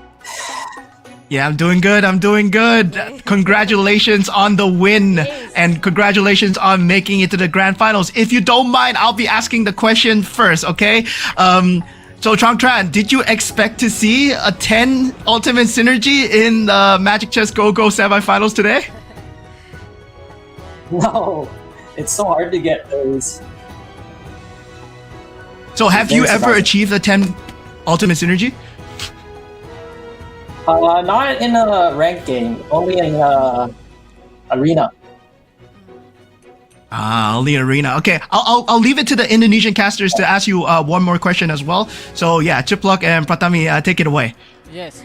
Okay, mungkin Truk how is line up to take a win for 5 round? How your strategy in 5 round? You are so good in 4 round before. Before 4 round, you always hashtag 1-2 games dan hashtags 3-2 games. Yeah. How your strategy? Oh, well, my strategy. So I try to go for top 4, so consistent. Yes, consistent. Yes. Yeah. Okay. I think enough. Okay. Thank you. Thank you. Tran Okay, dan thank juga you, Moman. Moman. Thank you. Thank you for answering our questions. All right, have a great grand finals. We'll see you. Yeah, see you. Okay. Bye bye. Itu dia Bye. untuk Tran yang penting konsisten sekali lagi teman-teman. Karena apa? Karena untuk semifinal yang dibutuhkan itu The key is to stay consistent, right? Aiming to go for top 4 every round. I mean, yes, I'm a pretty innovative approaches to the game, and I'm glad we get to pick his brain or we get to see the inner workings of his mind a lot more tomorrow, because we have uncapped games. And I think he's lying. I think he's lying when he says consistency, because he's the only one that picked the veil. You know, he's just trolling off the other players. Like, oh yeah, you guys can go for consistency. Yeah, you guys can go for consistency over that. But I'm gonna go for the veil. I'm gonna get my wins no matter what. I mean, even he did mention, right? He didn't expect to see like an ultimate strategy. Right? Even he himself has not done it before. So we just witnessed an ultra rare moment in Magic Chess Go, and it's the fact that it's during a semi-finals of all stages. Can't wait to see what is in store, because I mean we still have more matches coming up. Yeah, I mean, round 2, Group B of the semifinals, as we determine the top 4 going into the grand finals before tomorrow. But now we will be going for a short break before we find out the Group B games as well. So stay tuned as we go for a short break, and we'll see you guys shortly after, all right?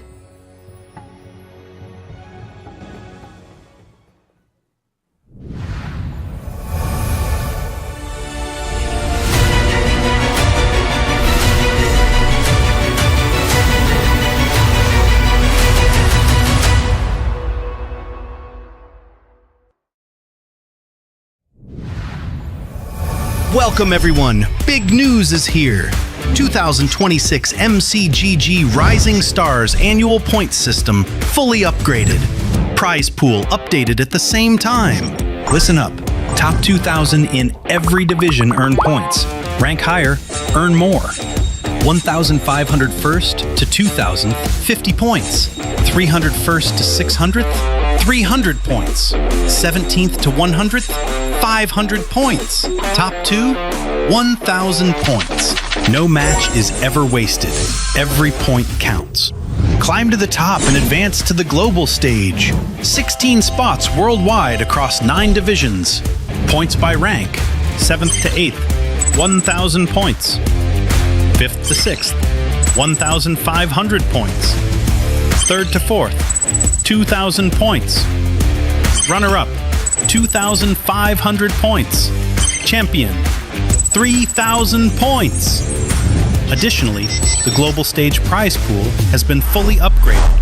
The champion prize is boosted to $10,000 with corresponding ranking rewards for 2nd through 16th place. Earn an extra $250 match bonus for every single victory, plus a $3,200 special prize pool shared by players using the least seen commanders in winning matches. 4 full seasons in 2026, Season 5 through Season 8. Points are calculated independently per season and accumulated for the year end.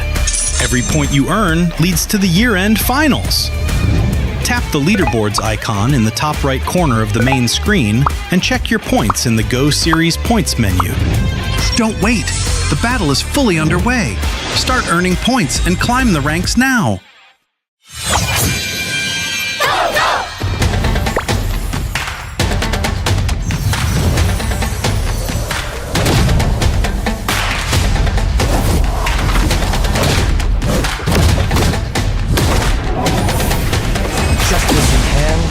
Resolve in heart.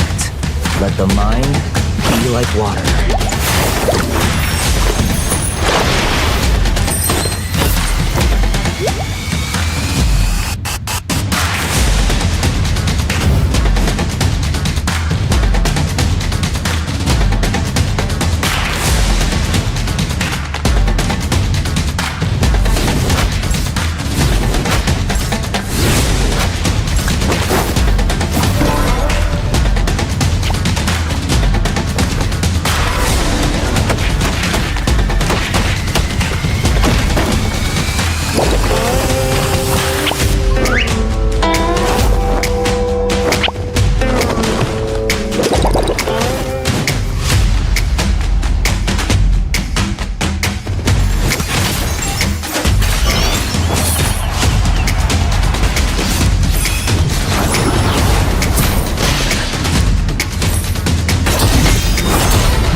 Welcome everyone! Big news is here! 2026 MCGG Rising Stars annual points system fully upgraded. Prize pool updated at the same time. Listen up. Top 2,000 in every division earn points. Rank higher, earn more. 1,500 first to 2,000, 50 points. 300 first to 600th, 300 points. 17th to 100th, 500 points. Top 2, 1,000 points. No match is ever wasted. Every point counts. Climb to the top and advance to the global stage.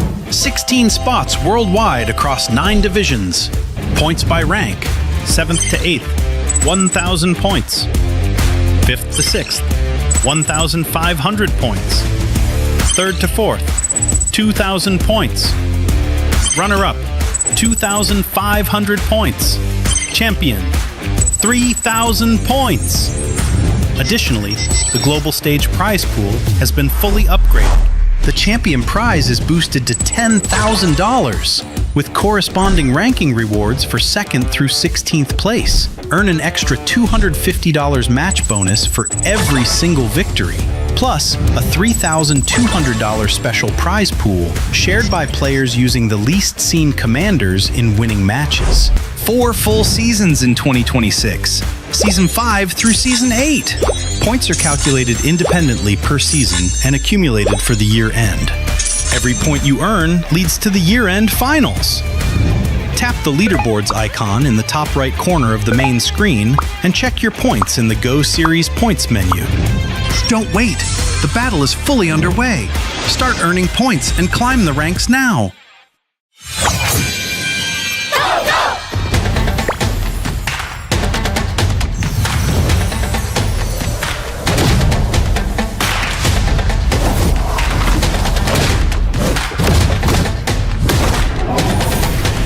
Justice in hand, resolve in heart.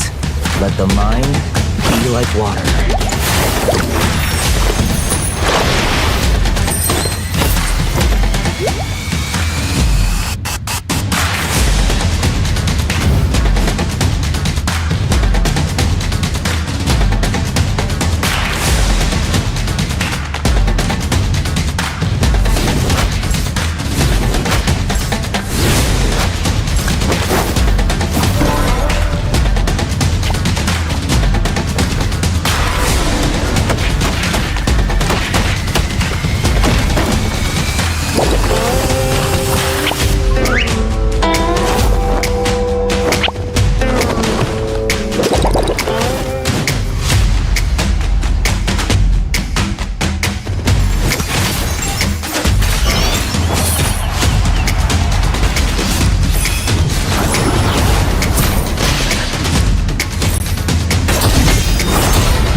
Welcome everyone! Big news is here! 2026 MCGG Rising Stars annual points system fully upgraded. Prize pool updated at the same time. Listen up. Top 2,000 in every division earn points. Rank higher, earn more. 1,500 first to 2,000, 50 points. 300 first to 600th, 300 points. 17th to 100th, 500 points. Top 2, 1,000 points. No match is ever wasted. Every point counts. Climb to the top and advance to the global stage. 16 spots worldwide across 9 divisions. Points by rank. 7th to 8th, 1,000 points. 5th to 6th, 1,500 points. 3rd to 4th, 2,000 points. Runner-up, 2,500 points. Champion, 3,000 points. Additionally, the global stage prize pool has been fully upgraded. The champion prize is boosted to $10,000, with corresponding ranking rewards for 2nd through 16th place. Earn an extra $250.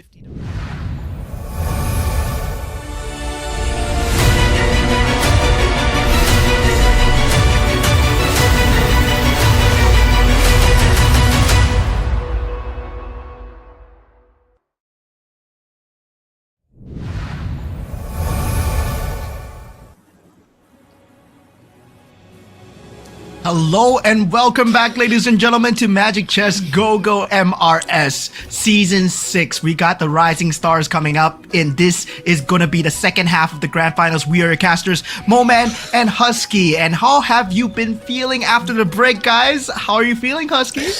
Feeling great. I mean, we see some crazy stuff in just the Group A, and I mean, the players have set the bar really high, right? And now it got me excited on what's going to happen in the second half of the show, where we have the Group B contenders, another set of 8 fresh faces who definitely have been watching what went down in Group A, and I now I want to see what they have in store and see who gets top 4 and joins the finalists tomorrow. Yeah, definitely. This is going to be the second half of the semifinals, where another 8 players will be vying off for that top 4 spots for the grand finals as well. But we have different representations, right? A region that, of course, my friend Husky here would be proud to say Malaysia is coming in that Group B as well. And of course, we got a representative from Myanmar as well. So yeah, we got Cambodia as well coming in as well. So yeah, I'm proud to see them coming in. Yeah, but I mean, last time we've always had Malaysian representatives, but never as much as this, right? At least not 3 in a single lobby, which is pretty crazy. You know, I thought that it would be more spread out, but it is what it is. And now I want to see if they can make it true, because, you know, these are, again, new faces. They are not the usual names that we saw back in Gold 1 and back in season 5. So with the torch being passed on, there's definitely going to be some expectations, as Malaysia is regarded to be one of the strongest region as well. We did win SEA Games, you know, I think last year, actually no, couple of months ago, sorry. So there's definitely, you know, a standard to be held. Yeah, and for all of you guys that are watching the live stream as well, of course, do remember to follow our official Facebook account on the QR code there, and you will find luxurious rewards, you will find activities, comprehensive game news, of course, everything to do with MCGG Magic Chess Go-Go, that will be there on our Facebook group as well. All the rising stars, well, if you didn't know, right, MRS, from season 1 all the way to season 6, it has started with all of you in that app itself, where you are just playing in the comfort of your own home. But going into the TikTok as well, right? Going into our Facebook and TikTok QR codes. Do follow our live stream. Do follow our official TikTok account at Magic Chess Go-Go Global. You'll find the latest and also most comprehensive game news. Follow us on both communities. And who knows, you might be playing in the next Go 2, Go 3. I might be casting you guys. I'm excited to meet you guys as well. Yeah, and I think that's the best part, right? From the comforts of your home, you get to be a part of MCGG history. And again, follow our official MCGG TikTok page. You can join our community events while watching the live stream, and you have a chance to get some diamonds along the way as well. And remember, just now when we watched Group A, these guys are all playing from the comforts of their home, on their couch, on their bed, wherever they find most comfortable. And some of them have already locked in a $250, $500 prize pool, so you can be that too, as long as you put in the work. And speaking of putting in the work, the devs have definitely been working overtime to bring us the Chrono Echoes Season 7 set that will be showing up on 12th of August. So remember to lock that in your calendars, because this is more just about a new season. It's also about new synergies that is going to show up and become game changers. They include Echomancer, the Starbelt, Spectre, the Miss Bender, and apparently we have 2 super fans called Franco and Brody. So if you want to find out what that means, tune in to the update on 12th of August. Yeah, I mean, this is going to be a crazy new synergy, crazy new metas to have unlocked as well. Hopefully, we get to see a rehash of combination of old metas that are coming in as well. Of course, from the OG meta till now, there has been a lot of changes to the entire sets and synergies races of Magic Chess Go-Go, but one build remains super popular so far, right? Throughout all 6 seasons, I gotta say, the Bruiser has not gotten any less limelight. Yeah, not at all. I feel like it's been too much bruises or 6 marksmen, and you want to give your feedback. Here is the MRS S6. It is our special live stream survey. If you think that there's anything that we can improve on broadcast to give you a better viewing experience, do let us know. But you have any feedback that you feel like could make MCGG better overall, do drop that in as well. Maybe you have a synergy idea that you want to highlight. Maybe you feel like you sort of want to know a bit more about, maybe player fun facts or statistics on the live stream. Just make sure you scan the QR code and submit your opinions. Yeah, definitely. Your opinion matters here in terms of MCGG as well. So hopefully, yeah, it takes less than 30 seconds to just do the survey as well. So yeah, do it. And hopefully I get to see you guys' opinions live in the MCGG server. I'll get to see it more in the go-to circuit as well, right? When we move on into the go-to circuit, of course, these are the players that will be playing here as we have the annual points coming in from the side of MRS Season 6 that will eventually add up to that global circuit as well. Yep. And for those who might have missed out our earlier explanation of the tournament format, don't worry, we got you covered again. Let's do a run it back. Of course, every single region has their own slot allocation division. In this case, Indonesia has the most, which is 3 players. But you can read the list and pause if you need to read the rest of the slot allocation. But most important is that today is the semi-finals where 16 players are divided into 2 groups, which is Group A and Group B, and the top 4 from each group will qualify for the finals. We've already gotten our top 4 from Group A. Now we're looking for the top 4 from Group B, and all 8 players will play in the finals tomorrow. Yeah, and looking at the point system coming through, this is the point system that governs the integrity of MCGG, where the semifinals, we will have 8 points for that number 1, -1 point for each respective placement, all the way to 1 point until the last one. But going into the finals itself, we will have a point championship where each player who reaches 18 points will qualify for the championship round, and they will require to get that first place position to become the champion. So as Husky said, this can be a bender of a match, as the players at 18 points will all have to fight for that prize pool of $10,000.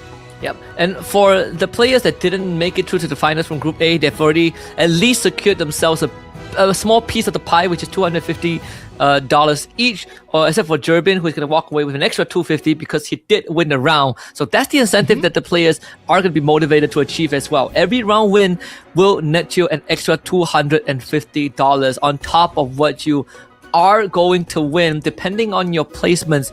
But the Holy Grail, the Mother Lode, is going to be that 10K. But on top of that, we even have another incentive that we call the special prize pool. Yeah, and this is indeed special, right? After the tournament concludes, all mini commanders used by the winners of each match will be counted. So definitely we are stat tracking the amount of commanders that have been used. And of course, the least winning appearances of the commander will share a $3,200 prize pool. So this means that if your commander is not meta, but you know you can win with it, like if you're Tron and you know you can win with Veil, well, there's not going to be an issue, right? Because currently, Veil sits at the bottom at 100% with 1 appearance. And yeah, $3,200 prize pool, that's not too shabby. Yep, so there's a good chance that if no one else picks up Veil and the tournament ends, Strongtron walks away with an extra 3.2k, which is pretty insane if you think about it. So do keep an eye on the commanders used by our players, because you never know what else they have cooked up. But I think it's time to introduce our players from Group B. Again, another set of fresh faces. This time, still have an Indonesian Dazer. We got Pain OU from Myanmar with AOT, Ban from Vietnam, Starboy Go Cambodia, two more Indonesians, Mozzie and Mochi, and of course the Malaysians with J-Part and Rage. Yeah, so actually Dazer is actually from the MENA region, right? But he has that Indonesian flag because he is of Indonesian nationality, so his parents are both from Indonesia. He has an Indonesian passport, but he currently lives in MENA, so he participated in the tournament from the MENA region. So he will be playing from the MENA region as well. So this is our man Dazer himself, right? Indonesian, yet MENA at the same time. This is exactly like me, right? And Pain OU coming in from the Myanmar region. Well, nice to see you, my friend, my Burmese brother, as hopefully you will get into that grand finals as well. And AOT Ban, teammate of AOT Shadow QC. So our previous champion has sent his protege / teammate over, and Starboy Go coming in from the Cambodian region. Yeah, and so it's there's some heavy hitters here for sure. Again, Indonesia, they have multiple participants, but of course the Malaysian as well. Two new faces in this Group B stage. You got Rage as one of them, and of course J-Part as the other. So there's going to be some responsibility to carry that torch forward, but it's pretty exciting. It means that the talent pool is constantly growing. We're not fully just relying on one superstar who won that SEA Games for us and finished, I believe, top 5 in Go 1. Yeah, we got Mochi as well coming in from the side of Indonesia.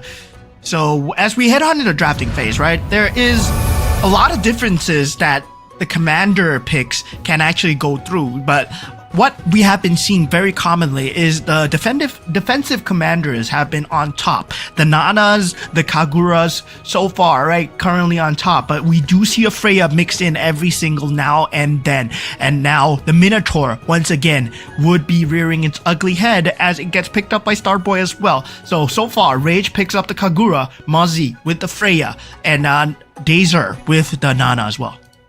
And just to rehash on the drafting sequence, game 1 is going to be randomized, but from game 2 onwards, your placements of the previous game will determine when you get to pick your commanders. The higher your standings in the previous game, the later you get to pick.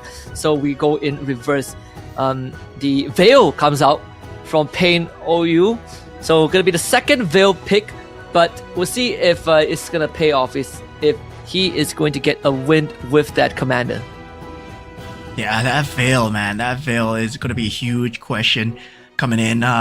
Well, we did see Tron do an extremely good job with the Veil. And Veil is good in the sense that it does give you direction, right? Where you get to choose the synergy, it gives you a direction extremely early on. But that direction can also come to bite you back, especially if you don't get the pieces needed to make the main pivot piece, right? For example, if you're going for bruisers, well, you're looking for the Yuzong for sure. But if, let's say, you go for the bruiser synergy, you don't get the Yuzong, then suddenly you have 5 bruisers without the Yuzong and the Badang, well, suddenly your lineup doesn't look as good. Yeah, and most importantly, you need to be able to hit the Yuzong as well. Not just hit the Yuzong, but making sure that you at least get a 2-star on him. So it's not going to be as cut and dry, but we'll see how this one pans out for our players, right? It's just going to be fun because we did have... I think Insomnia for Indonesia just making it through. Now there's a chance that we get 3 more Indonesians, or in this case, including Dazer, into that grand finals as we hop into game 1. Right off the bat, no scavenger openings. Yeah, no scavenger opening so far. Ban with a surprising Alice pick at the last pick, right? And whether or not he's going for that Swiftblade Astral Power that generally we do see out of Alice's, right? We are going to expect that coming out from Alice's trying to pick up that first 3-star, trying to pick up that first either that Hellcurt or the Saber. So far, not choosing to commit the card as of yet. So yeah, is still looking for that Astral Power synergy. Mochi having the Hardbond Scavengers ready. Ban also having the Hardbond, and Mozzie actually going for a bit of an eco play here. We need to take the L just to make sure that he remains at 10 gold. I think the Dazer is doing the exact same thing, taking the L making sure that he's going to be sitting at 20 gold. So he's going to level up automatically right now and gets to cash out on a couple of key pieces and start working on the board. Yeah, definitely going for an early interest play will be Dazer here. As he is on the Nana, he's starting to feel safe. Now, scavenger pieces being picked up from the side of Mozzie and Mochi as well. This will accelerate them into that mid game as well. So far, for Ban, unable to find the piece that he needs to actually make a very nice Alice board, but he still has the space of time to work with. Currently still only at the third round so far for all these players, right? And usually generally at the third round you don't find your pivot pieces, where generally as the better you are, the more costs you're willing to forego, right? Whether or not you find your pivot at 3 costs or at 4 costs, generally it's always at 4 costs for these guys. Yep. And it has been one of the more consistent strategies to win the game. If you want to go for 3 costs, you're either looking at the Mia Poison build or you're looking at the Saber Hellcurt. So there hasn't been much variation other than those two. So it's there's quite the predictable pattern here that we're seeing. Scavengers now come up for half the lobby. It's going to contribute to that finances. Yeah, Neo Beast coming out from the side of Mochi as well. So Mochi, surprisingly, on the Cho, does not go for the Cho Sash, went for that Ruby card as well. So the Ruby Commander card gives him the Cloak and the Scythe as well. So this means that he can potentially go for Ling Neo Beast build, especially if he gets that Scythe and that Cloak on the Gushun, and also that that Ling as well. So yeah, he can go for that, especially while he's building up Neo Beast energy. These are actually winning out the round with 4 newbies, so that's a bonus, right? Taking the win over Pain. So 76 health, running the Veil, so you definitely want to start getting some big pieces here, and he's gonna get that Yuzong as he's able to move first. Yeah, straight away going for that pivot piece, so definitely the wins will be shifting towards that bruiser favor for OU. Pain, Mr. Pain here, currently sitting at the lowest in terms of HP, but we know that Veil, in terms of synergy, does not struggle when it comes down to the mid game at all. That direction will be easily found from that Burmese player here. And he does have scavengers, he still has Neobees, but on top of that, right, he's going to be looking for more bruisers or more exorcists in the meantime. Yep. The blessing activated for the defender's blessing that we saw just now. For Pain does have the exorcist, 4 exorcists and 3 scavengers. So still working, focusing on that economy, but making sure that he's able to cut his losses, at least with Yuzong that's able to take down some of the enemy pieces. Won't be able to win this round against Brave Sally. This Kagura Martis a bit too much for now without the Bruiser synergy. Yeah, I mean, that Bruiser synergy is much needed in terms of the damage. But sadly for him, yeah, he will be taking quite a bit of damage going on. He will be the lowest HP so far, but the next Go-Go card is a purple Go-Go card. So yeah, that purple Go-Go card would be a tide changer in terms of tempo. It can potentially just ramp up the game. We might not even see a level 9 game coming out, especially if people like Ban, they are able to get like an early synergy from that purple card as well, because you can get an early Swift Blade synergy, you can get an early Swift Blade piece as well. So Ban can potentially go even more. Yeah. Some a good pivot points here too. And Rage, Kagura with the Angela on the board. They should secure him that early game, basically securing that early game. That Marty is holding onto Divine Glyph as now as a placeholder, but again the Kagura Shield and the Angela Q should get him through this. Quite a slow burn though, dealing with the Brody, who does have the Demon Hunter sword, but now with the Martis down, Starboy could get the could break the streak here. Yeah, the streak potentially broken off. Rage will be taking his first instances of damage here, but he is going for 3 scavengers, right? This is surprisingly, he can go for 3 scavengers for so long, and all across the board, 3 scavengers. The only one who is opting to go for a win streak is Mozzie, who has been on that 6 bruiser so far. And Yeah, definitely now swapping out for a scavenger build because it is the creep round, but he has that 6 bruiser build when it comes down to the team fights, when it comes down to the player versus player. Everyone essentially has a scavenger synergy activated, aside from J-Par, right? So he's opting to stick with the 4 newbies that he just got. So it's not gonna be much stacks, much points for that synergy for now. So you look at the creep brown, the Guardian helmet being picked up by J-Par. Brilliantly in battle. Yeah, and as expected, Ban, he's trying to accelerate the game as much as possible, going for the elite team card, right? Where 30% extra attack speed on 3-star costs and below. So this means that the Hellkirk and also the Saber will be much more accelerated. He wants to accelerate it as much as possible. Meanwhile, for the rest of the commanders here, everybody opting to go for Eco except Starboy Goku, who obtains the Oracle by choosing the Bright Sunshine, going for that Defender, potentially that Defender Marksman build here. Yep, a very good chance to do that. Even, I believe for Rage,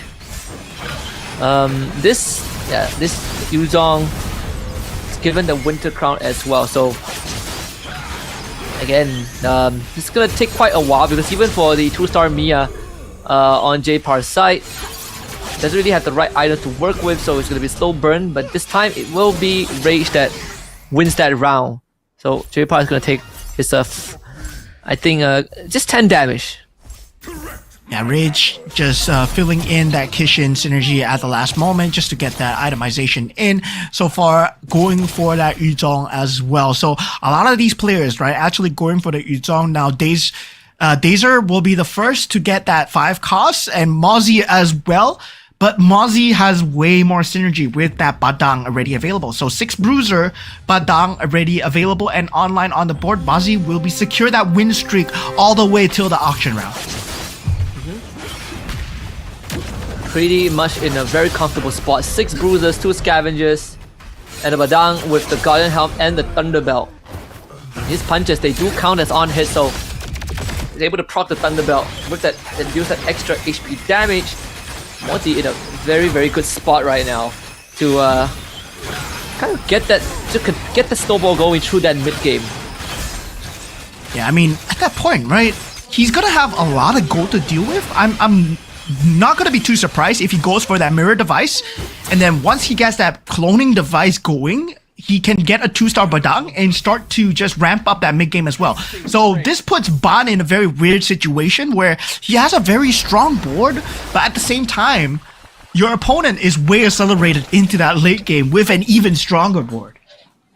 Yeah, I think for Ban, he's also looking to try and he doesn't have the cumulative recruitment, right, and he's running low on eco as well. So the tempo is going to slow down here, and he might struggle to get, his continue that win streak. Now I guess Dazer, who is 2 levels ahead of him. But more importantly, Ban isn't going to be rolling until after the auction because he needs to save that gold. Yeah, he still has that Neo Beast chest as well. Like now, finally at that 300 mark, might be choosing to just open it after the auction house. So yeah, that auction round might be that time where a lot of things might change for a lot of these players here. And yeah, a lot of them, I mean, still at that safe threshold HP. Now currently Ban and Mozzie on a win streak. Yep. Let's see which one are they going to go for here. Ooh. Okay, so Dazer wins the bid for the Magic Crystal, but Mochi also wants it, right? So cashes in 12 gold for that. Dazer, he was thinking about it. Kicks Ban off the Winter Crown. Yeah, now the Holy Crystal not being contested by anyone so far. Pain will be taking it. Mozzie actually takes the Haas Claws, bullies everyone off it, right? He knows what exactly he's going for. He's going for the Haas Claws build with the Bruiser as well, so he wants that ability to just sustain in that later stages of the game. Now, this might be a good thing for the itemization, but at the same time, he needs to get the star synergy. He needs to make sure that the stars level is up, especially on the Badang and also on the Yuzong. Yeah. And at least for the side of the Alice for Ban, it's working out pretty well. Again, his economy isn't looking the best, so instead of that Gushin, he's putting that Alice buff onto the Joy instead. So he's looking for a very mid-game centric draft. Maybe just enough to edge into the top 4, but the primary focus is still going to be on the Saber and Hellcurt, as J-Par gonna win that round with the classic Poison Heartbound build. Yeah, Mochi has been sitting on 72 gold actually. Now going for that reroll roll down as well. Now Pain OU finally goes for that roll down as well. Secures that 2-star Yuzong into a 2-star Kagura. And he does go for another Yuzong as well. Does not have the 6 Exorcist. Well, eventually finds the Ruby to put into the pool as well. This puts him at so close to a 3-star Exorcist build for Pain OU. Now a huge turn. Huge pivot coming out from our Burmese representative here. Is it enough for him to hold on? Yep, sitting at only 12 health as well. Needs to be able to get through this round though. Should be able to do so. The Phantom of the Yuzong is doing some good work with the Aurora AoE. Starting to become a problem. They need to burst the Aurora down, but there's the Winter Crown too. And it's doing just enough at the very end for Pain OU to survive into the Creed round. Yeah, that Holy Crystal coming in super clutch on the Kagura as well. And that was the least contested item, and Pain OU essentially got it for free. So Pain now, at this point, well, it's all about the final Gogo card. Can he secure a shield or also maybe a Flowing Rivers for himself just to secure some HP? No, he does not get the Healing Fountain. Instead, he has to go for Purest Power.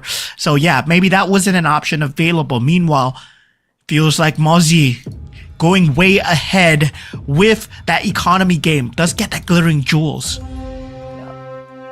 Mochi getting lucky as well, getting the Healing Fountain, so she would be able to start topping himself back up slowly but surely. As fortunately for Dazer, he needs one more extra slot, or maybe boot one of the scavengers out for the 4-star Gazer. And she's slowly lagging in the damage department, or at least in this case, it might just hinge on the Ruby. See that Farsa? Yep, it's gonna take that and gets a 2-star Lunox. Yeah, Badang available in the pool for Pain OU. Commits towards it? No, goes for the Yuzong instead. Gets the 3-star Yuzong. Pain OU, 3-star Yuzong to work with on the way towards that 3-star Kagura as well with the Badang in the shop. He can choose to lock it if he wishes to. It's perfect. Perfect circumstances for Pain OU. This could help him start the comeback, but it's not gonna be easy, right? As he's sitting literally in 7th spot. Let's see, this 3-star Yuzong should be no problem against Rage. Even though Rage, I believe, has the Face Warper. Yeah, so this point gonna be very tough for a lot of players to deal with, especially Pain OU getting that 6 Exorcist synergy. Now Dazer falling extremely low, Rage as well. This is the part where a lot of these builds are actually pulling through. Mozzie so far has a great run with that 6 Bruiser. I'm very curious to see whether he is able to take down that 3-star Yuzong that is out on the field so far. Any place is Yeah, he himself was able to get 2-star Yuzong, but I don't think there's enough Yuzong in the pool for 2 3-star Yuzong, unfortunately for him. So we had to set up for the 2-star. Slightly late to the party here. Yeah, there's only 14 for cost. Dazer with this 2-star Farsa, 2-star Lunox, 4-star Gazer. They should also help him hold out just a little bit longer. Yeah, this Kishin build coming in from Rage has not been able to do well, right? He needs his Lancelot to be able to survive. Now going up against J-Par, who has gone for this poison build, this Mia into the Minotaur, and so far it's been doing so well for J-Par. Now this Lancelot might be the last bastion here. Itemization is still not good enough. And really trying to hang on against J-Par, but this Lancelot just doesn't have the required output. Can't even get through the front line, sadly. Yeah, this puts Rage at 2 HP. Man, our Malaysian representative not doing extremely well so far in the first game. Needs an out, but so far I don't see what's the out for him in terms of just playstyle alone, right? He needs itemizations. He needs items on the Lancelot to help him out. And currently the Lancelot does not have enough damage. He needs either a 3-star Lancelot to bail him out. And yeah, it's not looking good in terms of the build at all. Now, meanwhile, coming in for the side of Mozzie, finally taking the first loss as well, as Pain OU finds himself on top. And yeah, his 3-star Yuzong into that 3-star Kagura looking extremely good so far. Yep. And this should be just enough for it to come back. I think we saw almost the exact same thing from a Trong Tran earlier on. And as you see Rage, if he can hold out here, it might be doable, right? Again, hinges on the Lancelot, who does have the Defender Crystal, but it's lacking in damage despite having 6 Kitchen and 3-Phase Warper. So Carry able to supplement that from the backline, they should do it. Yeah, this Tigreal does not have enough damage, right? So Rage will be able to hold on against Starboy Go-Go for now. Every member still alive going into the carousel round. As Rage will be the first to pick here. And the Batang is in the pool. Pain OU wants that. It's gonna be 3rd pick. Now he has a chance. Oh, he goes for the extra +1 cap. capacity. Nice. He knows he's confident. He's confident. The 3-star Yuzong, he doesn't need the 2-star Badang as of the moment, so he goes for the +1 cap, opens up the Exorcist, opens up even more Bruiser builds coming in, potentially. And the fact that he's level 9, right, means that now he has 10 heroes that he can put on the board. Which is more than enough. 3-star Kagura there. Yeah, 3-star Kagura in the shop. Yep, gotta hold on. He can just hold on. He can just hold on to it, yeah. Technically, he can sell the Granger and just get it, right? Yep, there it is. Yeah.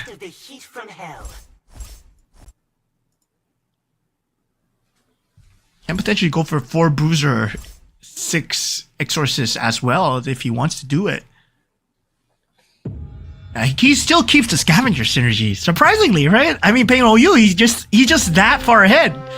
2 3 stars on the forecast. Now Rage on the final legs here, going up against Dazer, and Dazer has a crazy build as well. So yeah, whether or not this Kishin Mystic Meow, I don't think it's enough, man. No, the Lunox and Aurora, they're left untouched, and not to mention, right, we talk about this Ruby, who he 2-star is just holding the front line back. It really comes down to this Lancelot. Like where he dashes, he needs to dash in the right direction. Able to find a Lunox in the back line, and now only possible with the Crown. And able to take out the Phantom, and these are down to just 1. Yeah, if he does not find the dash onto Lunox, that would have ended terribly. And yeah, that was total RNG coming out from the side of Rage just to hold on for now. This brings him to another 2-star Lunox. This puts Starboy Go-Go out of the match here, as he is going to be that bottom 8 in that first round. But of course, anything can happen, right? Game 1 to game 5. Still, you don't want a bad start, especially if you're going up against the top few, the very best of the best here, as we reach the top 16 semifinals of MRS here. Yeah. Pretty unfortunate opening, but I believe there is a comeback chance, right? If there's anything we saw from game 1 is that it's definitely not the end of the road just yet.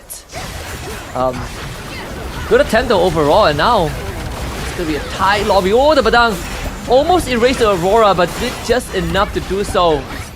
As Mochi, can he survive this? The Blast of Feather Airstrike, the Gusion Playtrona as well. 2-star Link doing majority of the work, and yep, just enough for the knockout. There goes Dazer. Yeah. Sadly, Dazer will be taken out from side of Mochi as well. Dauntless, Stargazer, not finding the Dauntless Marksman combination that everybody wants. But yeah, forced to go for the Stargazer combination. That's what the game leaned him towards so far. Now this puts him at the bottom 2 as we head on into our top 6 into the orange buff round. And yeah, currently I would say Pain OU still at a great position, but Evo's Mochi as well, right? Whether or not he finds that 3-star on that Ling. Yeah. If he gets it, then it would be a second 3-star 5 cost. The first one we saw was a Claude. Now we might see a second one, the Ling, as the ultimate game ender here. I shall be reborn. Potentially there, but currently, I mean, he's still building towards that Gushin, denying away the Badang as much as possible, does keep the Badang for himself. Meanwhile, for Rage, feels like he's been holding on by a sliver. Now he's out, he needs the Lunox to be 3-star, right? He needs the Lunox to be 3-star. That was the potential out coming in from the previous game. It's either the Lunox or the carry that needs to be 3-star, but cannot find it. Does not have the economy for it. You know, hold off for 3 more rounds to even reach the carousel.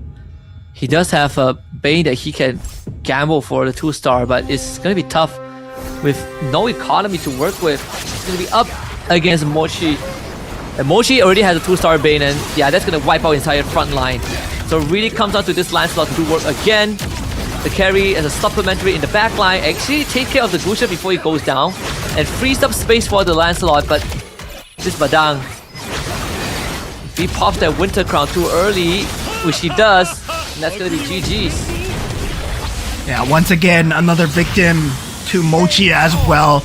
As Mosey and Rage does go down. And surprisingly, right, for Mosey, I was expecting him in a higher position because he did get a very good start, getting that Yuzong extremely early. But at the same time, it was denied away from Pain Ao as he is able to take that 3-star Yuzong for himself. And now, currently sitting at 11 spots. 3-star Kagura, 3-star Yuzong. This Burmese Gan is going at it. He's going ham. 6 Exorcists, 3 Scavengers. He can replace the Scavengers with Bruisers whenever he wishes. Yep, and because he's level 10 with an extra cap, he's 11 slots, and again, rolling for 5 costs, right? So much room for him to work with. The Bane damage is not enough to do against the 3-star. That's an easy win for Pain here. The second win, honestly, for Veil today. Fat 19 damage onto Mochi. Even J-Par on the other end having to deal with this 3-star Saber, but his Mia is the one that prevails. So we are down to our final 3. Yeah, so far, this Toxin build has been working out. This Poison build coming out from J-Par with the Heart Bond and also the Mia combination. Generally, it works out very early, right? When players are going for that late game and then you're just playing for the mid game as much as possible. Now, the Kishin build coming in slowly for the side of Pain Ao as, yeah, he is currently at 3 Scavengers still. Will be able to go for that Ruby, extra Ruby in that front line just for an extra CC coming in against possibly J-Par or Mochi. Yeah, after we're guaranteed the next carousel round 2. Let's see if J-Par's poison build is enough. I mean, the Mia doesn't really have the damage items. It's more like a Sea Halberd and the plate armor from the 12-step device. But man, 3-star Yuzong and 3-star Kagura should be more than enough. But J-Par's mirror not able to overcome Pain OU. It's even Mochi is able to take him out, so it'll be down to our top 2. And remember, Mochi does have the healing fountain, so it's gonna take Pain OU 2 rounds to take him out. 2 rounds back to back. Yeah, this time Pain Ao Looks like it is his game to win so far. He gets the Exorcist synergy as well. So, oh man, this can be an ultimate synergy coming out from Pei Now. There's a potential angle for ultimate synergy as well. See, can he pull it off? Pei Now. 7 Exorcists already. Does he have enough crystal? No, he doesn't, right? Yeah. He doesn't have enough money. Yep. Doesn't have enough money either. So 3 scavengers, 7 exorcists. Actually, has 1 extra free slot. Goes for the roll. Quite the all in here. That's a 3-star Gushin. Okay, 3-star Gushin against 2 3-stars of the Yuzong and also the Kagura as well. But 3-star Gushin is known to be a very sick carry, right? When it comes down to able to jump into the back lines, is it gonna be enough? No, it's not gonna be enough so far.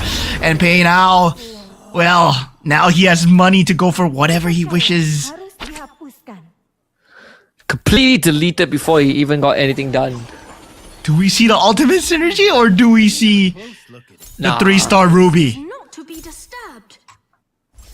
He doesn't have the money. No, Doesn't have the money. No money. He sees the Ruby in the shop, but no money. Yeah, he buys the ruby in. He's still gonna keep rolling? Is he going for it? No, come on. You don't go for it here. You don't go for it here. You secure your win. Yeah, you secure 250. It's too less time. Too less time to roll. Yeah, too little time to roll. If that was the Creed round, 100% would have rolled for it. Yeah, Pei Now, man. This point.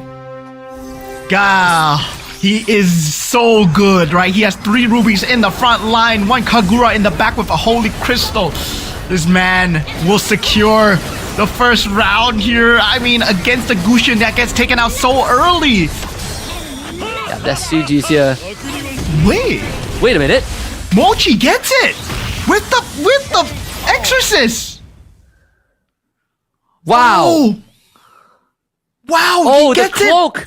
The Gushin The came cloak. back to life. Yes. The cloak. Wow, the Gushin, the resurrection actually won him the round. Because he was actually deleted like right as the round started. And then the ruby cloak brought him back. Oh my goodness. Oh no. That was Pei Now's, I mean, his turn to lose, right? It was his game to lose. He was doing so well against the Gushin and he wanted to roll for that 3-star ruby that cost him in the end where his basic setup wasn't there. Yeah, he has so Gushin, 6 blade raging cloak Gushin with a with a Dom Eyes, but most importantly, it's Astral Power. This one was the Astral Overlord.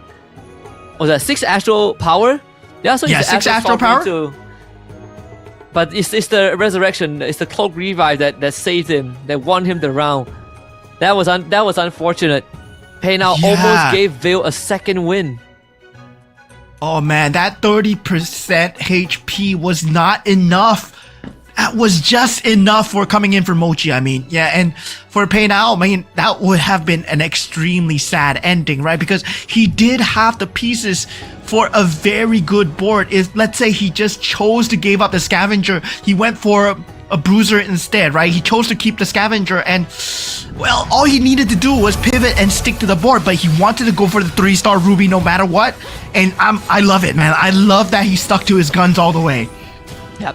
Gamble a little bit, lost out in the end, but still finishing second, right? Still kept getting 7 points.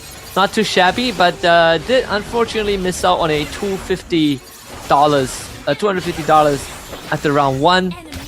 But you know, for Mochi, fantastic start, hitting that cushion towards the very end, and just having enough adjustments, making just enough adjustments to allow him to edge out the win. It's these iframes, right? The Ruby iframes, the cushion revive that really bought enough time.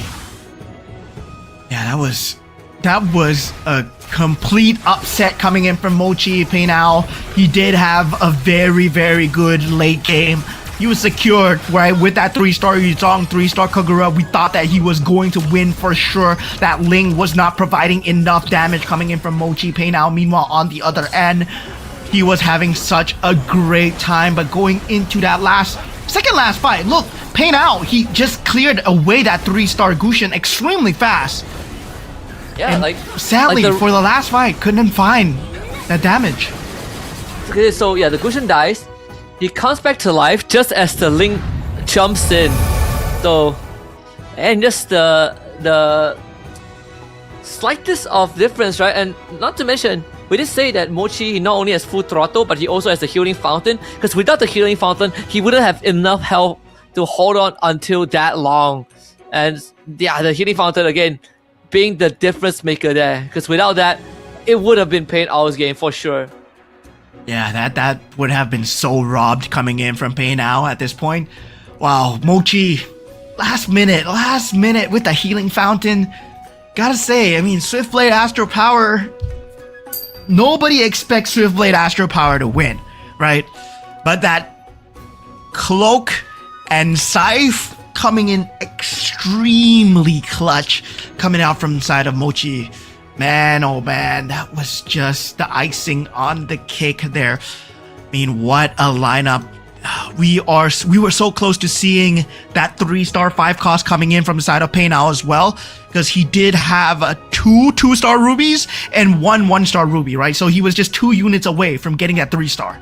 Yeah, honestly, you know, in hindsight, he didn't have enough time to roll, but if we knew the results beforehand, maybe rolling for the 3-star ruby would have been the right move. But still, again, finishing second, not too shabby. Unfortunately, you know, for Starboy Go-Go, the hard bond just isn't it. Couldn't even ramp out in time. Despite having the Minotaur, Dazer going for the Nana with the full throttle, also wasn't able to get any payoff from that, despite having, you know, extra lives.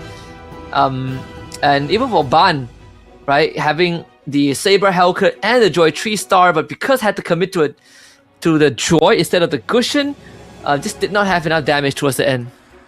Yeah. There was a slight bit of contention for the pool as well, because J-Par and Starboy Go-Go, they were trying to play towards that same build, right? Where they were both trying to play the poison build of that Kufra and also that Minotaur into the Mia, where J-Par eventually won out in the end, where he managed to secure that 3-star Mia much more earlier. And looking at Mochi as well, he secures that first $250 in what a fashion, man. That Cloak coming in just at the end even trolled the casters. I mean, we thought that Pain Owl, he was secured that win. Yep. And that's going to be a slight miss on the $250, which goes into Evo's Mochi's pocket.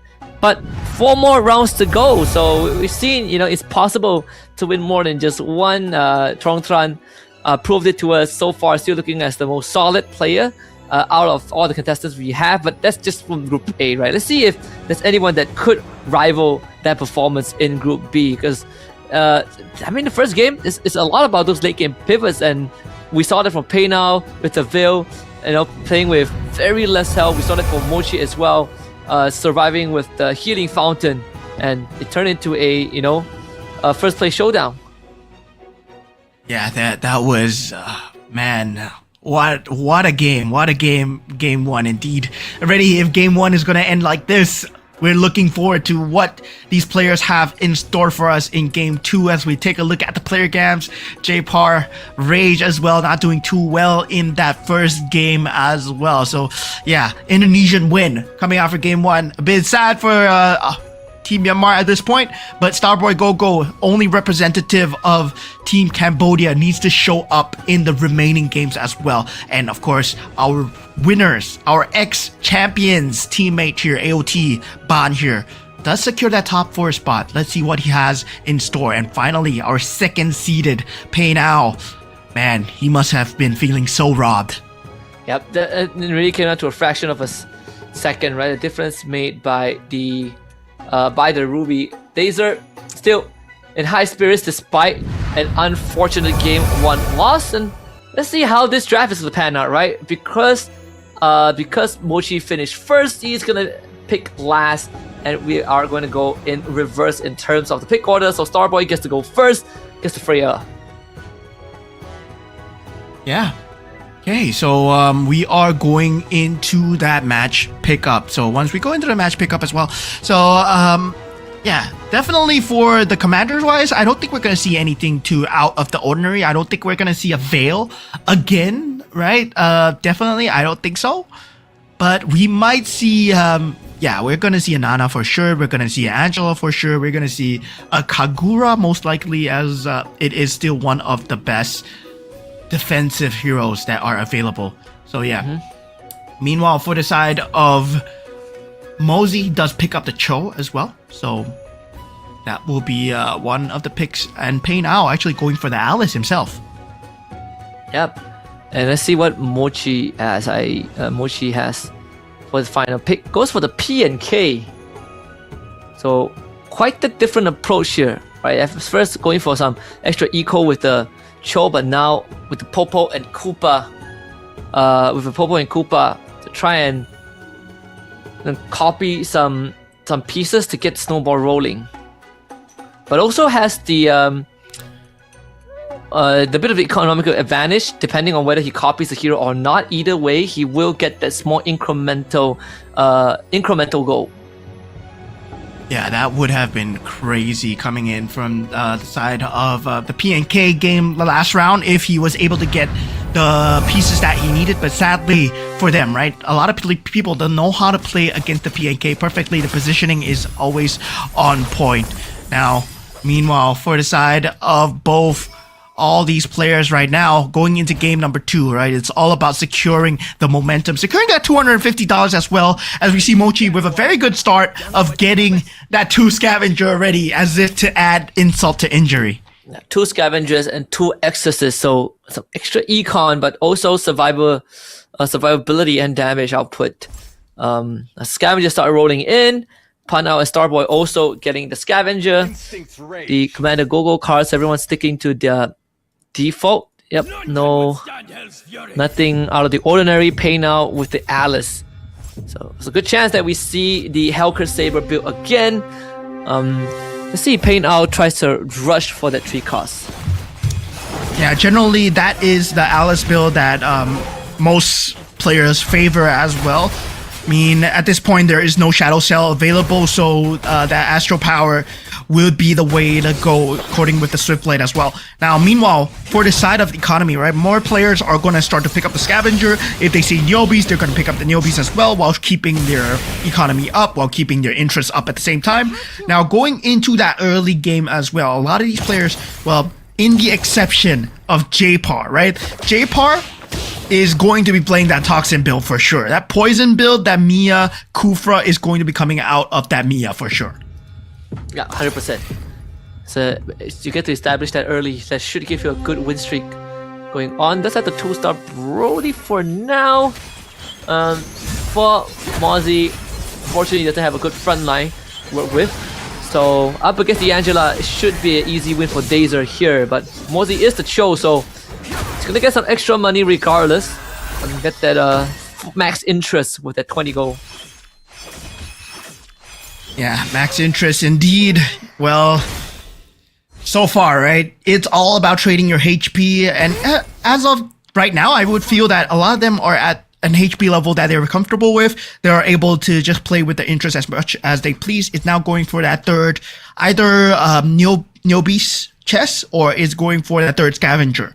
So going into that first round, it feels like Pei Now, well, still unable to find that 3 cost as expected. You're still level 5. And yeah, unable to find it so far. Hopefully he gets it in the next round. Yep, slightly delayed for now. Pretty unfortunate for a tempo play if you as an Alice, but with a par, the double marksman is working out, especially that Brody in the early game. With enough items, he can tear through the front lines before your bigger carries come online. But Pei Now, as expected, is going to take another L here.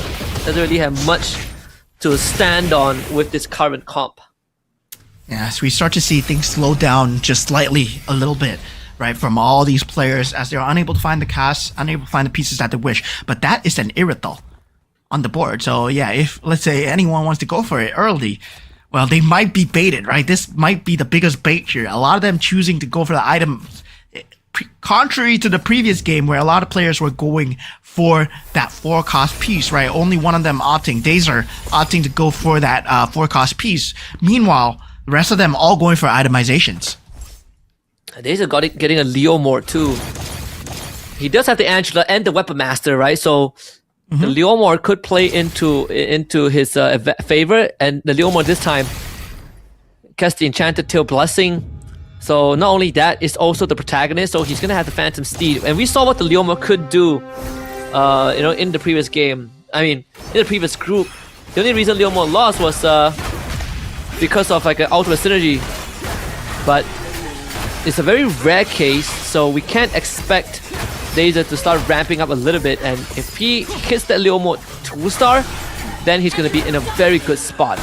He also has some tail fragments that he can collect. Yeah, still very early days for all these players, right? Level 5 will be Dazer, still 1% chance for that forecast. That is very far cry from the percentage chance that he will be getting those forecasts as well. So now level 6 will be that difference maker here. Level 6, once you reach there, it is at 5% chance. So basically the pivot pieces start to appear. But for ATH Rage, going to level 7, this opens up the capability of those 5 costs. Try to get ahead of the curve as well. See how much work Dazer's Leo Mort can do. It should be good with the cleave damage and the big burst. Not to mention having the Angela to constantly heal him up periodically alongside the Minotaur. A lot of sustain to keep this Leo Mort healthy. Even though he's just running 3 Weapon Masters, but enough sustain to get him through that early game fight as we head into the creep round. Yeah, so far so good coming in from all these players here, but Paynao not having a good time here. Finds himself at 57 HP, finally commits onto that Saber, able to find it so far, but sitting at 42 gold, right? He will have a lot of economy to work with, does eventually get the Hellcurt as well. So yeah, we'll be committing the card on both the Hellcurt and the Saber. We'll be getting that 2-star Saber as well. Now the Gogo cards are coming into play. This is a potential for J-Par. Oh my god, J-Par actually just going for a complete 360 here. I mean, he went into the Granger and also the Marksman combination, so he's not going for the poison build. Yeah, not at all. And even for Mozzie, right, he went for the Forbidden Power, so we can expect a lot of backline damage. He could go into the Marksman, or he could just pivot towards a Mage with Lunox as well. Both benefit from having big burst damage, but the fact that Dazer went for the airdrop command, I think he was able to hit a Minotaur and a Franco, which is perfect for the front line, and at the same time also contributes to the Weapon Master. So a bit of luck going into that one, but again, provides enough resources and room for him to continue ramp up that Enchanted Tails by collecting the fragments through winning rounds. Yeah, so far so good coming in from the side of Mr. Leo Mort here, but now taking a look at Starboy Gogo, who is piloting the Freya, right? He does have the capability to go for that Bruiser, and he already gets that Yuzong extremely early, so he will have that going. But as we said, once you get a good early game, somewhat, you know, they always mess up in the late game somehow, where even we see players like Trong, they fall behind. Players like Q-Snake, they fall behind as well. Yep. That's the first loss for Dazer also, as a Mozzie with 7 synergies activated alongside the Mystic Mail. Does have the, what was it again? Yeah, the Forbidden Power, right, that we talked about. So having the Mystic Mail adds on to that big power spike. Rage on the other hand still has the 4 newbies. I mean, the chest still at 181 so far, and a lot of them seem to be playing for economy here, so he does have ample space, but sadly for him, he's going up against Dazer, who is on that Leomord tear through so far, right? And Dazer is very secured in that early game because he did get that Leomord extremely early, especially with the Enchanted Tails already at that 9 stack. So he has an 18% damage increase. Whether or not he wants to commit to it, that's another thing. If he finds a better piece, generally if you get a Kishin piece that you want to go for in that later game, sometimes you do want to commit into that pivot as well. But looking at Ban as well, Ban has critical decisions to make. Does he go for the Exorcist? I mean, for now, I believe he is going to stay on the Scavenger and keep ramping up the Exorcist. Yeah. There's also a window where if Dazer gets lucky and he finds like Weapon Master Crystal or even just a Kishin Crystal, right? He could put it onto the Leomord, especially the Kishin Crystal, so that the Leomord gets an extra Kishin item, then he can pivot, then he can run 6 Weapon Master and maybe 4 Kishin, and to completely, ignore the Heart Bond by removing the Kufra and committing into more Kishin heroes. But again, for now, his best bet is finding the 2-star Leomord he still has not gotten. So he will lose out the round to Starboy as J-Pa will get smothered by Mochi with the, I believe, the Mystic Meow. Yeah, now we go into the auction round, and if you didn't know what Ban was doing, oh my god, Ban is just being a complete roadblock towards Pei Nao at the moment, right? Because meanwhile, Pei Nao wants to go for the Saber and Hellcurt as much as possible. Meanwhile, Ban is like, oh yeah, this Saber fulfills my Exorcist lineup, so I'm gonna keep all the Sabers in my pool. So he has, I believe, 7 Sabers currently in his pool right now. So Pei Nao is unable to level up his Saber, so he's completely blocking out Pei Nao's gameplay. Yeah, both of them wanted to go for the same build, and man, he's 1 Saber away from 3-star. Ban even rolls. He has 5 gold and he rolls because he just wants the Saber. Yeah, he gets it. And he got it. He gets it. And that completely locks Pei Nao away. There's like 2 more Sabers in the pool, but he will not hit that 4-star unless Ban gets knocked out, and I don't see that happening anytime soon. And as expected, Dazer did go for the Magic Crystal. And yes, he finds the Ember Law instead of the Kishin. Slightly unlucky because the Kishin would have been perfect. Yeah, that's crazy coming in from the side of Ban just to stall out Pei Nao's progression alone, right? Now, going into this game here, Pei Nao will have to kind of secure much more on the Hellcurt, maybe hoping for that 4-star Hellcurt so far. Now, going into that next Go-Go card, it is a potential flip as we are going into that orange Go-Go card, that gold Go-Go card, where it has a high cap of just trying to turn things into economy as much as possible. But 88 Rage on the Nana, already at 13 HP. Neo Beast energy at 319 will be forced to pop it after this creep round here. We're taking over. Yeah, I'm not finding much synergies to work with here.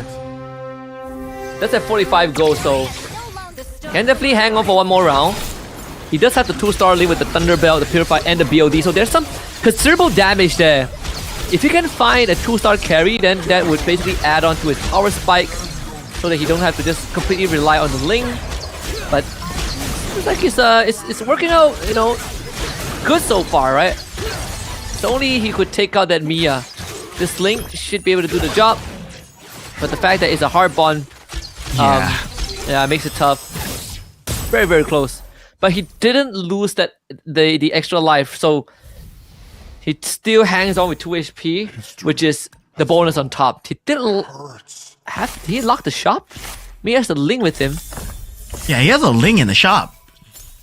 I mean, if he wants to go for it, I mean, this is a potential chance, but he already has a 2-star Ling, so might not be committing for the 3-star Ling as early on in this stage as of yet, right? Even though he has 56 gold in the pool so far. Now, going into the final Go-Go cards available, not a lot of 2 game-changing things except Mosey, right? Who does go for the Breath of Berserk. Especially, is very good in that Dauntless / Defender, but he's unable to secure that Bruiser build that he needs as well. That Breath of Berserk is really good, especially if you're able to stall out into that later stages where you're able to just get the percentage HP healing through. Now, Kishin Blessing on Mochi as well. And Rage actually went for the 4 Dragon Caller and the Fortify, so he gets those big tank items which he cannot transfer onto the Charizla, which he just 2-starred.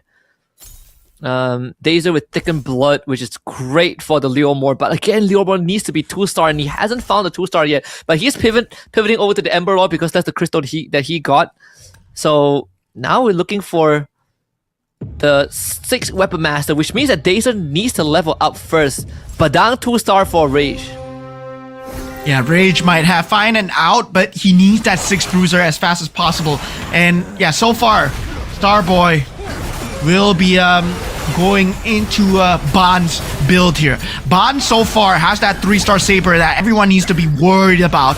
So far able to deal so much damage because he did go for that Exorcist Crystal as well. So he has a 6 Exorcist Synergy. His Phantoms are dealing insane amounts of damage. And Rage hangs on just by a sliver here. Yep. Gets another lifeline. He's 1 away from 6 Dragon Callers, and that actually would make a lot of difference too. Yeah. Even for Mochi here. 4 Kishin, 9 Mystic Males. The protagonist is the Leomord, so he's gonna be contesting with Dazer, but unfortunately he only has the Vexana, so he doesn't have the Beyblade Internal Guard. Yeah, meanwhile for Pei Now, his growth has been stopped, right? So far, he has to just rely on the Hellcurt and the Gushin, and the Saber is not going to be enough because, well, the Saber 3-star already in the hands of Bond so far. Now, Rage will be going up against Bond, but now Pei Now going up against Dazer as well. So far, let's see what can this Hellcurt do, and yeah, it's dealing so much damage to the back line. Dazer will be taking a lot of damage here, Pei Now, despite the fact that not having the Saber, still a very strong build coming in from him. Bond still maintaining 100% win rate, hasn't dropped a single round so far. 12-game win streak with that 3-star Saber. Finally takes out the extra life of Rage. Now Rage is gonna cash out. Let's see. I mean, if he can make the best out of this. Doesn't seem like he got a 6 Dragon Caller though. Yeah, it's not gonna get it. He doesn't have enough gold. It's just selling pieces to find it. He is missing. His best bet is the Clint. 2-star Bane. Yeah, that's gonna be the case. 2-star Bane, and probably just fill in the Mortis to make up for the slot. Does not get the 6 Dragon Caller. Dazer needs level 8 for the 4 Ember Lord. And he needs a 2-star Leomord, which he's not getting at all. Yeah. Dazer's growth has been capped since the Leomord, right? That's why not a lot of people like to go for that for cost piece, because it locks you into that build, and once you don't get it in the shop, suddenly it just looks extremely bad. Now Rage with the Ling trying to hold on here. The Phantom's going to be a problem as he goes against Pei Now. Does get the better of him. Pei Now takes 13 damage. J-Par takes 20 as well. Now falling in death of being eliminated here, it will be J-Par, Pei Now, and Rage. They will have to win their next team fight, but after this next carousel, Rage will be first to go. Yeah, and maybe for Dazer, he's gonna go for the capacity. Oh, gets stolen away. That is unlucky. So that could be his way back in. So goes for the Haspel instead. Probably would just give it over to the Leomord here. Mochi with the Stargazer, Rage with the Astral Power. Man, there was that Astral Power piece that could have gone the way of Pei Now, and that would have been super good, but that was a great deny coming in. That Astral Power piece could have just turned things around for Pei Now at that point. Now, meanwhile, for ATH Rage, it's going to be tough, right? Dazer still not getting that 4 Ember Lords. Unfortunately, Rage just couldn't hit a 6 Dragon Caller. Couldn't find the right piece. And yeah, same as Dazer. Gets a 3-star Fredrin. now commits everything onto Refredrin. So the Leomore is no longer the main character. He's gonna rely on this Fredrin to get him through first until he can secure that Leomore for himself.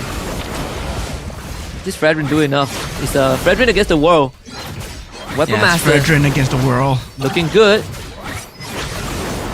Looking really good, in fact. Monster kill. Yeah, the Angela Q. Godlike. Nice. That's another life or rage removed. Yeah, so far, Rage now at 1 HP. Yep. Puts Both him of in his extra death's lives are door. gone. Tough straights here.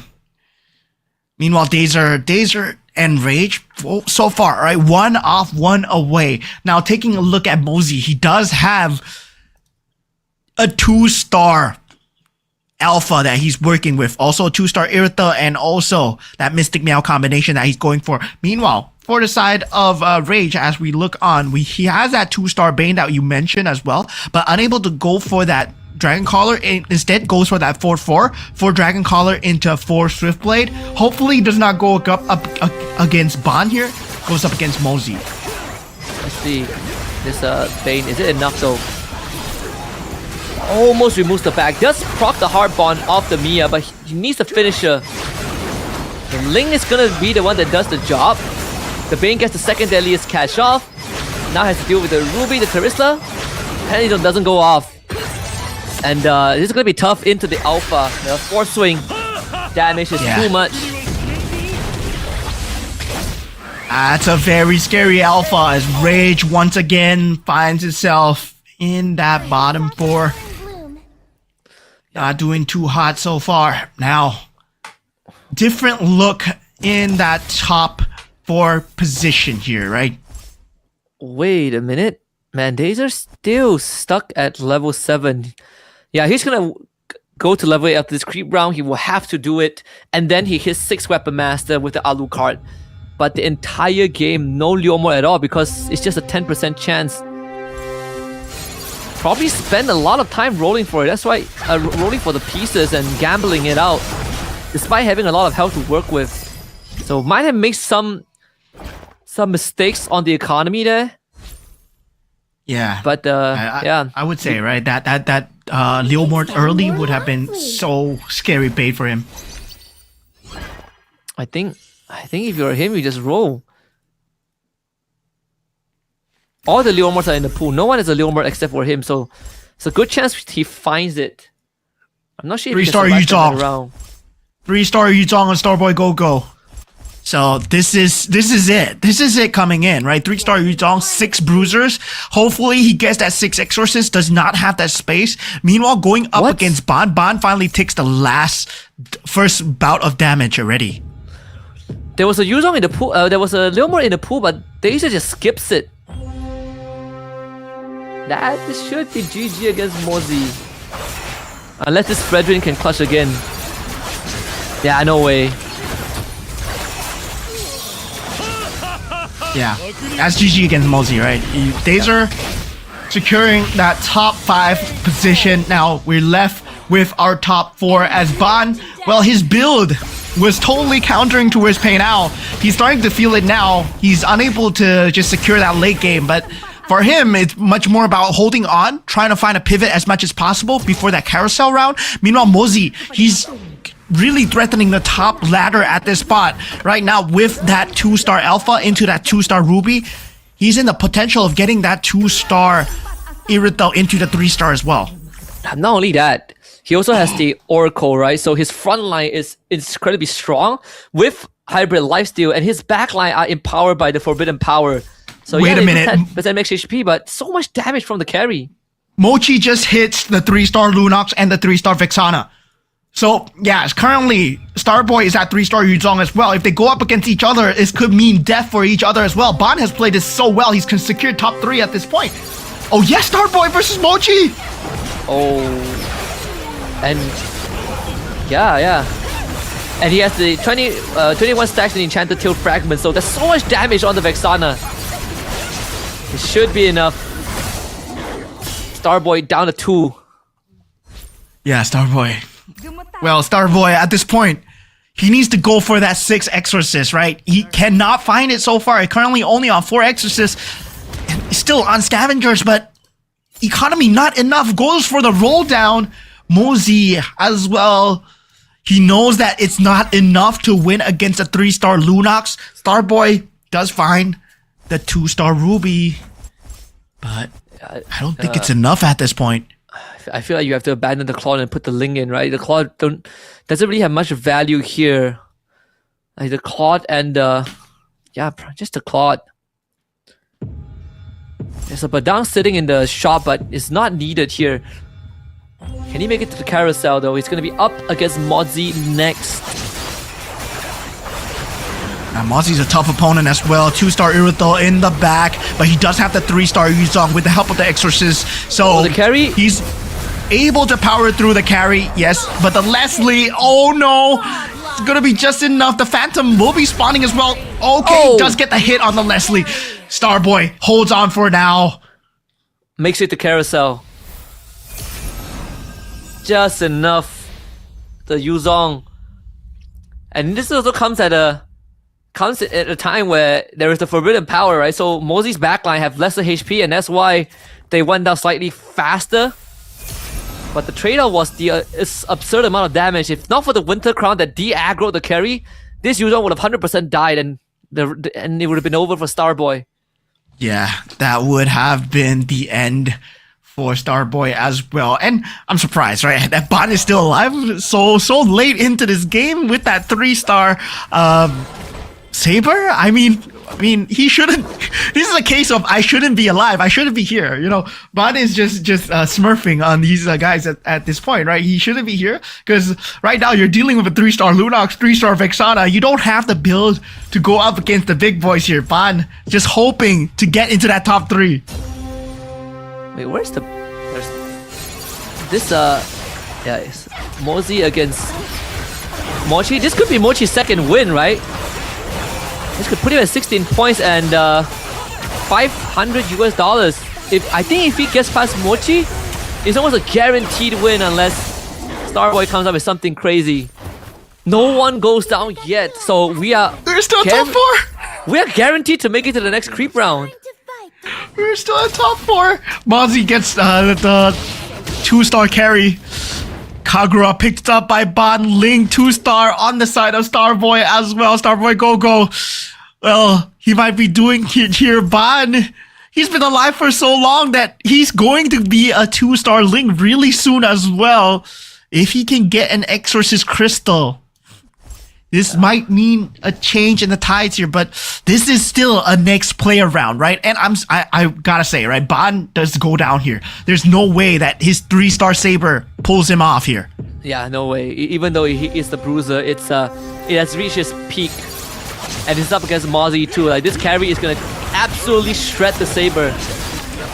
He does get the Kagura shield at the start, but the Saber has so much to work through, and yeah, he can't even touch the backline. Yeah, meanwhile, on the side of Mochi versus Starboy Go-Go, that 3-star Vexana with that 3-star Lunox going up against that 2-star Ling. Well, that Lunox might be too much to handle with the correct timing there. Finally, Starboy and Ban goes down. Mochi and Mosey will go into the creep round here. 2-star Esmeralda coming in from Mosey. He has one more roll to that 3-star carry as well. Indonesians are killing it, man. They are in top 2. And Starboy definitely reporting his 2-star Ling after that one. Actually just griefing him by ignoring a last hit Vexana. Not sure if it made any difference, but wait a minute. Whoa, he got it! Oh my goodness! Mochi, once again! That's GG. What? That's 10 ultimate synergy Kishin. Only in MRS6 you're gonna get 2 back-to-back 10 ultimate synergies. Yeah, we get how I thought once was rare enough. Twice with a 3-star Lunox and a 3-star Vex. This was with, like, again, the Go-Go cards, right? Legacy of Valor. That gives him the Kishin's blessing, and then he grabs it off the carousel. Because I think the auction went to Dazer, who, like, like put in a 12 gold just to boot Mochi off the pedestal. Yeah, but that's GG. That's a second win for Mochi. He is locked in $500 just like that. Look at Mosey's board melt. Look at Mosey's board melt instantly. Oh man, this is What? disgusting coming through. Once again, it's the 10 Kishin synergy. Oh my god, I can't believe we saw it in semifinals A. Now we see it in semifinals B as well. And congratulations to Mochi, $500. $500. And almost a guaranteed grand final slot, right? Like if he does this one more time, he's in grand finals. There's just no way anyone boots him off of that slot. Crazy stuff. Man.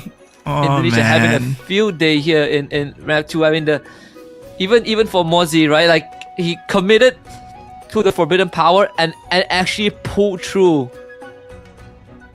Oh, this is like seeing two Exodias back to back, man. I mean, what is this? What is this? This is two ultimate synergies happening in one day. Hopefully in the grand finals, we're gonna see more ultimate synergies. But already in game 2 so far, Mochi back to back grand round winning, right? Where he's getting $250 each time. Mochi in the first game as well. That was just pure chance where Pain Owl, I would say Pain Owl kind of lost the game by just going a bit too ham with the rerolls. But now for this time, Mochi with that Lunox into that Vexana, nobody expected the Kishin 10 synergy because, well, you're playing a Lunox and Vexana. I mean, where's the Kishin coming from? Right? And it came from the Magic Crystals, apparently. So I think even in game 1, right? Like if Pain Owl, if he wanted to go for the 3-star Ruby, I think selling a board, right? Like selling the board and just YOLO'd it may have been the play, but still, for Mochi, 2 back-to-back wins. That's 16 points already. And if this was the grand finals, he is 1 game away from getting to the 18-point threshold, and that's how insane it has been. And both the times we saw the ultimate synergy, it was the same one. It was the Kishin. Yeah, that Ultra synergy just coming in at the end, that was just pure disgusting. I mean, I can't believe that Ban survived so long into that top 3. Right? Yeah, where Ban, he was just denying Pain Owl. His whole aim of the game was to make sure Alice did not have a good time, and somehow with that strategy, he's able to just survive into that top 3 as well. And it just goes to show, right? Ban has much more tricks up his sleeve. And yeah, definitely for all these players as well, J-Par, I would say just falling extremely early, not able to find that poison build in time. And for Rage as well, he was one off, unable to find that Leomord is Dazer as well. They were all one off. Yeah, I think Dazer probably messed with the economy a bit too much because he was stuck at level 7 for the longest of time, where I could have sworn that he should have been level 8, and he eventually ended up, putting everything into the Fredrin basket, and that just was not it. Leomord was the centerpiece of the comp, and he didn't put enough focus, into it. Very, very unfortunate. But I feel like maybe for Ban, this second game is not about winning and getting the 8 points. It's about making the life of Pain Out impossible, which was exactly what he did. But yeah, this Ultra Kishin is the second time that we've seen it today, man. Oh man, when you see the sword coming through from that Kishin synergy, man, that's just pure bliss right there, right? On the battlefield, just boom. It was like, oh man, that hit feels so good. And that 10 Kishin synergy, well, you're playing a Lunox and a Vexana. Where is the Kishin synergy coming from? Well, Mochi, it's like, well, let me cook. Let me get all the crystals in the world. Yeah, he's been holding on to that for so long. I mean, we have so many, like synergies that are available that you can go 10, but Kishin, I think, has sort of like the most value, right? Just because of how the synergy actually works.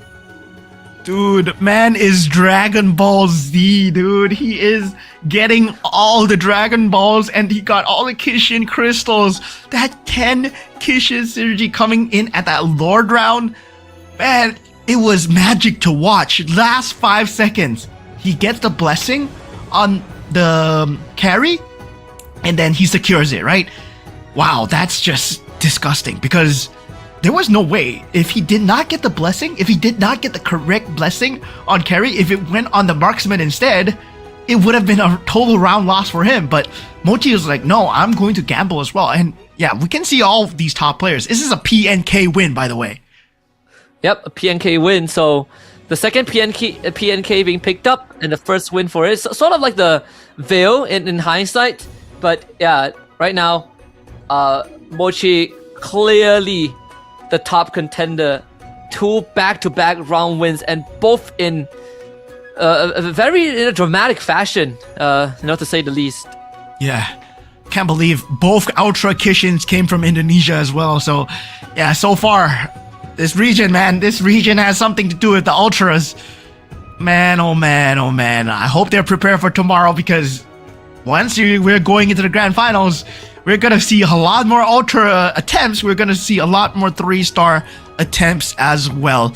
And sadly, right, in the bottom will be Pei Nao, who does get eliminated first, totally gets shut down by Ban, who went for that Saber build. J-Par, second last, Rage as well. Dazar also in that bottom slot. Now looking at the standings here, the bottom 4 in danger of elimination as of game 2 so far is Pei Nao, Starboy Go-Go, 88 Rage, and Dazer. But things can still change. The only one that's secure is Mochi. I mean, if we want to talk about someone getting robbed, like literally getting robbed, it's 100% Pei Nao, as he didn't get to play the game at all. But Laser, again, I think feel like making some mistakes in the economy side that costed him his chances. Because that Leo mode, that felt like it was at least a top 4 finish, but he just couldn't get it online because it was the protagonist. He had every ingredient available for him. Let's check in on the match winner prize. If you guys have missed out, every round that a player wins, he gets $250. And unfortunately, there's only been one winner, and that's Mochi, who won both round 1 and 2. So $500. Let's see if he can get that third. Yeah, I mean, Mochi's farming at this point, right? If he can get... Okay, we got 2 back-to-back already for the Ultra Synergies. Now back-to-back winning for $500. Hopefully, if he can win it all the way, I want to see him rack it up. $1,250, the max possible sum, right? Mochi, he has to lock in here if, let's say, he wants to get the full sum of money on top of whatever he's probably going to win as well. But luck and strategies involved in MCGG, and of course, a lot of the plain luck was there for a lot of these players as well. Yeah, and again, overall, it's just good openers, honestly, from the Indonesians, right? I mean, we've already seen what they're capable of, like Insomnia, for example, in game 1, in Group A, warmed up late, but really closed it off with a bang. And right now, you have Mochi, who is just absolutely tearing it up in Group B. Yeah, I mean, I had no idea that he was going for the Kishin Synergy as well. He was going for the crystals as well.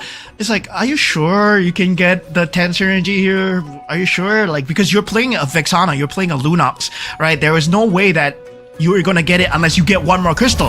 And he gets it in time from that Go-Go card. Man, oh man, we were completely blindsided. Right, now we are in that Mochi zone where he's in that $500. Yeah, it was...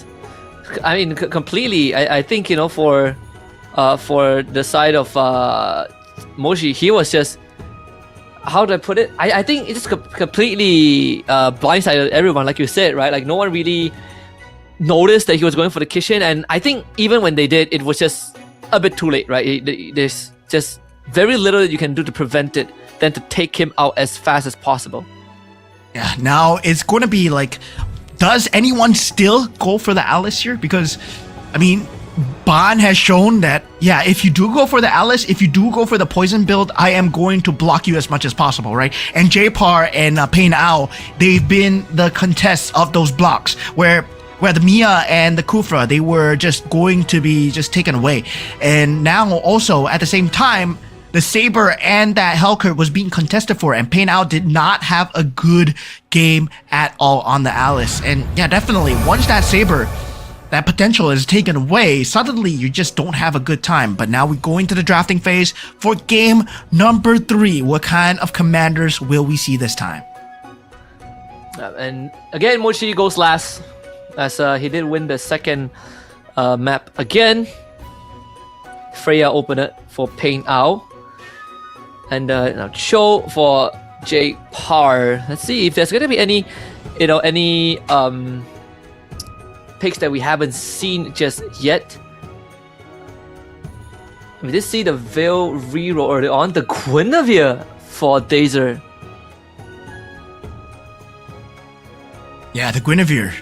Oh man, this is something that we have not seen a very long time. The Guinevere, the queen of the rerolls. Well, yeah, that is going to be a very gambly hero coming out from the side of Dazer. And yeah, well, believes in the luck of the rerolls here. Very reroll reliant. Well, meanwhile, Mozi going for that Ruby and the Kagura eventually coming out for Mochi as well. So Kagura, once again, Mochi pulling out another pick as well. Now AOT Ban going for the Nana here. So I want to see what he has in store so far. Yeah, let's see. So far, Nana has been having mixed results in both our groupings, right? Either you pull off like the sickest comeback of all time, like what Insomnia did, or you basically get locked out, like what happened early on, I believe, to Rage. So up in the game number 3 right now, had the halfway point. No scavenger opening. Well, actually, there is one scavenger. I think Starboy was able to find it. Yeah, so far in terms of points itself, everybody neck and neck. The lowest being Dazer at 6 points, but that can change instantly, right? We're still at that midway point. Yeah, I think for the side of like some of the bottom runners, I think right now, like for Rage, I think there has to be some changes, right, to the approach. I think the early game tempo has sort of been the name of the game so far today, as he goes to the Alucard power instead on top of the Layla commander. So he's really looking to cash in on some extra rewards with the altar. Yeah, Pei now has a Yuzong already. Yikes. So yeah, double Bruiser, double Kishin, Yuzong already going for that synergy of that Freya, of course. Like it is a Freya after all. You're going to be expecting him to get the synergy effect with the Contract of Faith this early, but this is very early for Yuzong. Yeah. Not only that, Pei now actually also went for the Nana commander card, so he also gets an extra life, just in case, on top of the Freya.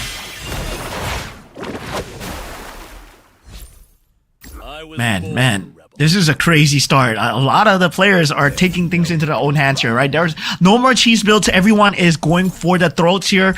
And definitely, I mean, Mochi at this point, right? He hints that he's going towards the heart bond, but instantly, once he shows it, he just pivots out of it. And thus forces Rage to just kind of like think like, oh, is he going for this? Do I want to deny the points? He does go for the Sylvana, he does go for the Angela and the Fanny as well, just to deny away the pieces from that poison build. But meanwhile, yeah, they're starting to play mind games here. Yeah. And as suspected, Pei now is going to start to be winning. I mean, Golden Staff and the Retribution on the Yuzong. That should get him through with the 4 bruises, empowered by the Freya as well.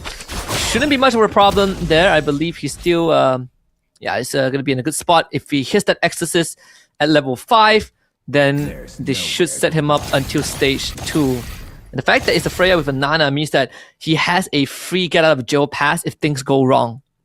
Yeah, but I would say, right, for Pei now, he has a lot of synergy to work with. He's not going for economy at all. He's going for 4 bruisers into T2 exorcists extremely early. The only one is scavengers and also Neobeast.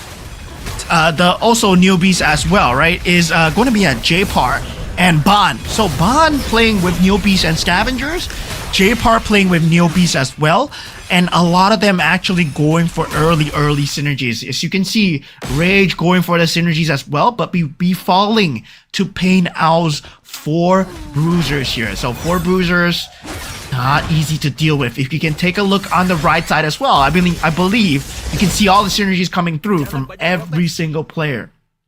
right now, gold-wise, going into that carousel, right? Ban will be the first to go.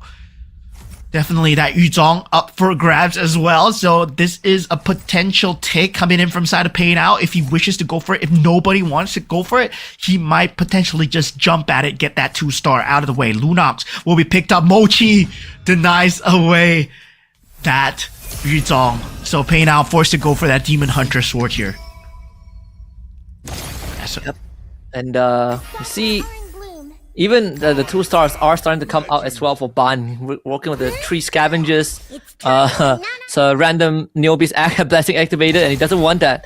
So finds the enchanted tails instead, and immediately swaps it to the bruiser. So there's 5 bruiser right now for Pay now. On good track for the 6th. If he wants, I believe he already has the pieces for the 6th one. Oh no, he does not. He's looking for a Gato Kaja. So he can definitely wait this out as the Yuzong will carry him through.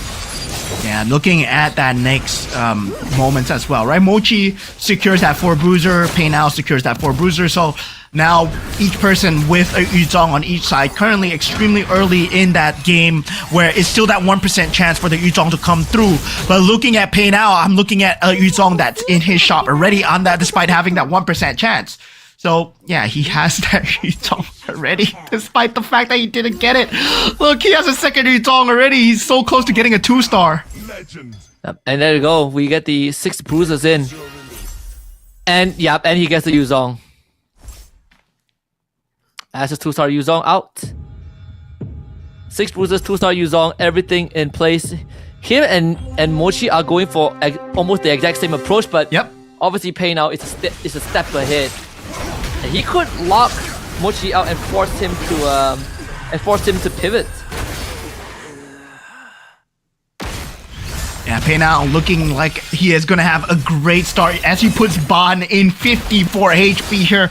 Oh my god, Mochi and Ao, they are just accelerating the game extremely hard. J-Par now at 63 HP, going into the next Go-Go card round. It is a purple Go-Go card round, so that means there's not a lot of HP options available when we go for that Go-Go card, right? We have that availability of that also... No, only in the blue and the gold, there is much HP and shields. Meanwhile, for purple, it's much more of whether you want to boost the game with items or you want to boost the game with economy. And a lot of them going for the trust fund here.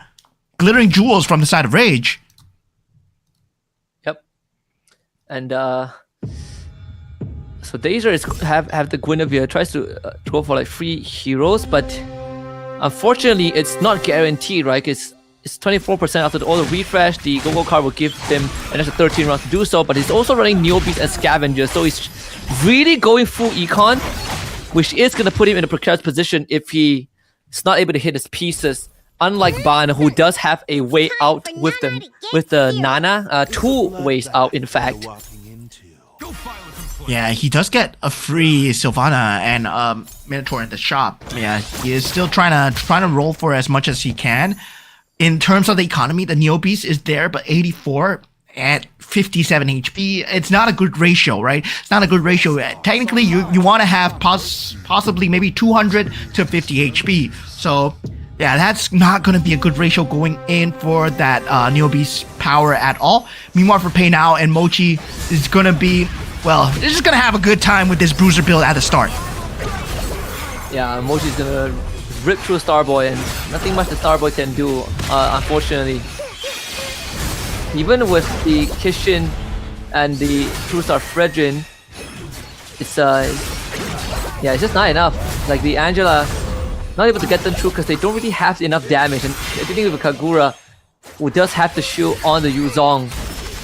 So this pain train is going to continue for quite a while as Ban gets brought down to 39 after losing the Pay Now.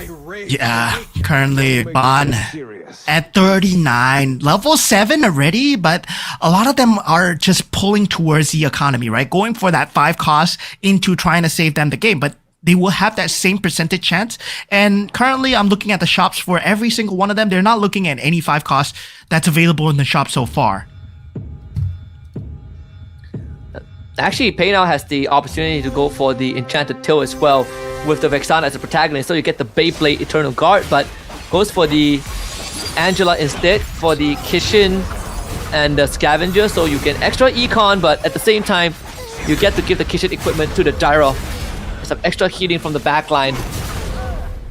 And the Evo's Mochi doing the exact same thing, but instead of going for 6 bruisers, he is at 3 exorcists and 2 defenders. So there is an angle for him to go 4 exorcists to empower this Yuzong. Yeah, so there is that capability where the game is so far accelerated. We will see that auction going in, right? With 3 players already less than 50 HP. So yeah, this is Mochi and Peinao choosing not to go for any form of economy in terms of scavenger, in terms of Neo Beast. Yeah, we don't play for it because, you know, everybody's going for it. So we are going to play for the win streaks, right? And luckily for them, they've got the Yuzong extremely early. They're able to play for that bruiser build. And this is where somewhat an economy build loses out to a win streak build. Yep. Especially when the win streak build is really fast forwarding the pace of the game too fast. Let's see if J-Par does have substantial damage with the Brody, but unfortunately the single target is just not going to cut it with the front line going down way too fast. So Mozzie should take this win, but it does give J-Par that 319 points in the Neo Beast. So within the cash out range already. Yeah, going into the auction round here, looking at the gold available and looking at the items available, there is that enhanced Berserker's Fury, but at the same time, a lot of them want to go for that Mirror's Device, especially for Peinao and Mochi, right? So Mozzie takes it as well. Peinao will be taking the random 5 gold hero. If he gets a batang off this. Wow.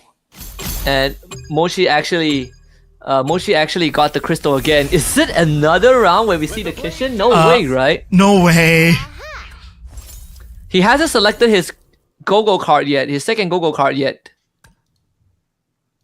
And he has 4 kitchens. He has 4 kitchens already. Okay. There is a chance. No, he doesn't get it. His crystals are Astral Power, Dauntless, and Weapon Master. So he doesn't get the Kishin crystal. Thank goodness. Luckily for us, our sanity, we won't be seeing another Ultra Synergy in this game. Meanwhile, for Peinao, he does get the 5 cost, which is a Lancelot, right? Now he's thinking of whether he wants to sell it or whether he wants to play towards that Kishin build as well. He does have the Angela already, so he can potentially just swap out and rotate out into the Lancelot late game as well. Yeah, Dazer does have the Mystic Mail and the Stargazer, so everything is in the Kishin Lunox. He does have the Phobos disrupting the backline, but this Lunox needs a bit more damage. Yeah, unfortunately he's not able to cut it. Just slightly lacking in the numbers here.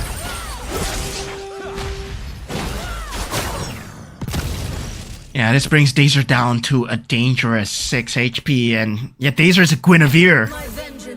Been rolling, he's been playing with the economy for days. 219 Neo Beast Synergy, has to pop it. He has to go all in here. Finds the carry, finds the Kagura. Is he going for the Mystic Meow build here? He only has 8 board spaces with the Lancelot and the Lunox Vexana build. Is it gonna be enough here? Has the Leomore as well, but the Leomore doesn't matter as much as the Vexana, as Vexana is that protagonist. Dazer against Starboy. Steve, this is gonna be enough. Like, the left side is going to break open, so you will lose the Aurora instantly. And unfortunately, he needs one more Eternal God drop, doesn't get it. Is this it? I think Starboy just knocks him out here. Yeah, he still has the Lancelot, but I don't think the 1-star Lancelot is gonna be enough here. Yeah, the threat clears him. Yeah, these are out for the count here. Still had 28 gold left. Fingers weren't fast enough to go for that complete reset there. Was hoping for this creep round potentially. But yeah, with that, it means that, well, Dazer will be finding himself only at 7 points in 3 rounds here. Yep. High chance that he's not making grand finals unless a miracle happens in the next 2 rounds. Contrary to Group A, where by the end of round 3, everyone is at double digits. This one, a bit more lopsided, a bit more top heavy. Yeah, so far, right? Peinao and Mochi has been going at it, but Peinao, he has come out ahead in terms of just winning that win streak battle so far, only losing once. And that was to Mosey, who does have that Ling available already. Now, Mochi will be going towards that Claude as well. That Harp-on Scavenger build eventually being picked up. This will push him up in terms of economy and in terms of just trying to get that build through for the Yuzong. Still cannot find the 2-star though. Yep, and there's actually room for 6 Dragon Callers for Mozzie. 3-star Fredrin for Starboy already. 3-star Fredrin, 3-star Kufra as well. And that's it, 6 Dragon Callers, 2 Northern Veil, 4 Swift Blades. So everything's going to be, this Gushen is going to be the main damage dealer, but he also has the Pulse Death device on the Badang. So a 2-star Badang is going to, again, further accelerate his pace, but for now it's going to be the Gushen and the Ling that takes care of the back line. Mosey has a 2-star Lancelot already. Is that Mosey? No, it's Mochi. Mochi has a 2-star Lancelot already. So yeah, Mochi going with the pivot. He sells away the Yuzong. I was thinking, what is he doing? Then afterwards, he gets that 2-star Lancelot. Now, Ban, last sliver of HP here, right? Last chance for Vietnam. Holy cow. The Harp-on carry actually pulled through. Coming in clutch there for Ban. Still, he needs a very big out. Still has an extra life, which is good. But yeah, this Harp-on carry doing just enough to bail his team out from that situation. Every time I see the Kishin over 6, I get a bit of PTSD, and I was like, is it going to happen? But we're looking at ATH Rage, and yeah, currently I don't think he has any crystals to work with. He only has the blessing, so yeah, that's why it's at 7. Would have been nice to have 4 Heart Bonds, but doesn't seem like yeah, it doesn't seem like there's any room for the 4th Heart Bond, sadly for Ban. Up against Mochi here, who, yeah, there's no way Mochi wins this one. The carry is just ripping through the Lancelot. Yeah, meanwhile for Rage versus Starboy, Rage will be going down as Starboy has a very strong lineup. Wait a minute. This is doable. 3-star Leomord. 3-star Leomord. Wow, the Lancelot actually just straight up solo carried that game. So that goes the first life, I believe, of Ban. Or is it his second? Big pieces being hit right now. 2-star Leslie for J Par. Pain Ao is looking for 3-star Yuzong. I think he is almost there. And he still has that extra life from the earlier Gogo card. And he hasn't chosen his 3rd one yet. Yeah. So far, Starboy with a 3-star Fredrin, 3-star Kufra. Looking at Bond's build as well. He has that carry with the Heart Bond that we were talking about, right? That would have been shredding a lot of these players. Now, with that 2-star Ruby, what can he do, right? On the side of J-Par as well. So now Pain Ao actually going up against Bond here. Can Ban do it? Can the carry once more carry the game? This seems possible, honestly, at the end of it, right? This carry doing just enough to survive another round. Yeah, that's 6 marksmen together with the Heart Bond actually coming through. Now taking a look at Mochi, who gets taken out by J-Par so far. 20 HP down, 41. Mochi has been having such a great time in that mid game, in that game 1, game number 2. Now going into the carousel, Ban will be the first to go here. Does have that plus cap, but goes for the Heart Bond synergy. Now he has the 4 Heart Bond synergy together with the carry. I mean, it's time for an all-in here. Ban is cooking something here. Yep. Very, very much needed. Pei now getting his Badang, Mozzie with the Bruiser. What is Mochi's choice? It actually goes with the Claude.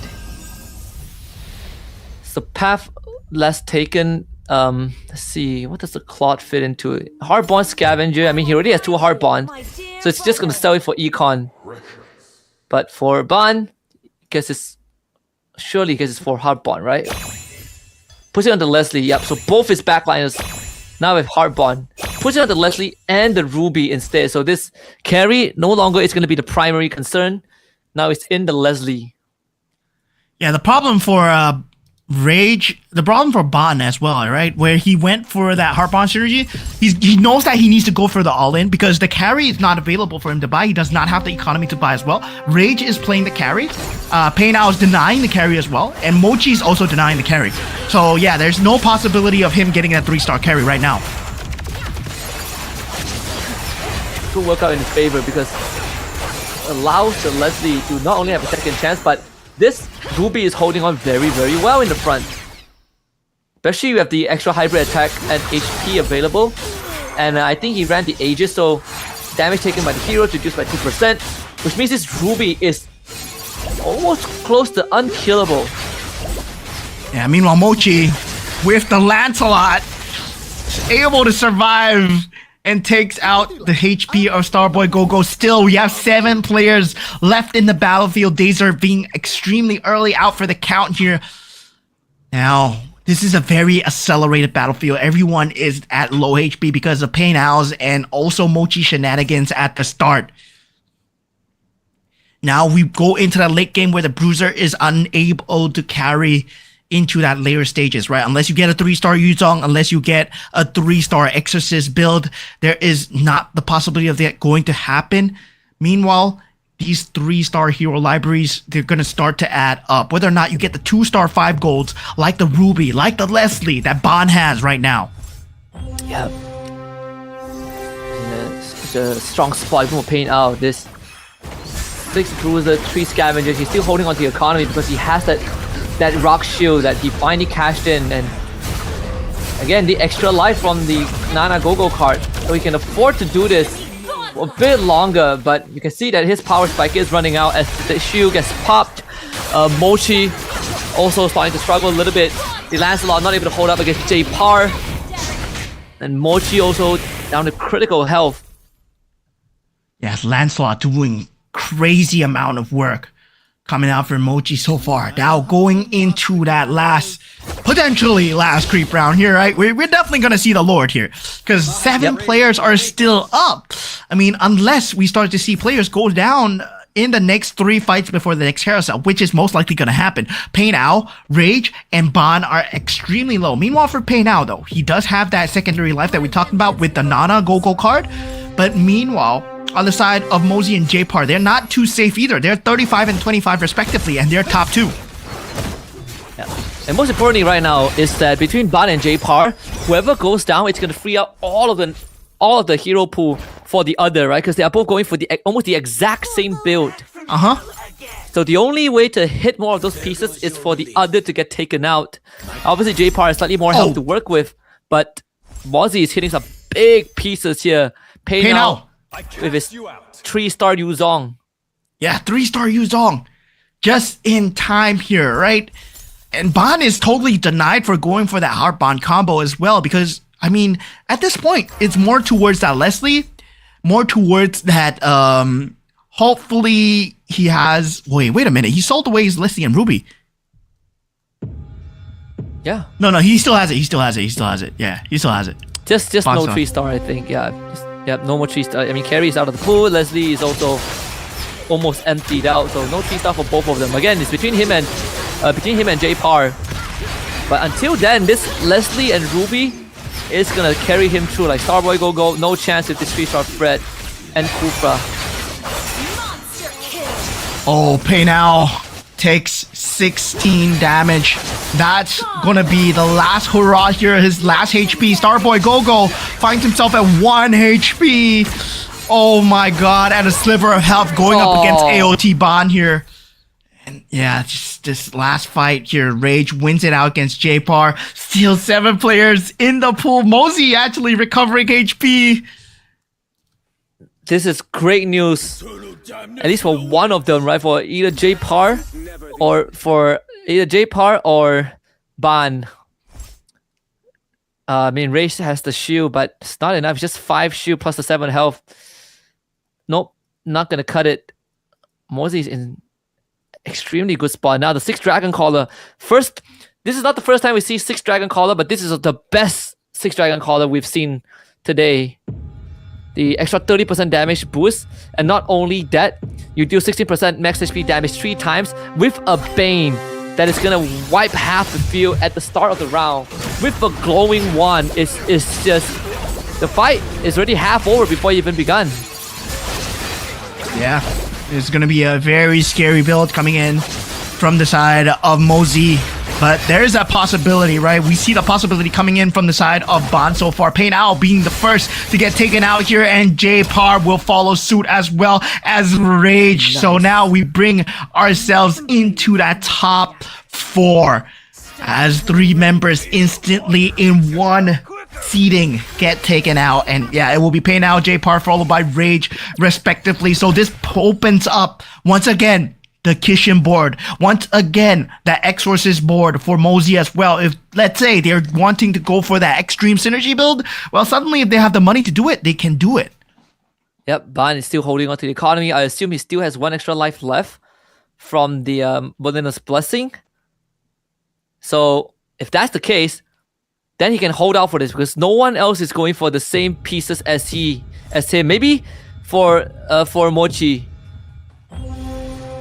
But there's a very good chance to hit the 3-star on the carry right now. There's like, what, 7 more pieces in the pool, so enough for 1 3-star carry. Yeah, that's just enough. There's 1 2-star Mochi as well, so he's going up against his natural enemy so far. Wants to take him out, but the Lancelot proving to be a bit too much in the backline so far. Can this Lancelot with this Kagura shield hold out in the backline? Is still holding on with all the Kishin items with the Weapon Master. Man, oh man, what a beefy boy. This Lancelot, man. Mochi able to take out Ban. Ban on his last legs, truly on his last legs. Starboy at 1 HP. It's gonna be another Lancelot, but there's also a +1 cap. Another hardbond strategy up there. Mozzie will take that away. And Ban gets the Weapon Master. Yeah, Mozzie picks up a hardbond synergy here. Is he going for Ultra Hardbond? Does he have it? No, right? Is he going for Ultra Hardbond? Is there a possibility? No, he does not. Hardbond the Badang, but that's pretty much it, right? There's no Hardbond synergy available for him. So Weapon Master on the carry. Is Ban not gonna roll for the 3-star?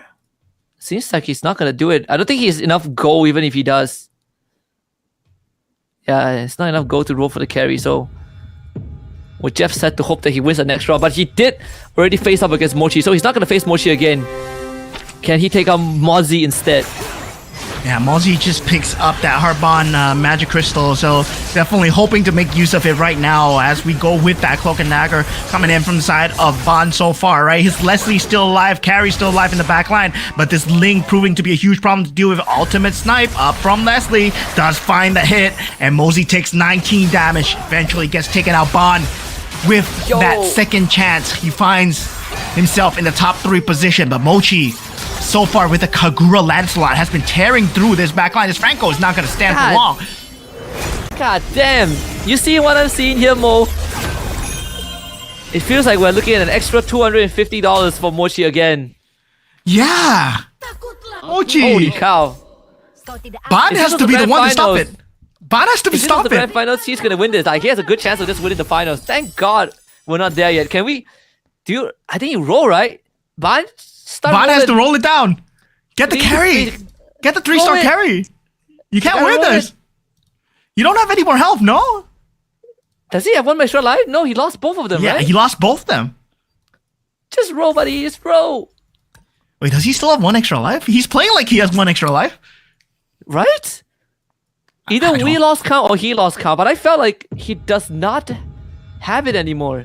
All right, let's just watch this final potential match unfold here. Mochi on the cusp of 750 so far with that 2-star Lancelot with the Kagura shield just doing so much. The Kagura umbrella has been doing so much, right? But it all boils down to the RNG of who Leslie snipes. So far, so good. Looking good. Coming in from Bon. Yes, Bon holding on, but that Lancelot rears its ugly head. That snipe finding its way through in the back good. line. The heart Bon. Bon holds on, takes out Mochi. Bon wins the 250. What? Yo, That was Bon. great. The weapon master carry actually paid off. But not just that, they cleared all of the pieces just in time for the ultimate snipe to come on and instantly target the Lancelot. I cannot believe it. Another 1 HP comeback.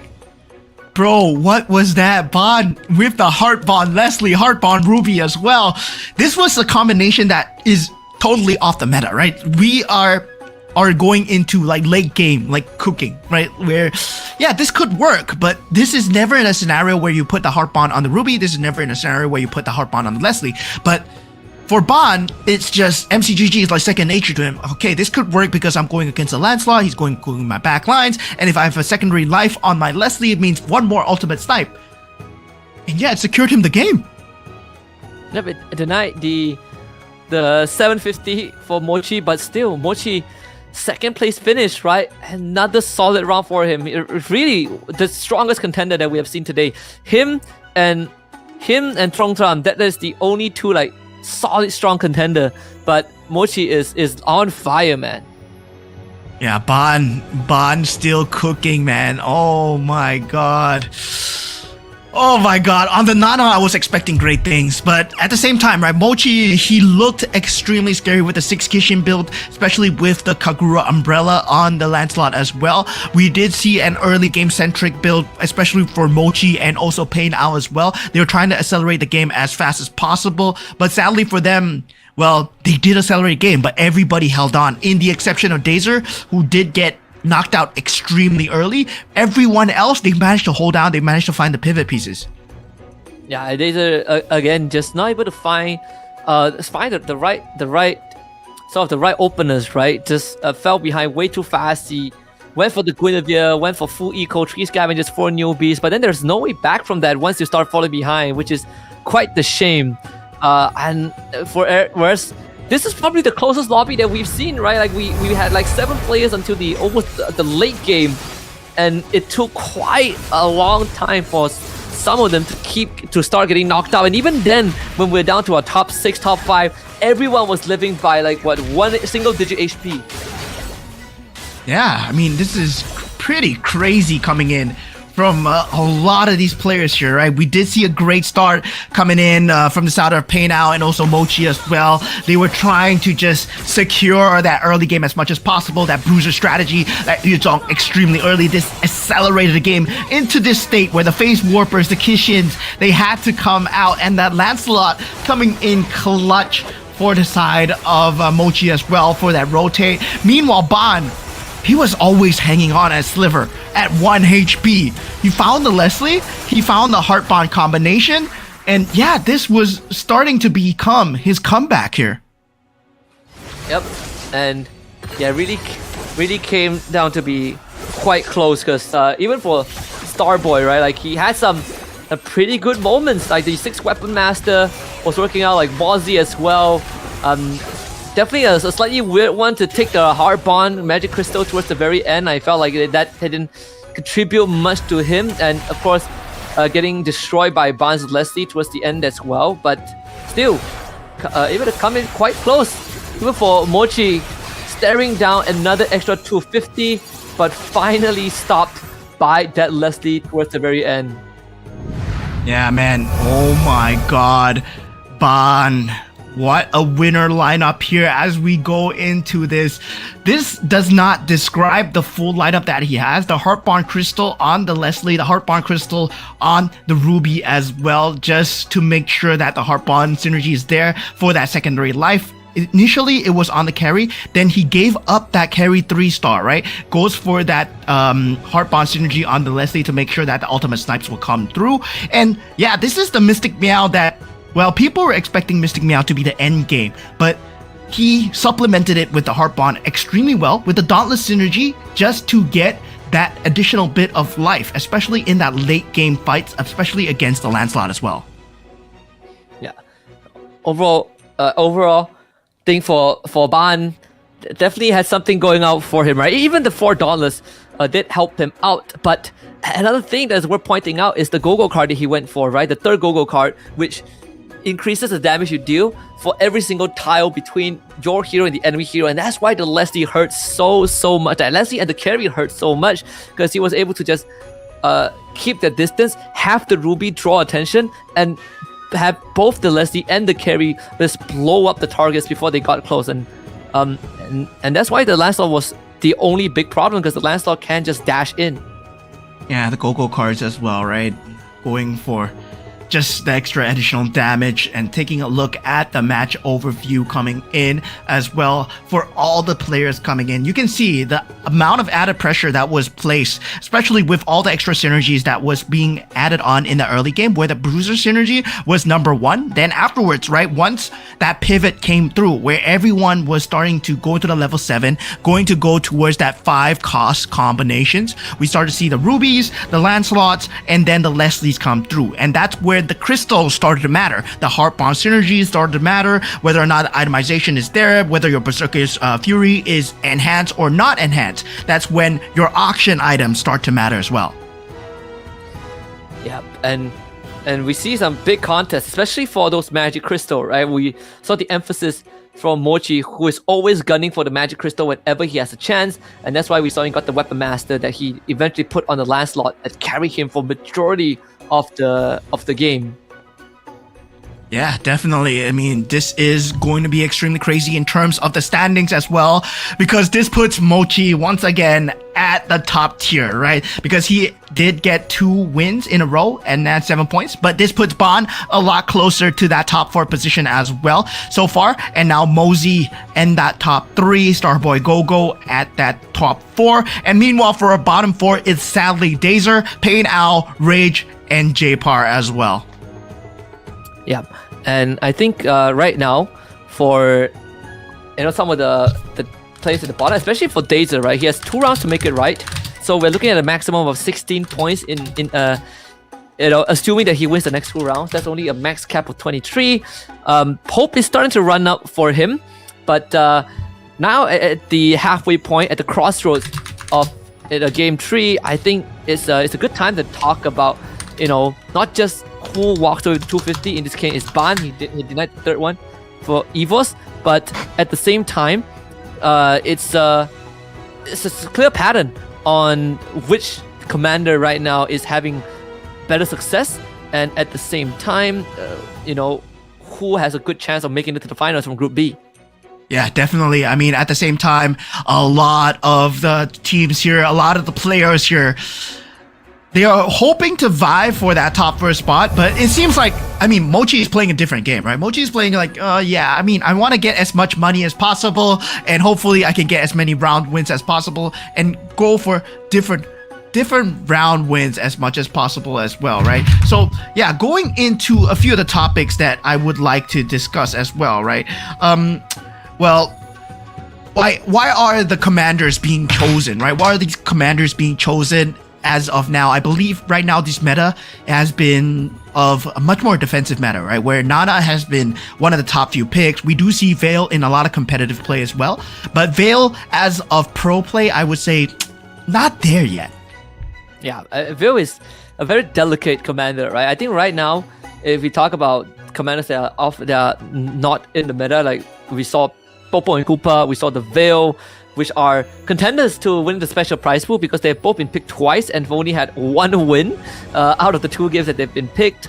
But I think defensive meta, like we are looking at the defensive Mystic Meow meta, and at the same time we're also looking at the Bruiser Exorcist meta, right? So there's like either you be the spear or you be the shield, which I think is at a very balanced state.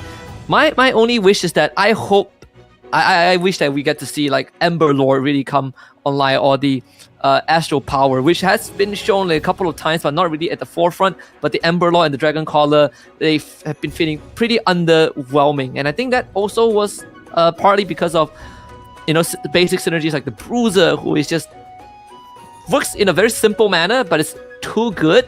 It's always good. The marksman as well. Hopefully in the near future they are going to either rework or remove it so that there's room for other synergies to sort of like, expand the meta.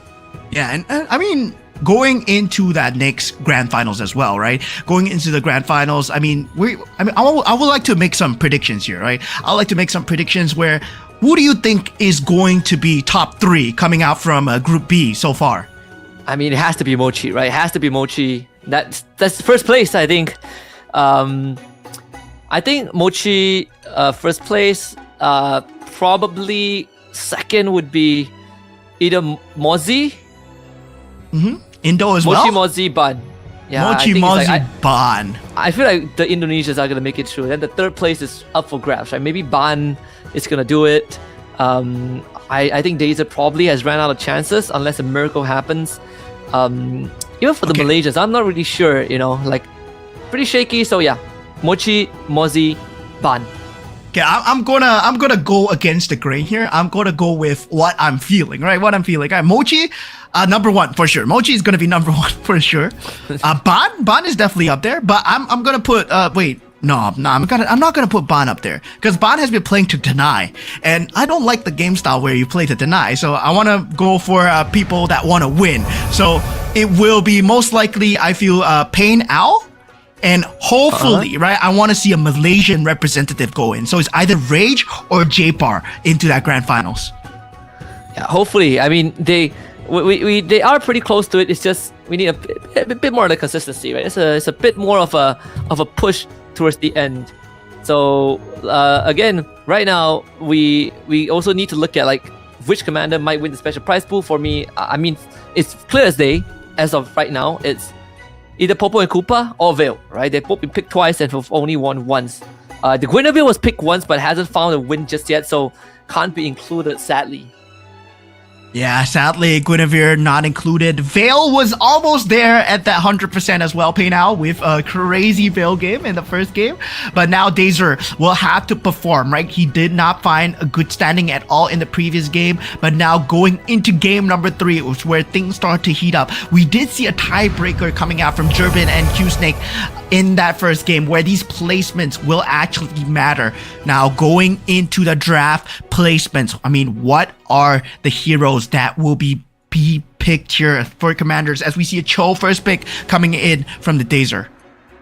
Yeah, and right off the bat, it's just going to be the Cho, the Nana being picked up by Pain Ao, Freya for JPAR, Rage going for the Ruby. So both the Malaysians looking to accelerate the game, to play a faster tempo in the early game. Yeah, so we do see a lot of different picks coming through, right? The Yuzong coming in from Mozi as well. So yeah, as we said, Yuzong is one of the heroes that is accelerating Go-Go cards available. So there is that chance where the Go-Go card is good, where the Go-Go card is bad. And now we do see the Wan pick coming out from the side of Mochi as well. So this is going to be a very different pick coming through, right? Where players are going to be more towards, less economy, more fighting, more gambling chances. Yeah, and even the Yuzong for Mozi is again the first Yuzong appearance, the 1-1 for Mochi. That one's gonna be fun. Yeah, so I don't think I've seen 1-1 for a very, very long time. Yeah, and reminder for all the commanders out there, right? You can only pick it once. So once you pick that commander, you can't pick it again. So that's why we don't see a repeat picks from all these commander picks here for all these players. So yeah, especially if you pick the Minotaur already, you can't pick the Minotaur again. So now going into the game, as we already have the early synergies coming in for all these players, JPAR with that early Bruiser synergy that he wants to go for. Yeah, and I think overall it's just, for at least for the side of Mochi, if you can make 1-1 work, which has been quite the classic, quite the, I would say, staple snowballing commander, then he's gonna be one to watch out for, right? Because most of our players have been going for more of a meta picks, but then every now and then we see some anomalies, and this is one of it. Yeah, definitely. Now we do see the Go-Go cards picks coming through from every single one of them. There's nothing too out of the ordinary. They are picking their own Commander Go-Go cards. In the exception of Yuzong, we will have a separate Go-Go card where he is picking up the Angela's power. I'm not too sure what kind of enhancement did he get. Did he get the gold? Did he get item? I'm not too sure. But for now, we do know that he's going with the Angela Go-Go card.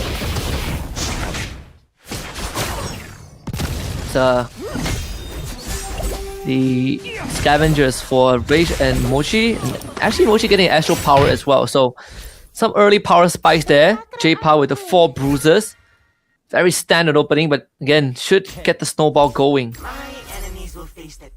Yeah, definitely. At this point, it's more about securing that bruiser build coming in as the Freya, right? As a Freya, you want to get that synergy as much as possible. Already that 4 synergy coming out. Unable to secure that Yuzong early on for the side of J-Par, but you can see from J-Par, he wants to go for a faster paced game this time.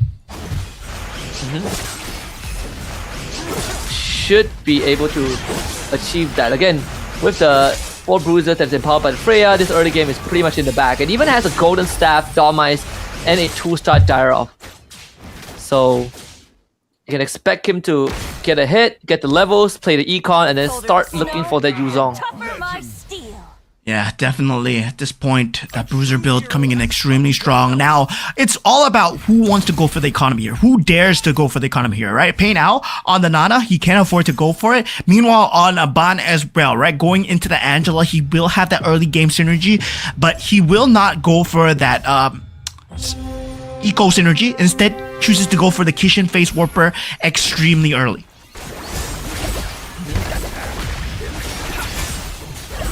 That should be Van winning this. The Face Warper will give him the extra regen, but on top of that, he is running the Angela, right? Again, with the Dire-Off. So, highly contested early game bruiser there, because it's very tanky and does big AoE damage. But 3 players with Scavenger, Starboy being one of them. Has the early Hilda as well with the Astral Power available, so we can expect Starboy Gogo to also have some decent early game tempo. Yeah. So now going into the carousel round, we will have Pain Ao being the first to go for that items if he want to go for it. Instead, he goes for the carry extremely early on. Meanwhile, the Hilda is there as well. This Esmeralda will not be picked up for any other players. Heart's Claws being picked up from Mozzie as well. Blade of Despair and Glowing Wand for Mochi as well. The Molina's, the Feline Blade coming out from J-Par. So that's a very late game item that J-Par will be going for. Yeah. Level 6 for Mochi already. It's cashing in on that economy. Yeah, again, with the Scavenger, you have the liberty to be a bit more reckless with your money early on just to get that head start. The Defender Blessing for Rage, but doesn't have the 4th one, so opted for the 3 Scavengers instead. Yeah, so definitely at this point, Scavengers will be the name of the game here. Definitely going into that later game. And for now, the economy being secured here, right? HP bar is very, very secure. And now we do see the first Go-Go card coming in. It will be that blue Go-Go card. And now for that, there is that possibility where that blue Go-Go card can actually extend that game into a later series as well. So now, HB, name of the game here. Before that auction round, if you can keep between that 50 to 70 mark, hopefully that will be somewhere that you can extend it towards that later game where the level 7-5 costs will make much more of a difference. But Pain Ao already level 7, so he wants to go for it very fast. Yeah, and that could allow him to start getting those big pieces that will make up for that early investment, right? Again, he is the Nana, but if a Nana can get a hit with this full eco build, then it would actually put him in a way stronger position once that late game rolls around. And with this Kishin carry available that has the Nether Claw with him, and the Golden Staff, this is the exact piece that could get Pain Ao a hit without compromising the cons that comes with this 3 Scavenger and 4 Neobeast synergy. Yeah, so far so good coming in for the side of J-Par, right? 6 bruisers. And yeah, I mean, 4 bruisers now, but he was initially at that 5 bruiser going into that 6 bruiser build. But Scavenger and Neo Beast will be the pick of choice coming in from Dazer and Mosey. We did see how Dazer greeted for the economy previously, and suddenly he found himself in a very bad situation. Now, this is going to be a creep round coming in. This go-go card round. Meanwhile, Mosey will have that chance of that purple go-go card where all his cards are enhanced. So he does go for Apex weapons. Level 8 and level 9, he will get an equipment chest. Yeah. And that means he wants to rush the level as fast as possible, and with the Yuzong, it's one of the best snowballing commanders out there. You don't with the Angela power, of course, but overall, you do get better quality go-go card, and he also has that Scavenger. Not as good as what Pain All has. Again, this carry is the ultimate build-out, but once more, Mochi with this 4 Exorcists and that 1-1, alongside J-Pop, who got a very early bruiser 4 bruiser comp with the 3 Scavengers. Both of them are the expected frontrunners, and yeah, they are ahead. Yeah, definitely at this point right now, it's more towards of trying to go towards that late game. They are ahead for now. That 1-1 needs to be ahead. I would say 1-1 and Freya at this point, if you're not ahead, you're doing something wrong. Meanwhile, for Nana and Cho, I mean, they're going to be playing from the bottom, right? And meanwhile for Pei Now, I'm curious to see whether is he able to get that early 7, make use of that early 7 as fast as possible. And it seems to me, right, he goes for that carry extremely early on, unable to find more pieces for that carry, unable to find a 5 cost so far. Yeah, unfortunately for Mochi, he's going to lose this round to Ban. With the Angela healing that is just slightly too much for him to deal with. He doesn't have healing reduction at this point of time. Rage is holding on to his second go-go card.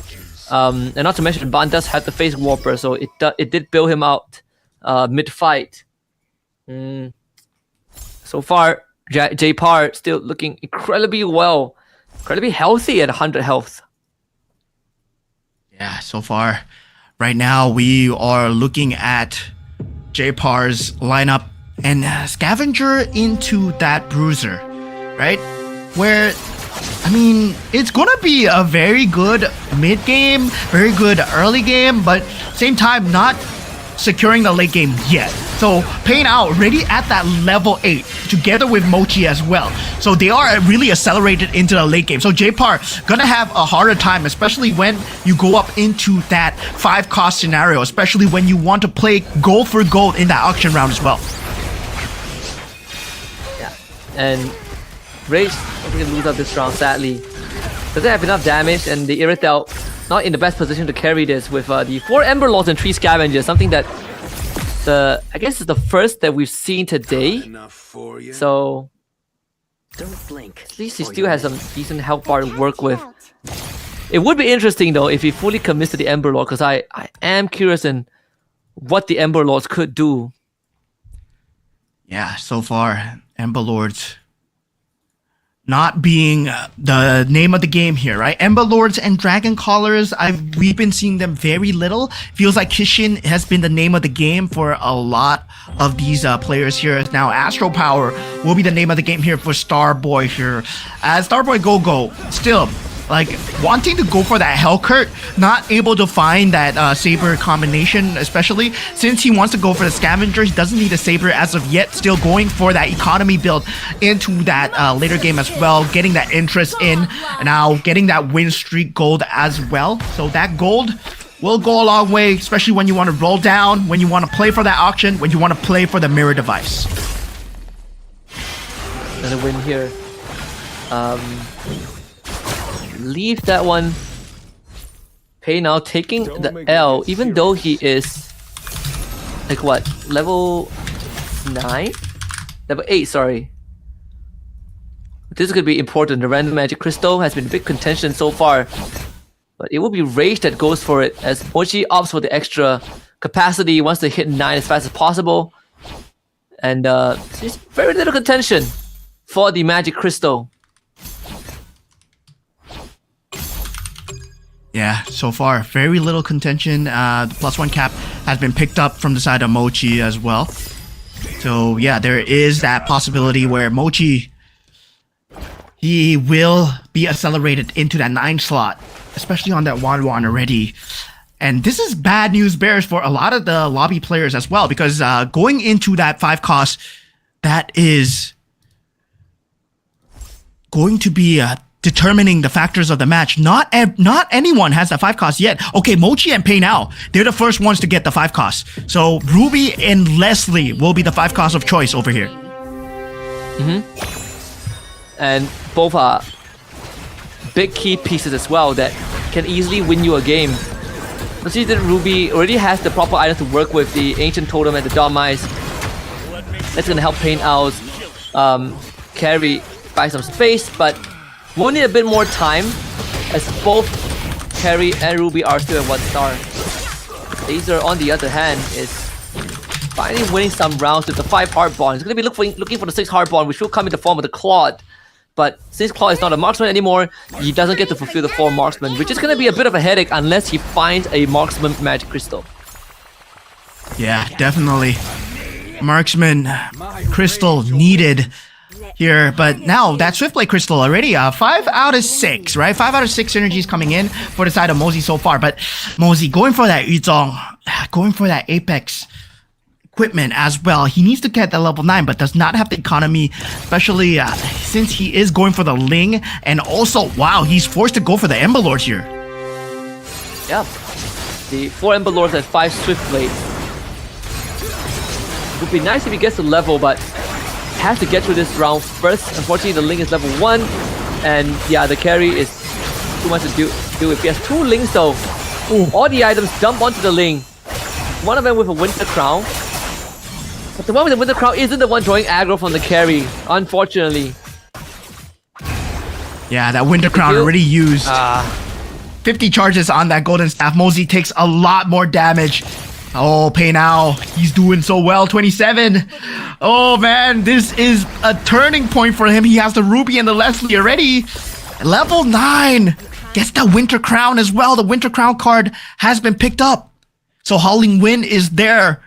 We'll have a lot of more late game scenario. Now this purple card into the gold card here. Last resort coming in from Mozzie as well. Hopefully he gets something good. Gets a 2-star Ling. Yeah, and that could be exactly what he needs, right? A 2-star Ling to get him out of the situation, and the Ember Lord Ling as well. Would be nice if he gets 6 Ember Lord, but it's gonna take a while for him to level up. Maybe off of this he can, and then he can put the Sicilian in and hit 6 Ember Lord and have that Ling be the determining factor. Yeah, but he's just enough. I think you level up right now. You level up right now, 48 gold, you throw the Sicilian in, 6 Ember Lord, and then you pray that this Ling is enough. Yeah, this is Mosey's final hurrah here, right? Where Mosey, at this point, well, he needs to go for that 2-star Ling all in. Now, meanwhile, for Bond, he's been cruising at the top so far, but he's still at level 6. If you think about it, right? Level 6 at this stage in the game where everyone else is level 9. Well, Bond, well, he's been cruising. He's been going at his own pace so far. Meanwhile, Pei now, Rage, J-Par, and Mochi currently all at level 9, just fighting for the 5 cost here.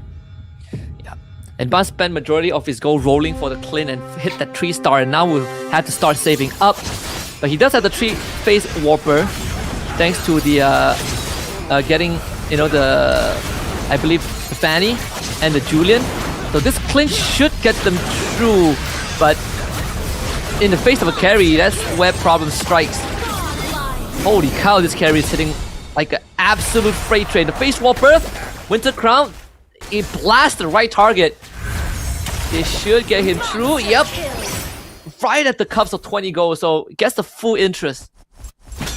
Yeah, meanwhile, for the side of Mosey, hangs on with that Ling, as that was the fight that was going on. Mosey just surviving through that last point. So all 8 players still alive. Now, for the side of Mochi, as we take a look at Mochi's board as well. Vexana Lunox might be the play, but instead opts for the Mystic Meow here. Is it enough at 8 Mystic Meow synergy? I doubt so, because he does not have the 2-star Vexana, does not have the 2-star Lunox. Mochi at this point, right, is going for a different build. At the same time, he needs to find the 2 stars. Yep. Be quite the challenge here. There is the Vex on the Vex available here, but Bond again with a 3-star Clint, Face Warper Clint, takes the big burst for the Kagura, but it's not enough to trigger that Face Warper nor the Winter Crown. So the attention get turned to the front line. Let's see if Bond's Clint can pull through this. That's the Face Warper use. Feel the Winter Crown that they need to deal with. Just can't do it. The Clint solo carrying right now. Yeah, meanwhile, Pei Now takes the damage onto Dazer as well. So, yeah, Dazer, Mosey, and Pei Now falling into that bottom spot where they are in danger here. But Pei Now, he did have a great kind of economy. He is on a Nana after all, will have that secondary life available. So yeah, there is that possibility of comeback. Now AOT Ban might be sitting all the way at the top and Starboy Gogo as well, but they are level 7 and 6 respectively. So they don't have the access to the 5 cost as much as the players. It's pretty crazy, like the lower level players are the ones that are at the top. The ones that are able to snowball, you know, and get the right pieces here. Okay, so there is a level 3 J-Par. Hilda, right, for Starboy, and a level 3 Clint. Yeah, Dazer is going up against J-Par here, and J-Par actually has a 2-star Badang. So this Badang going up against the Franco, will he be able to just tear through it? Yes, does tear through the Franco. Now just needs to find that Mia in that back line. This poison combo still coming through. Oh, this Mia's still alive. This carry is still alive. And Dazer hangs on for now. Yeah, it's also the Kufra, the Tyrant's Rage that basically, you know, took out the entirety of the front line. Big damage there from the love bound synergy. Now going into that last few carousels, the alpha being picked up from the side of Mozzie. +1. Oh, Kishin emblem as well, picked up from the side of J-Bar. So +1 cap coming out from the side of Ao. And look, oh my god, Mochi actually going for the Ruby here. Yeah, Mochi finding himself a Ruby. It could be his way back, as he is now, he has the Mystic Meow, 10 capacity, as he has the +1 cap, lands himself to Aurora, throws in the Bellerate. That's going to be nice synergies, but needs level 10 to find the 11th. So unfortunately, I think he took the Ruby for the 2-star. He did that for Econ, but he does have a 2-star Ruby on the board. But Mozzie is the one having the best time. 2-star Alpha that he just picked up from the carousel, and the 2-star Emberlord Ling. Yeah, this is 6 marksmen available, right? Similar to what Ban was playing just now, but he does not have the Heartborn synergy on the Ruby and does not have the Heartborn synergy on the Leslie. But the thing is, he does have that 6 marksman synergy. So this Leslie with that Winter Crown, we're gonna have to see what he can do in the backline here, and is he gonna be able to be accessed? Okay, so far so good coming in from the side of Pei Now, but Rage able to deal so much with that Ling. It's so scary. This Ruby is not enough. Pei Now will find himself at 1 HP, has 1 chance left. It was the first time he's take fatal damage. He will have 2 more lives left, but Ling, scary spot to be in. Actually, finds the 2 Ember Lords and the 3 Kishin. Does have the Kishin emblem on the Ruby, but it's not enough. Ideally, you would want to have the Lancelot on the board as well for the Face Warper, but more importantly, for 4 Kishins, which he does not have. Yeah, that Kishin synergy needs to be found. So far, Mochi going for opting for the Mystic Meow, going for the Enlightened Tails as well. 6 out of 9 will be that Yuzong count coming in from the side of J-Par. So that 3 stars just far away. Meanwhile, everyone else is also far away from that 3 star so far, right? But now it's all about Pei Now versus J-Par, Mochi versus Rage, as well as one of the top few players might be taken out right now, but still holding on as Rage, his Ling, he's not able to deal enough damage. Oh, Mochi holds on. Oh, the Odette. actually making all the difference. Pain out finally eliminated. And Mozzie on that win streak. Like this Ling, this Ember Lord Ling is starting to become a big problem. On top of having the enhanced BOD. Always ready. If you've prepared Yeah. your money. Sad for the Burmese representative, first to be taken out here. Now, with that, top 7 remains as we go into the Orange Creep round. Now, Mosey in danger on the chopping block as well, but he finds himself at a very good pace. And now looking at J-Par's lineup as well, right? That 6 bruiser lineup that has been carrying him throughout the start. Now this Badang has to do a lot of work. This 6 hard bond coming in from Dazer as well. This is a very new build coming in, but at the same time, not very new, not very old, because it is that Mia poison build, but it's a new spin with the heart bond and also that marksman build. At least for Dazer, he's having a way better game right now compared to the first 3 games we've seen, right? Sitting on the 6 hard bond and 3-star Mia and 3-star Franco. Even have the Leslie and the carry. Would be nice if they hit 2-star, but it's enough to keep him afloat for now. That's a 3-star Yuzong. That's a 3-star Yuzong that J-Par is looking at in the store right now. Does not have to go for it. Does not want to sell anything for it too. But he's at 18 HP. Oh, he sells the carry for it. Yep. He's gonna miss out on the 6 Kishin, but maybe it's enough. If he wins this round, he can get that carry back and go back to 6 Kishin, which he does have the emblem for on the Yuzong. Was that a mistake though? I felt like it was. He gambled it, and it did not pay off. Yeah, it was not enough. It was not enough. J-Par gets taken out as well. At 3-star Utah, not enough to carrying him through without the 6 Kishin, without the 6 Exorcist as well. Now, Dazer will be down for the count as well. So yeah, this means first to go out, Pay Now, then J-Par, and then Dazer. All 3 of them still looking at the bottom of the barrel as we head on closer into game 3. Everyone's basically 1 or 2 rounds away from getting knocked out. Mozzie is the biggest threat right now on a 6-round win streak, just because he was able to hit that 6 Ember Lord Ling. I mean, this 6 Astral Power 3-star Hilda is also quite the menace, but unfortunately doesn't have like much ways to recover health aside from this Kagura keeping her alive. Maybe the Astral Sovereign buff. So it's gonna be close against Rage. The Hellcrit just deletes the backline. Yeah, so far that Hellcurt doing such a great job, but the Badang has been holding on, right? Together with the 3-star Hilda, able to get that HP just in time here as Starboy will be taken out, but looking at the side of Mosey going up against Mochi as well, Mosey will be hanging on towards that mirror. Now Starboy, Go will be that top 5 slot. Now we go into the top 4 here, 1 more round before we head on into the carousel, so we will be guaranteed that carousel here. Yep, and Mochi again, another top 4 finish for him. Not really sure if he can take down Mozzie, as he doesn't really have the right piece to do so. Not against the Ember Lord Ling. Doesn't have enough gold to roll down, nor go for the level up. So this is probably the max cap for him. He does have the... I don't think he has the protagonist. I assume is Leomor, because I don't see the animation on the Vexana. So no Beyblade Eternal Guard. Yeah, so far, Bon has been doing extremely well. Man, oh man, he was playing for the blocks. He has a lot of gameplay in his chest here. Now, he's going up against Mozzie though. Currently, on the Yuzong, he's found his pace, I would say, on the Ling so far.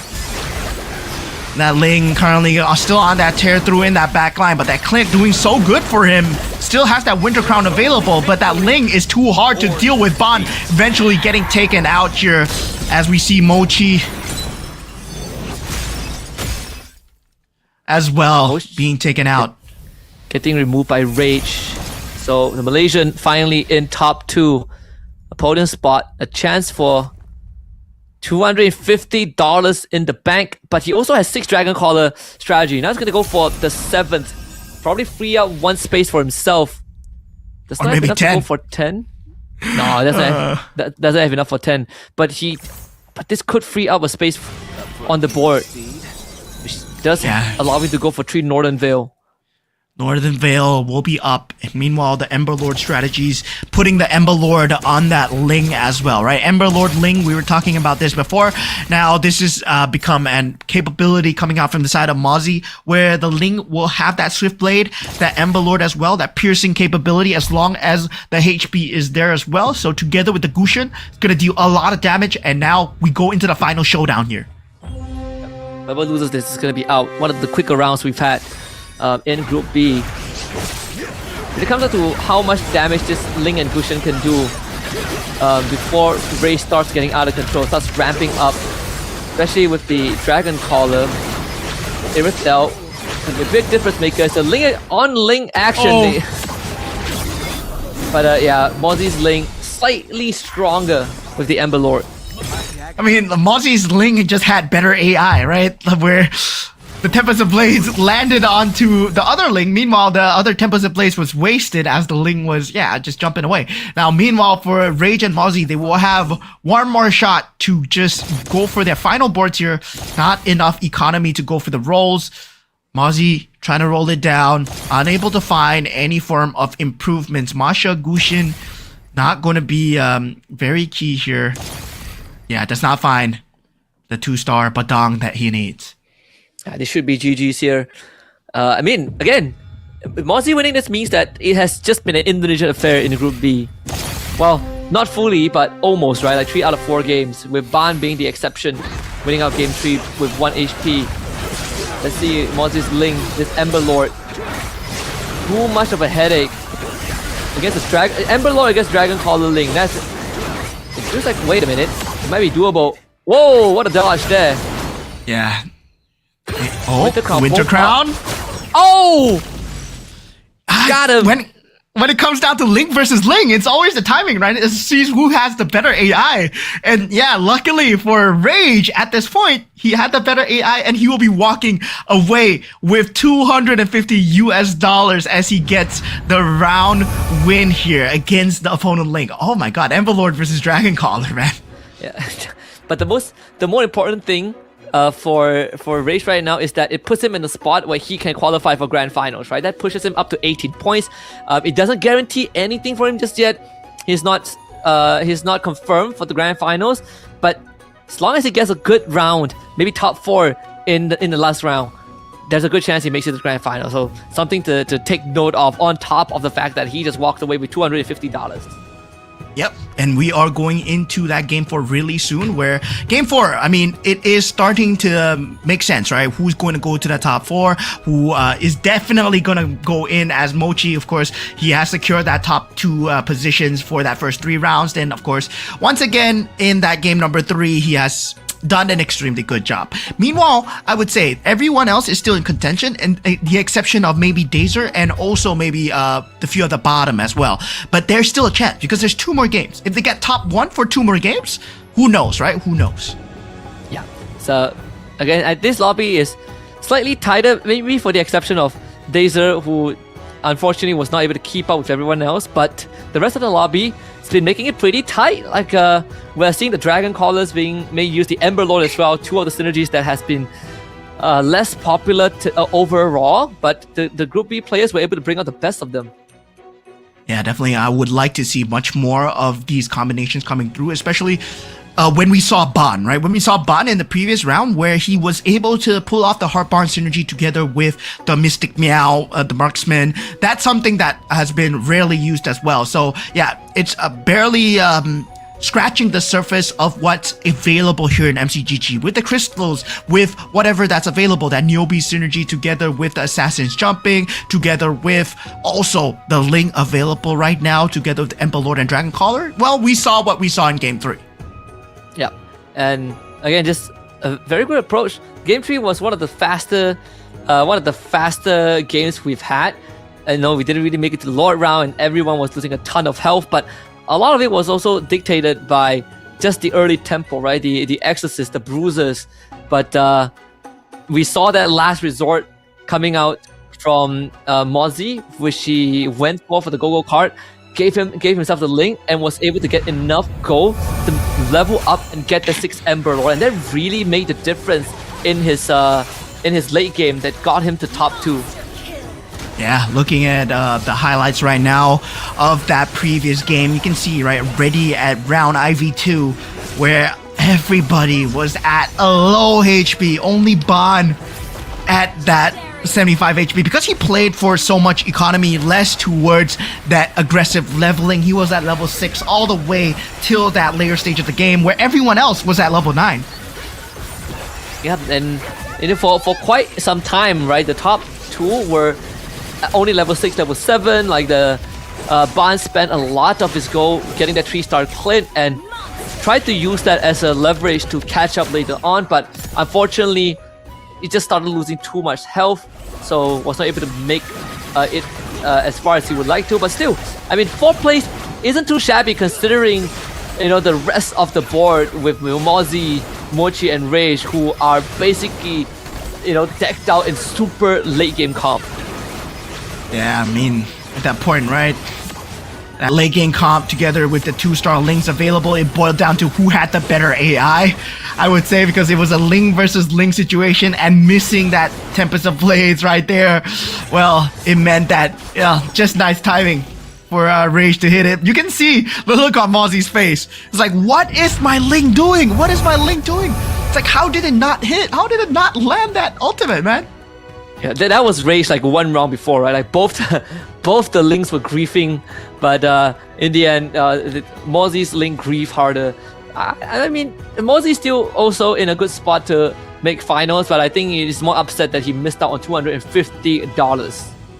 Yeah, $250 is not a small amount, man. Not a small amount, especially for a round win, right? And so far, if you take a look at the winner lineups, if you take a look at what ATH Rage was playing, it was a very similar lineup. It was a very reliant on the Ling to do well, right? He held on with that shield card in that mid-round, mid-go-go card as well. And luckily for him, he did get that mirror dice, that mirror device to actually just kind of help him get the 2-star 5 cost as well. Yep. And overall, it's just the Bane also making a bit of that difference, right? Like the Bane with the early Deadliest Catch as well, making sure that you chip away the health bar, and at the end of the day, Rage having that rock shield also gave him a very good chance surviving just 1 extra round to hit that 2-star. But you're right, the mirror device made all the difference. Yeah, I mean, all the difference was made by the Ling, actually, because the Ling. It was a 1v1 Ling, right? What could you say? Like, it's like you pulling up into a classic MLBB match. Your jungler picks Ling, your opponent picks Ling, and then it boils down to who lands the retribution on that final lord wins the game. And that was exactly in that Magic Chess Go-Go fashion. That's what it boiled down to. But sadly for both players, they weren't in control at all. So yeah, sadly for them, it boiled down to the little optimizations that they could have had. Yeah, and again, the match overview here, pretty clear cut. It came down to a Ling versus Ling showdown, 6 Swift Blades, and the only difference is, Rage opting for 6 Dragon Caller and Mozzie opting for the 6 Ember Lord.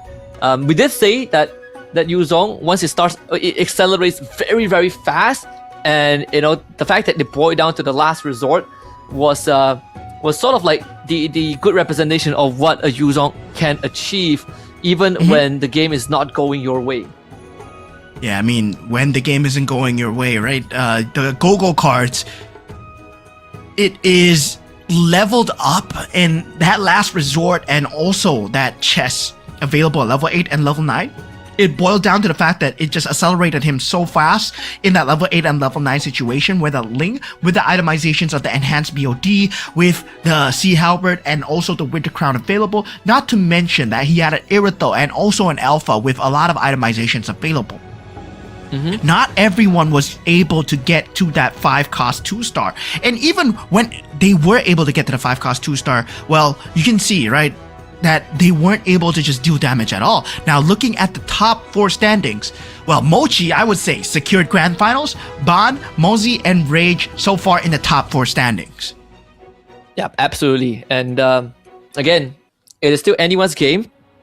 Aside from Mochi, who has basically secured grand finals, everyone can still be kicked out. So, just like game 1, we have some big front runners, but for everyone else, there's a fair shot for them to make it through to the next stage.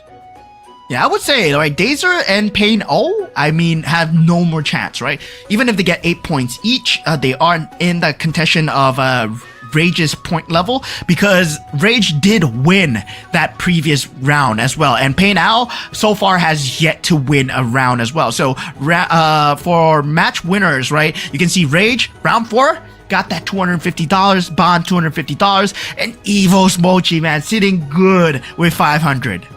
Now Evo's Mochi is eating good for sure, $500. And even in the rounds that he didn't win, he still finished top 2, right? I still finished top 2, top 3. So at the end of the day, he is, one of the big contenders that everyone else should watch out for. But for Ban and Rage, they at least have gotten something going for them. Yeah, so far, Evo's Mochi, Ban, Rage, top few contenders going so far, but Mozi, right? Mozi pulling in extremely close, and J-Part and Starboy Go-Go, they will have to pull off the upset here. Paynao and Dazer, they might be out, but then technically they can still play spoiler here, especially because they're not out of this yet. They will be trying to play for as much as they can here, right? $250, even though you don't qualify, that's a lot of added money.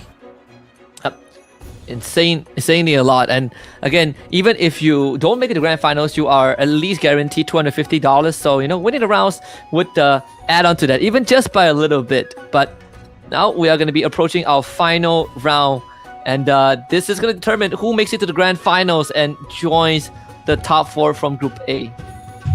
Yeah, I mean, definitely. I'm curious to see who's going to be our final winner throughout the end as well. I mean, is there going to be an upset? Because there is a point difference right now, right? Right now, Evo's Mochi might be sitting at top, but Ban, if he does get that number 1, he will be sitting at the top, provided Mochi does not get top 2.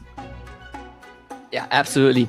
And for Rage, he just needs to get a solid finisher to this round, and he will also have a good chance of making it to the grand finals, or at least we will have a Malaysian representation there, because this entire Group B has been all about the Indonesians, who are basically just out-tempoing everyone. Mochi did slow down a little bit, but not by too much, right? He still is able to maintain a top 4 finish the whole way, which in of itself is very impressive.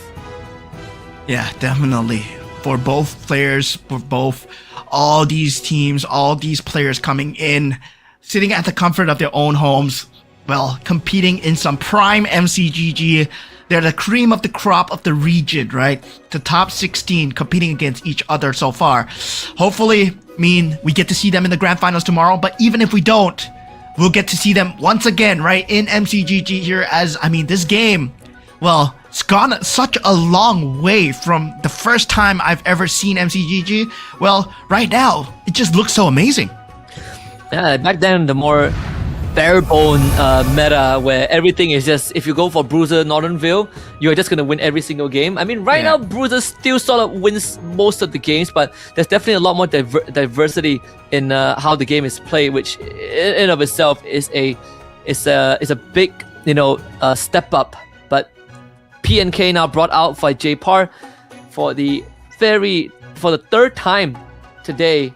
The Amon for Pain Ao. Okay, that's the first pick of the first Amon pick.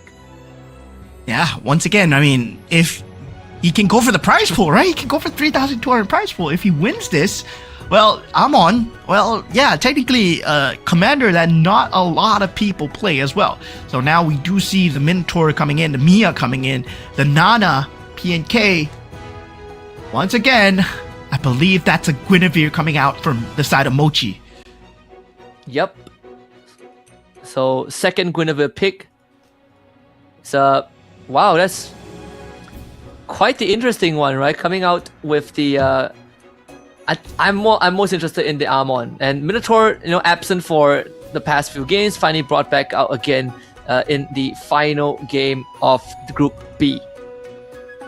Yeah, very interesting pick coming out from the side of Payne Owl, especially going into the final game here, game number 5. This is for all the cookie points here. IoT Bond looking for an upset, and Evo's Mochi currently sitting at the top of the leaderboard. Mosey following close by with ATH Rage. Starboy Gogo and also J-Par, they can find themselves in the grand finals tomorrow, but only top 4 will make it. And unluckily for Dazer and Payne Owl, they are out of contention here.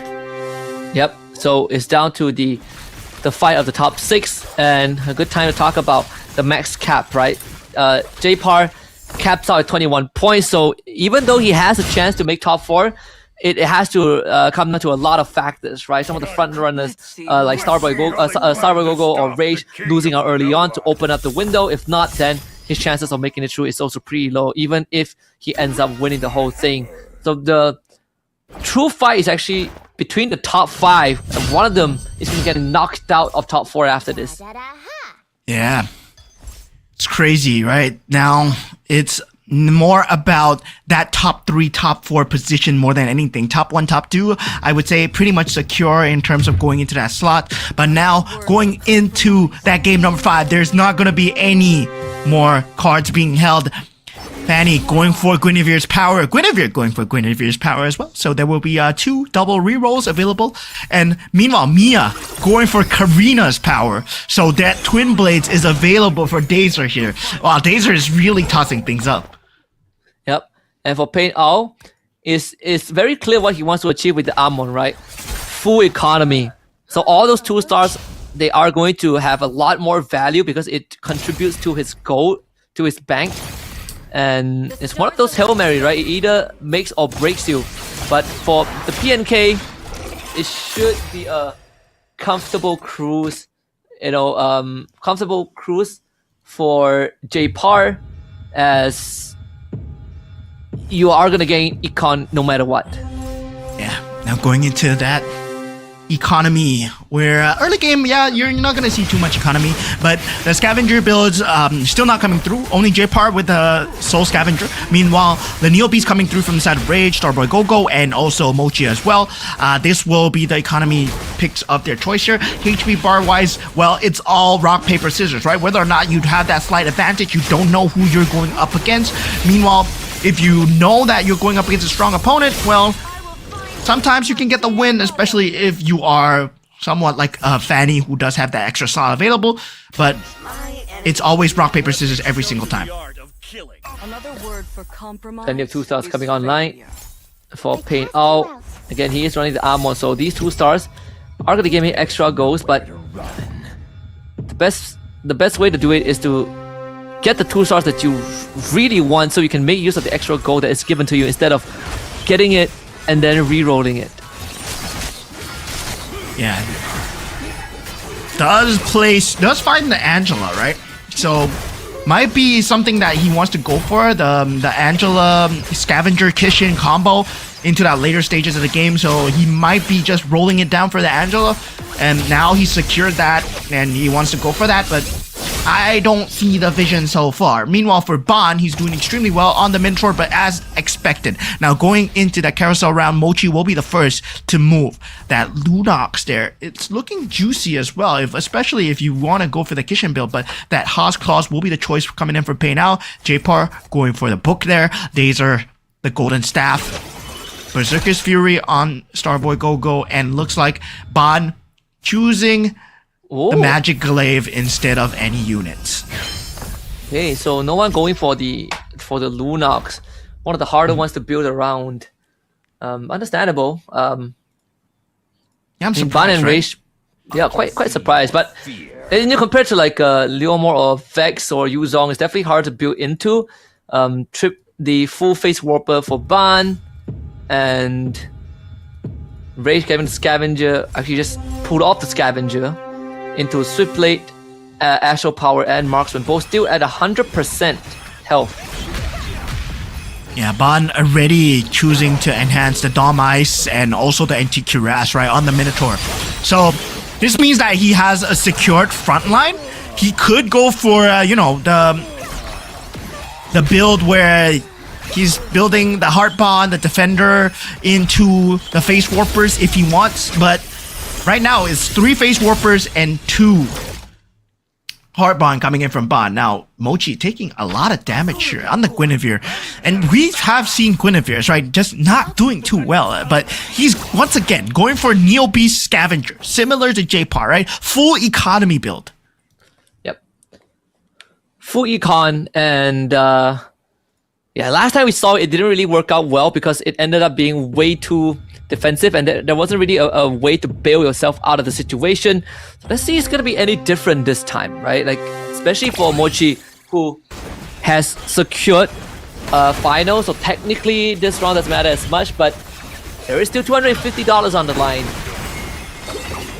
250 on the line. I mean, 250 USD is a really big prize pool to be working towards, right? Of course, the grand finals, whoever does walk away as the MRS Season 6 champion walks away with $10,000. But now we are here at the final game as Bond, well, still doing very strong with the Clint in the back line, right? He does have that items, the enhanced items available. Now he picks up the Mia, the Kufra. He can go for that build. He can go for that Heartbond Mia build, that forbidden tech that a lot of people don't like. But yeah, Bond, I mean, if he wants to secure an early top 4 spot, he can force this game into that ground. And yeah, he sells off the Clint. Yep, sells his entire board, almost his entire board, to go for the Heartbond build. So that would guarantee him a snowball moving forward. But I'm more interested about the pivot, right? What happens afterwards? Because it's gonna fall off at eventually. So it's more about the follow-up after that.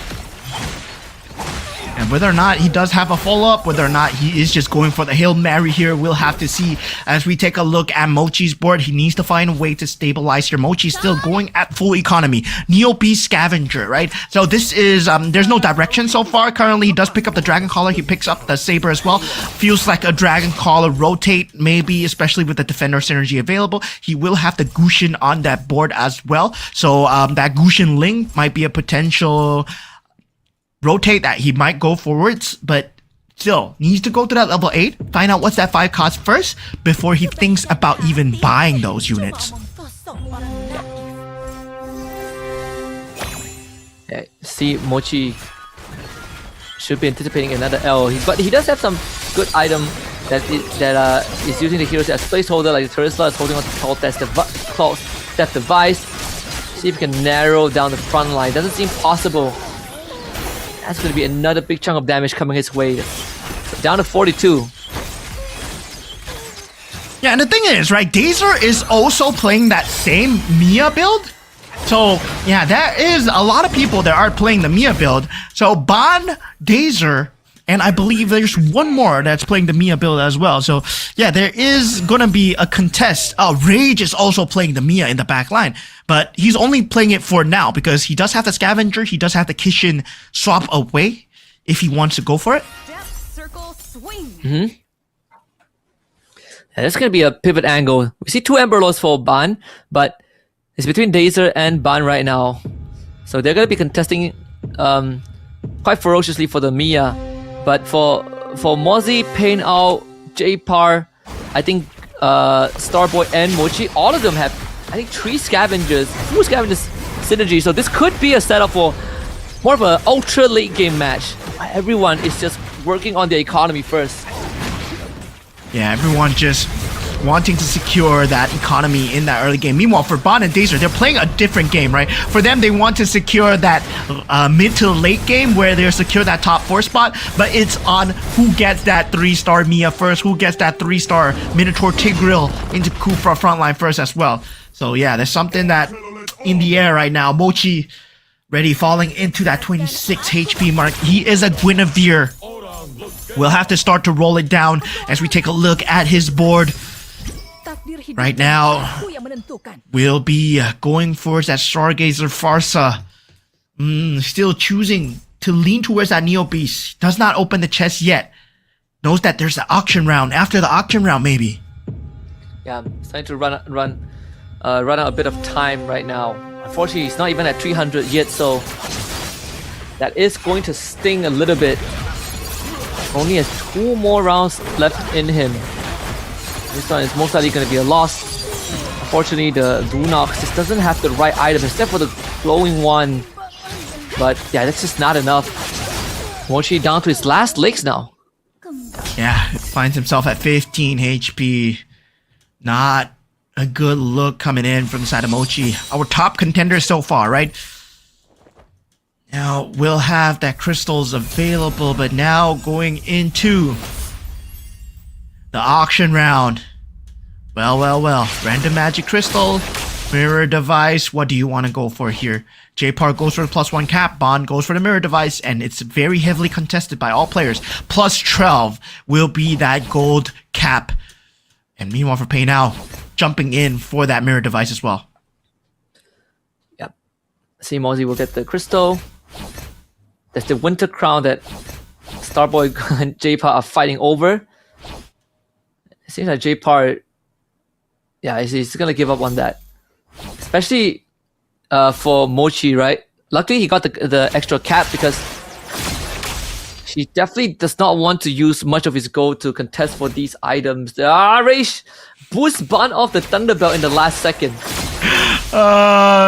Well, Ban is thinking about it, right? Do I want to go for the glaive? Do I want to go for the... Yeah, he gives the glaive. He gets the glaive, gives the Thunderbelt over the Rage. So yeah, now at this last point, a lot of people thinking about it, right? Mochi and Mozzie, right? They both went for the Guinevere card, but Mochi is at 15 HP right now. On his last legs. See, Mochi, yeah, he has cashed out. There it is. And he hasn't selected his second Go-Go card just yet, so that could be a rock shoe there to buy 1 more round for him. But he has completely pivoted off the 4 Neobees, and now he's working with 4 Kishins. And it's gonna be the Lunox and the carry that's gonna try and get him through this. Yeah, meanwhile, we're looking at Starboy's lineup here. Starboy does have a pretty decent lineup going into that last fight as well. Starboy and Neobeast, well, he does have the Exorcist available. So Mochi might be in a bit of trouble here, but that carry just providing enough damage here, right? Luckily for Starboy, he's still in that Neobeast zone where he wants to go for that 300 energy. Yeah, I just saw the Badang, the hard bond Badang too. If it's a 2-star, then a 2-star with 4 hard bond, then that would have been a big problem. But that's 4 hard bond out.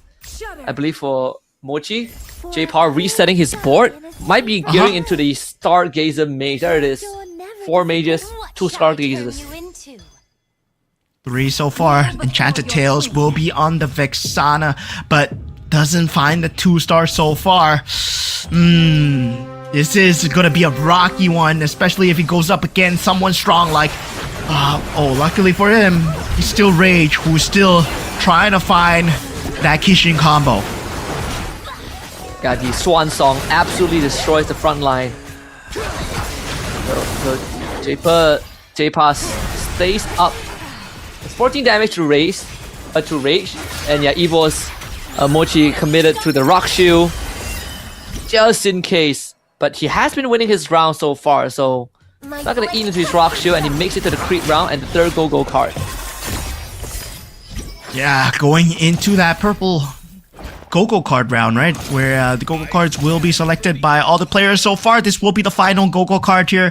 We do have Dazer picking up Manic Slam, will be picking up that Leslie as well. So yeah, we'll have that marksman combination.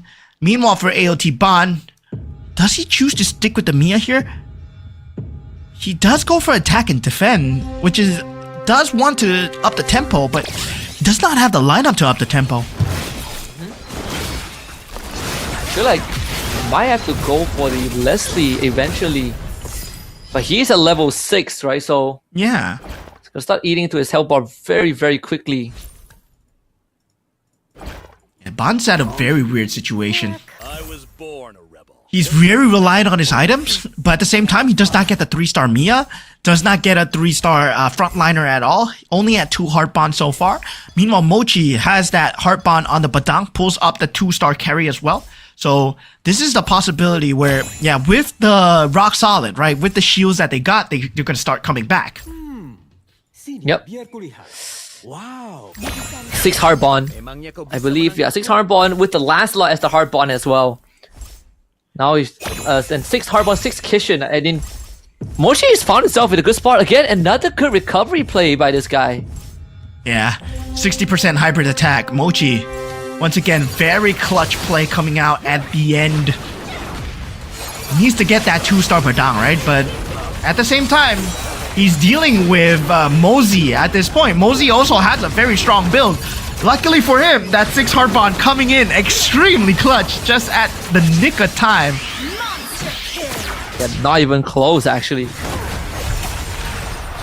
Yeah, that was a 4 or 5 heart bond, then yeah, would have been bad. But luckily for Mochi, it's a 6 heart bond, right? Yep. Another like game where we see Mochi bring it back. I mean, what his worst placing was what 4th, 5th. Yeah, great rotation into that heart bond, right? And once again, it's a very unique build coming out from him. Heart bond into that Badang as well. So he does have that Claude at the 2-star level, and I mean Lancelot with the heart bond as well. I mean, so initially it was the Badang, then he sold off the Badang, went for the 2-star Lancelot. So now it's going to be looking as a Kishin heart bond 6-6. That could actually be enough for him to get into top 4 at least. Yeah, that is. That's a 6-6 with 2-star 5 costs. Yep. And it's gonna be able to keep on investing into rolling the 5 cost, right? I mean, now he's at level 9, but with the position he's in right now, he can just hold on to his economy, maybe look for level 10 and start rolling down for the 5 cost. He is in no rush right now because his carries are going to be the 5 cost, especially the Lancelot. The carry can't be considered an afterthought. He already has a 2-star Claude, so might as well start going for the 5 cost pieces. Yeah, at this point, 5 costs will be the name of the game here. J-Par also at the danger, at the threat of death. Mystic Meow will be his only savior here. We know that he goes for the Lunox. He went for the Lunox initially, but now he changes out into the Vexana, and he does get that 2-star Ruby as well. So it's all up to the Claude's Death device to see what he is able to get out of the Claude's Death device, right? And it's a randomized roll every single time. Yep.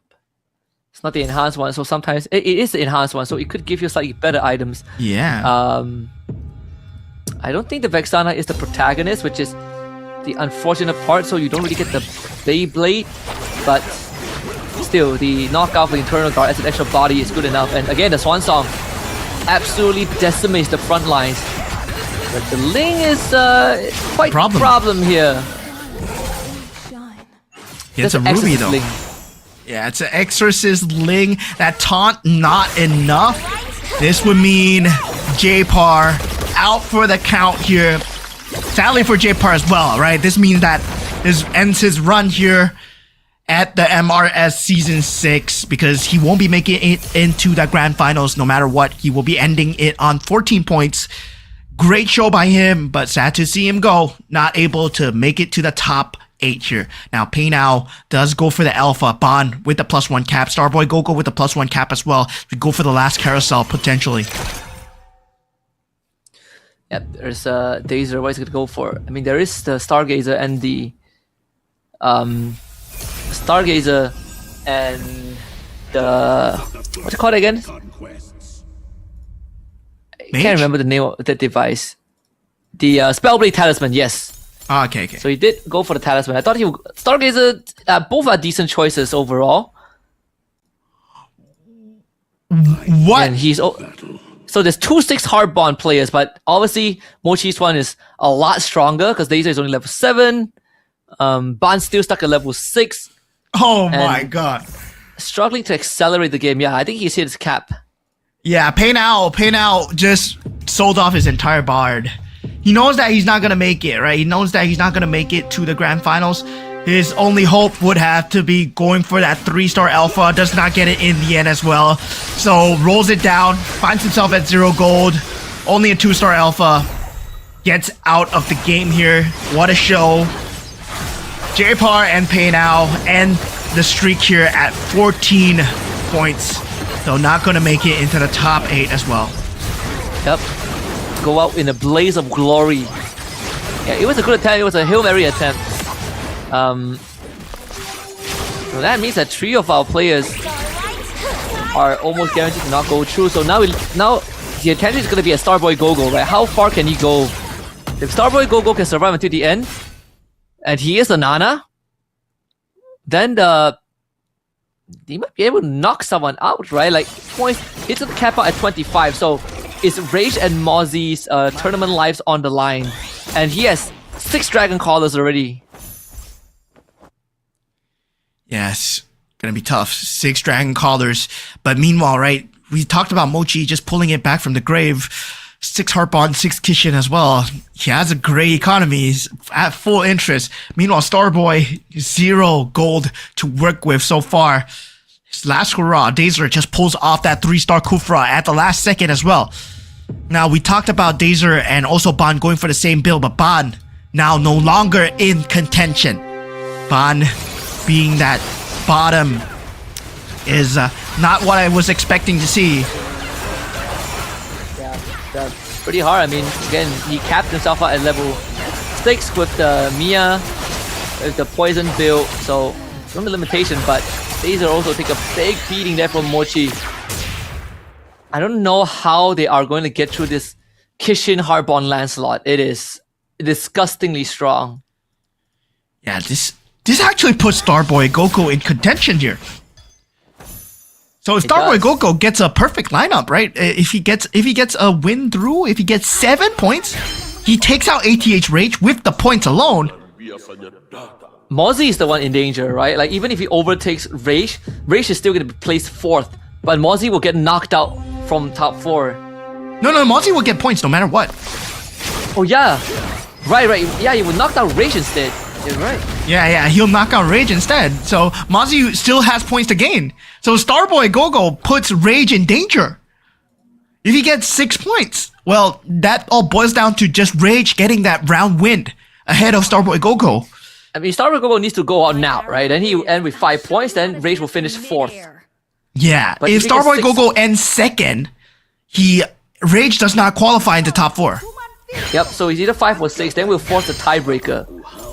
Then the tiebreaker is going to be very close between these two.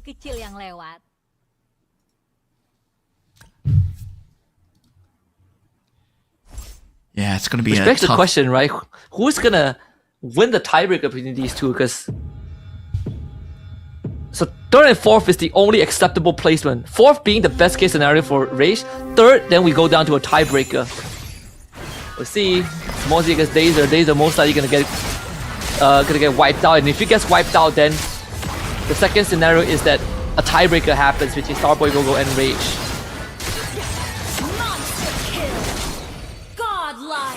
Yeah, even in a tiebreaker scenario though, unless Starboy Gogo wins this one over here, Rage with that round win, well, he's secured that top 4 spot, but Starboy Gogo needs a 2nd place finish and above. Yep. So Dazer gets knocked out. Ooh, Starboy Gogo. Starboy Gogo.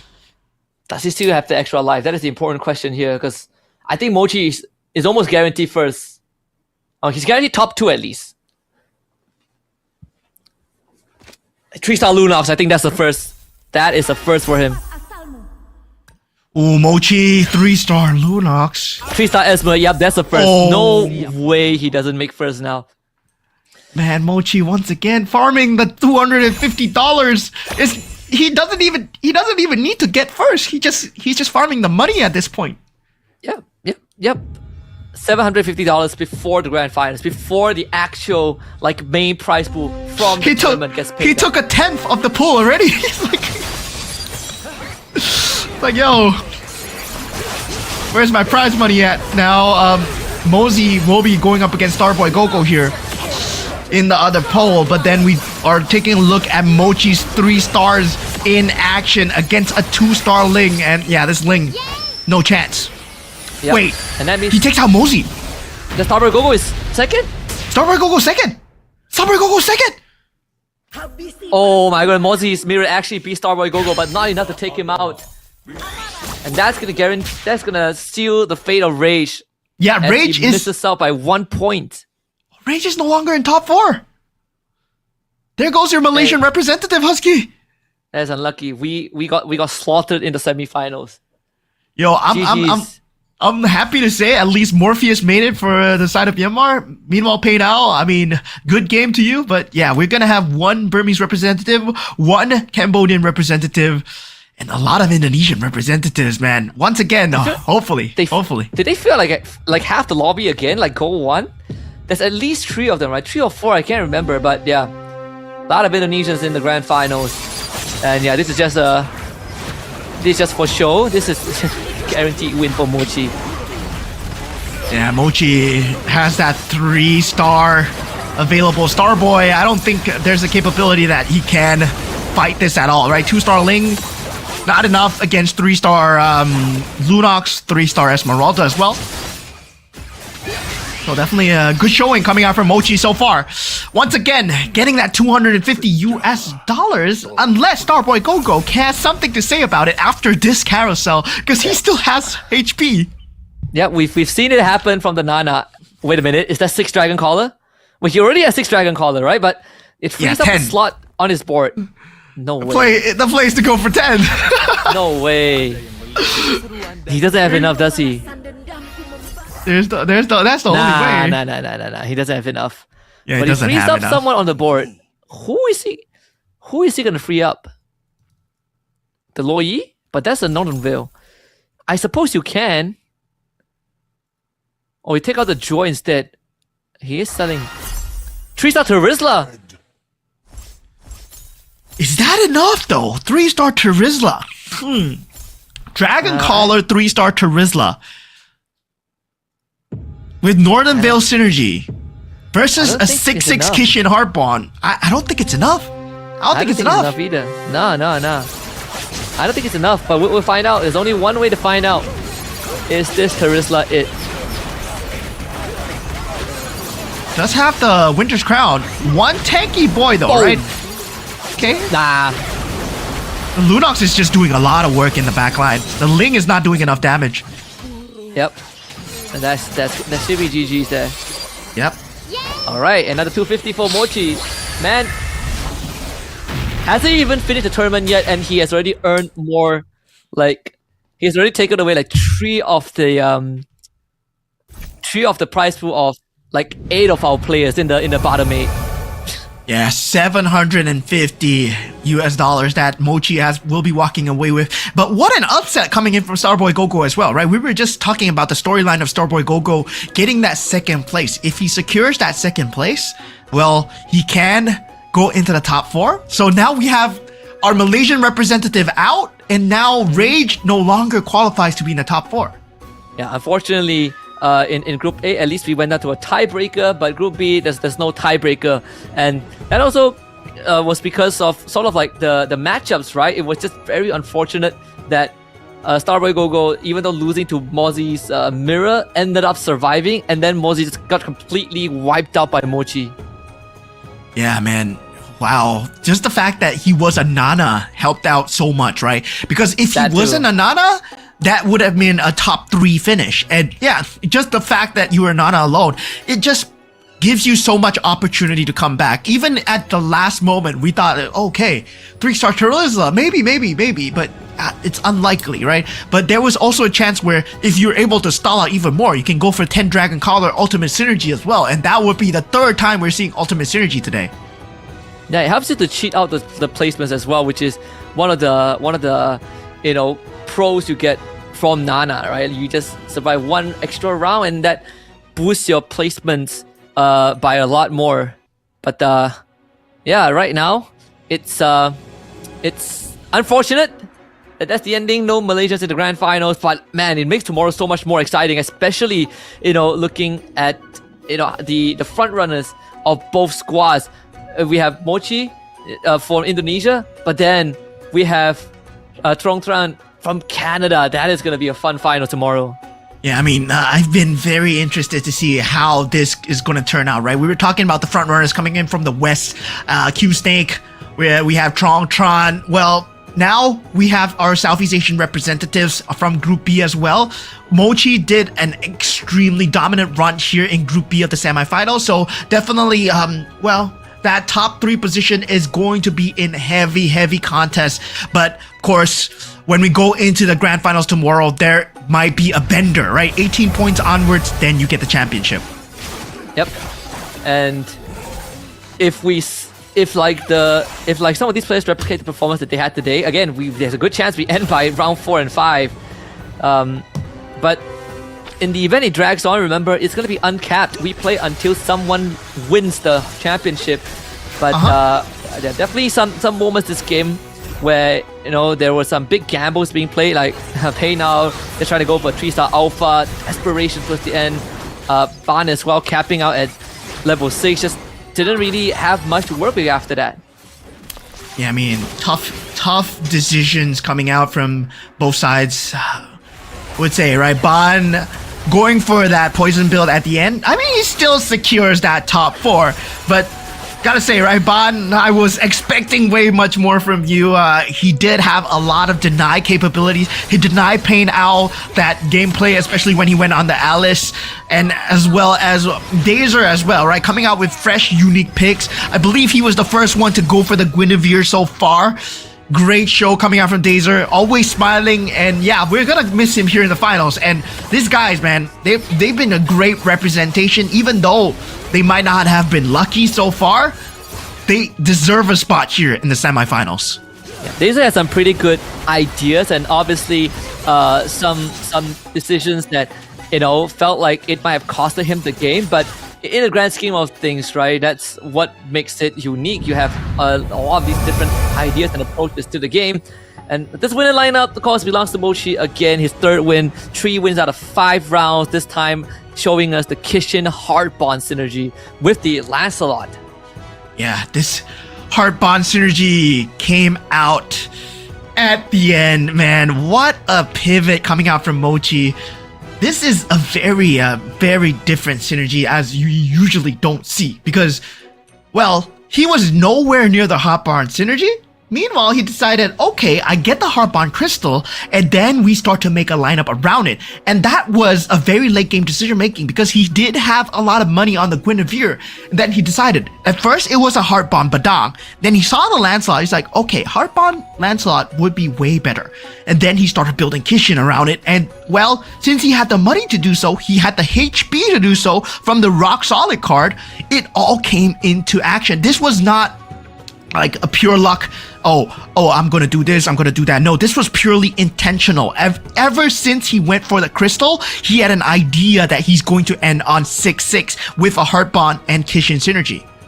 And not only that, he also, played on the Lancelot as sort of the main damage dealer. And once he got comfortable and realized that no one could take him down, he started rolling for the 4 cost, right? That's how he ended up with the 3-star Lunox and the 3-star Esmeralda, and that was more than enough for him to pivot for that Lunox to get the Heart Bond crystal and become the main carry and eventually win the game. Yeah, that was just a crazy storyline coming in from Mochi as well. Now I gotta say, Starboy Go hanging on with the Nana. Man, oh man, putting ATH Rage out of contention. This is what a crazy game coming in. Meanwhile, sadly for the PNK did not get a good show, right? Despite the fact that, well, did get that 2-star Ruby going in, but did not get any of the synergies coming in. The Mystic Meow, the Dauntless synergy couldn't come through in time. And with the recent nerfs to the Dauntless as well, right? The Defender synergy coming out on top. And that's why we see people going more towards that Dragon Collar, going more towards that Exorcist and Kishin. And no longer Dauntless Marksman is at the top view. And at least in Group B, they show us a bit more of that extra variety in the sense that, we get to see more of the Dragon Callers come through, more of the Heart Bonds come through. On top of what we've already seen, which are the Kishin and the Swift Blade, obviously the supporting cast, supporting synergy has always been that Northern Veil. As long as you get that Bane that acts as a nuke in the start of the round. But the Mystic Males have also, shown some degrees of success, but it's more sort of like, up in the air. Yeah.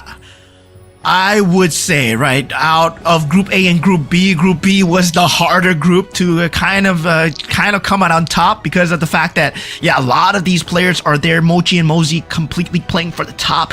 AOT Bond playing for the deny as well. Starboy Gogo coming in clutch at the top 4. These are your top 4 going into the grand finals. And sadly, for the players down at the bottom 4, you guys had a great show here. The Malaysian representatives, Rage and J-Par.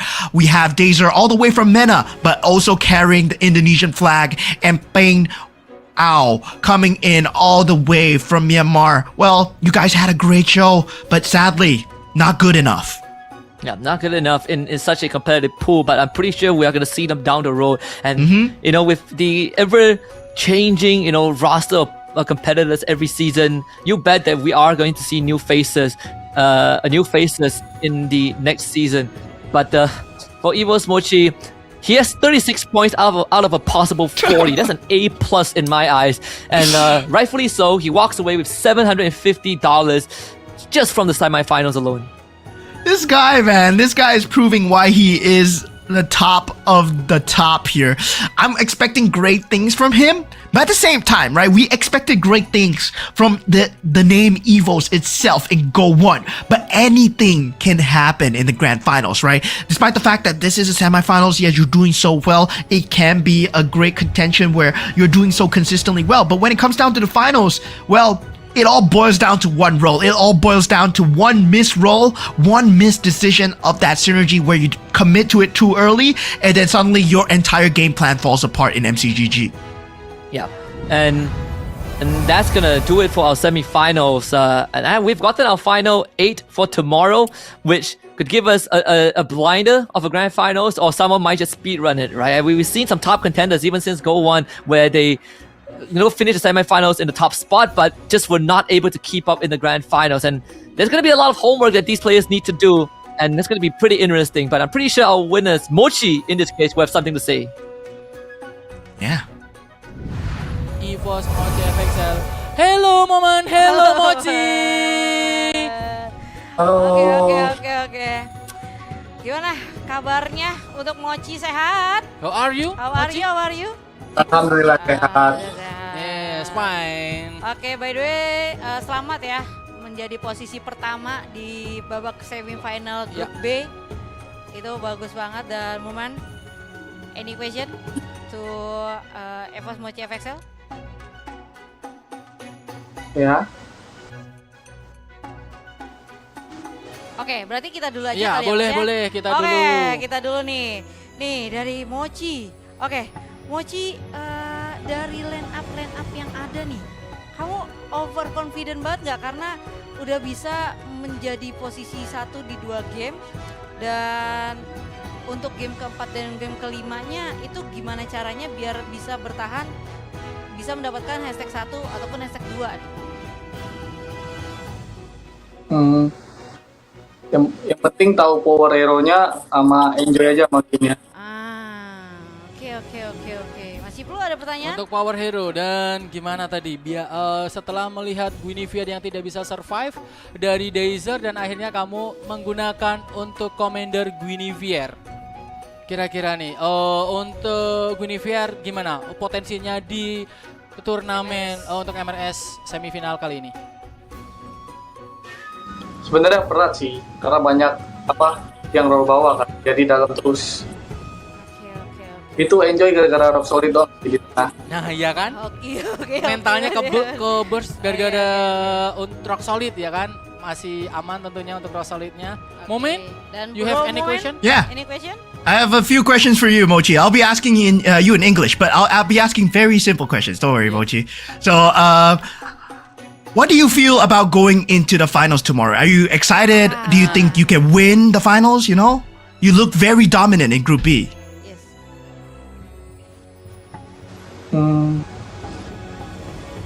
Yang pasti pede lah buat juara. Oh, very confident for winner Grand Final tomorrow. Ya, oke. Dan Okay, mungkin ada one more satu- question, one more Ya, question. satu Yes, lagi, yes. itu dia dari One more question. Who do you think will be your biggest contender tomorrow? Unless other than you, who do you think is your rival tomorrow? Like a number one opponent? Ya, siapa yang pengen banget kamu lawan untuk di Grand Final Final. besok? dari semifinal A mungkin. Nggak ada sih sebenarnya. Aku anggap semua musuh sama aja. Semua sama. Kayak Oke, semuanya sama ya tentunya. Oke, sudah tentunya. Ya, sudah. Enough, Momen? Or more Yeah, question? thank you Oke, for your thank answers. you, Momen, thank you juga Mochi. Thank you. Kita ketemu Congratulations. untuk Thank you. ke Grand Final. Terima kasih banyak untuk Momen dan juga Mochi. Tentunya selamat untuk Mochi. Tidak ada yang Yo, that was a very confident response coming in from Mochi, man. Going into the grand finals tomorrow, he is extremely confident. Well, he is very well prepared. He thinks that there is, well, nothing pretty much standing in his way. Of course, man is walking away with $750 in his pocket already. Well, I hope he walks away with 10,000 more.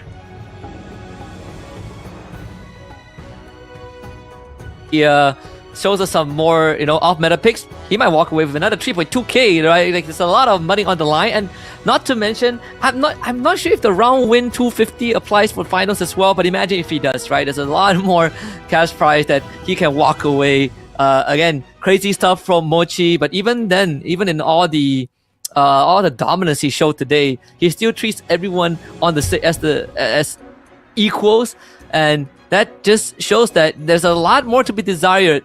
But it's the right mentality where he's always on guard on what could happen, because even though he only finished top 4 today with 3 out of 5 wins, he's still humble towards the grand finals tomorrow.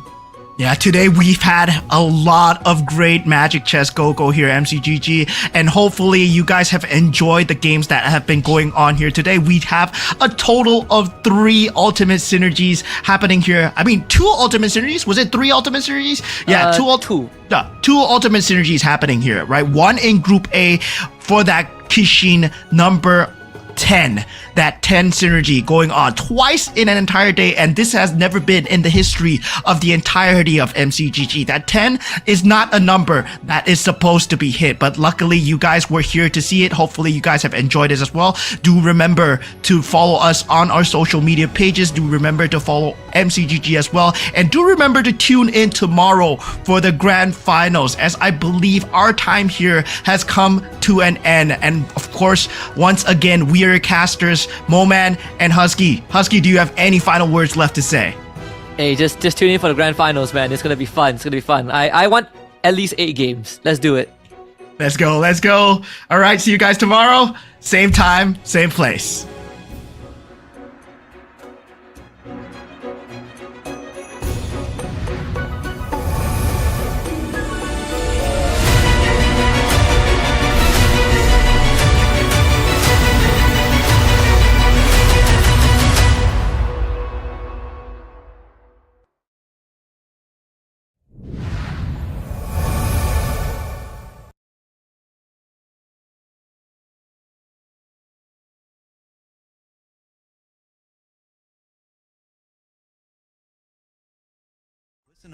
Top 2,000 in every division earn points. Rank higher, earn more. 1,500 first to 2,000, 50 points. 300 first to 600th, 300 points. 17th to 100th, 500 points.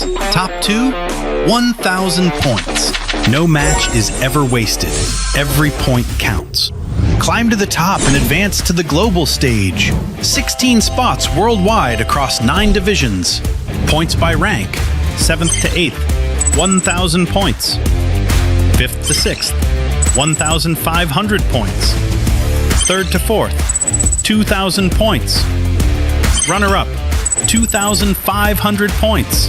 Champion, 3,000 points. Additionally, the global stage prize pool has been fully upgraded. The champion prize is boosted to $10,000.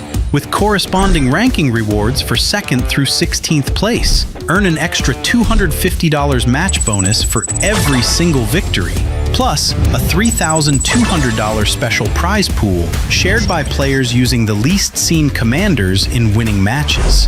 4 full seasons in 2026, Season 5 through Season 8. Points are calculated independently per season and accumulated for the year end. Every point you earn leads to the year-end finals. Tap the leaderboards icon in the top right corner of the main screen and check your points in the Go Series points menu. Don't wait. The battle is fully underway. Start earning points and climb the ranks now.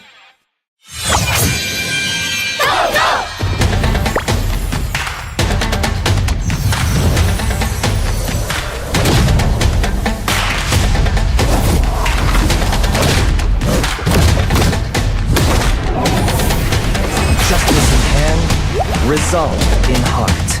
Let the mind be like water.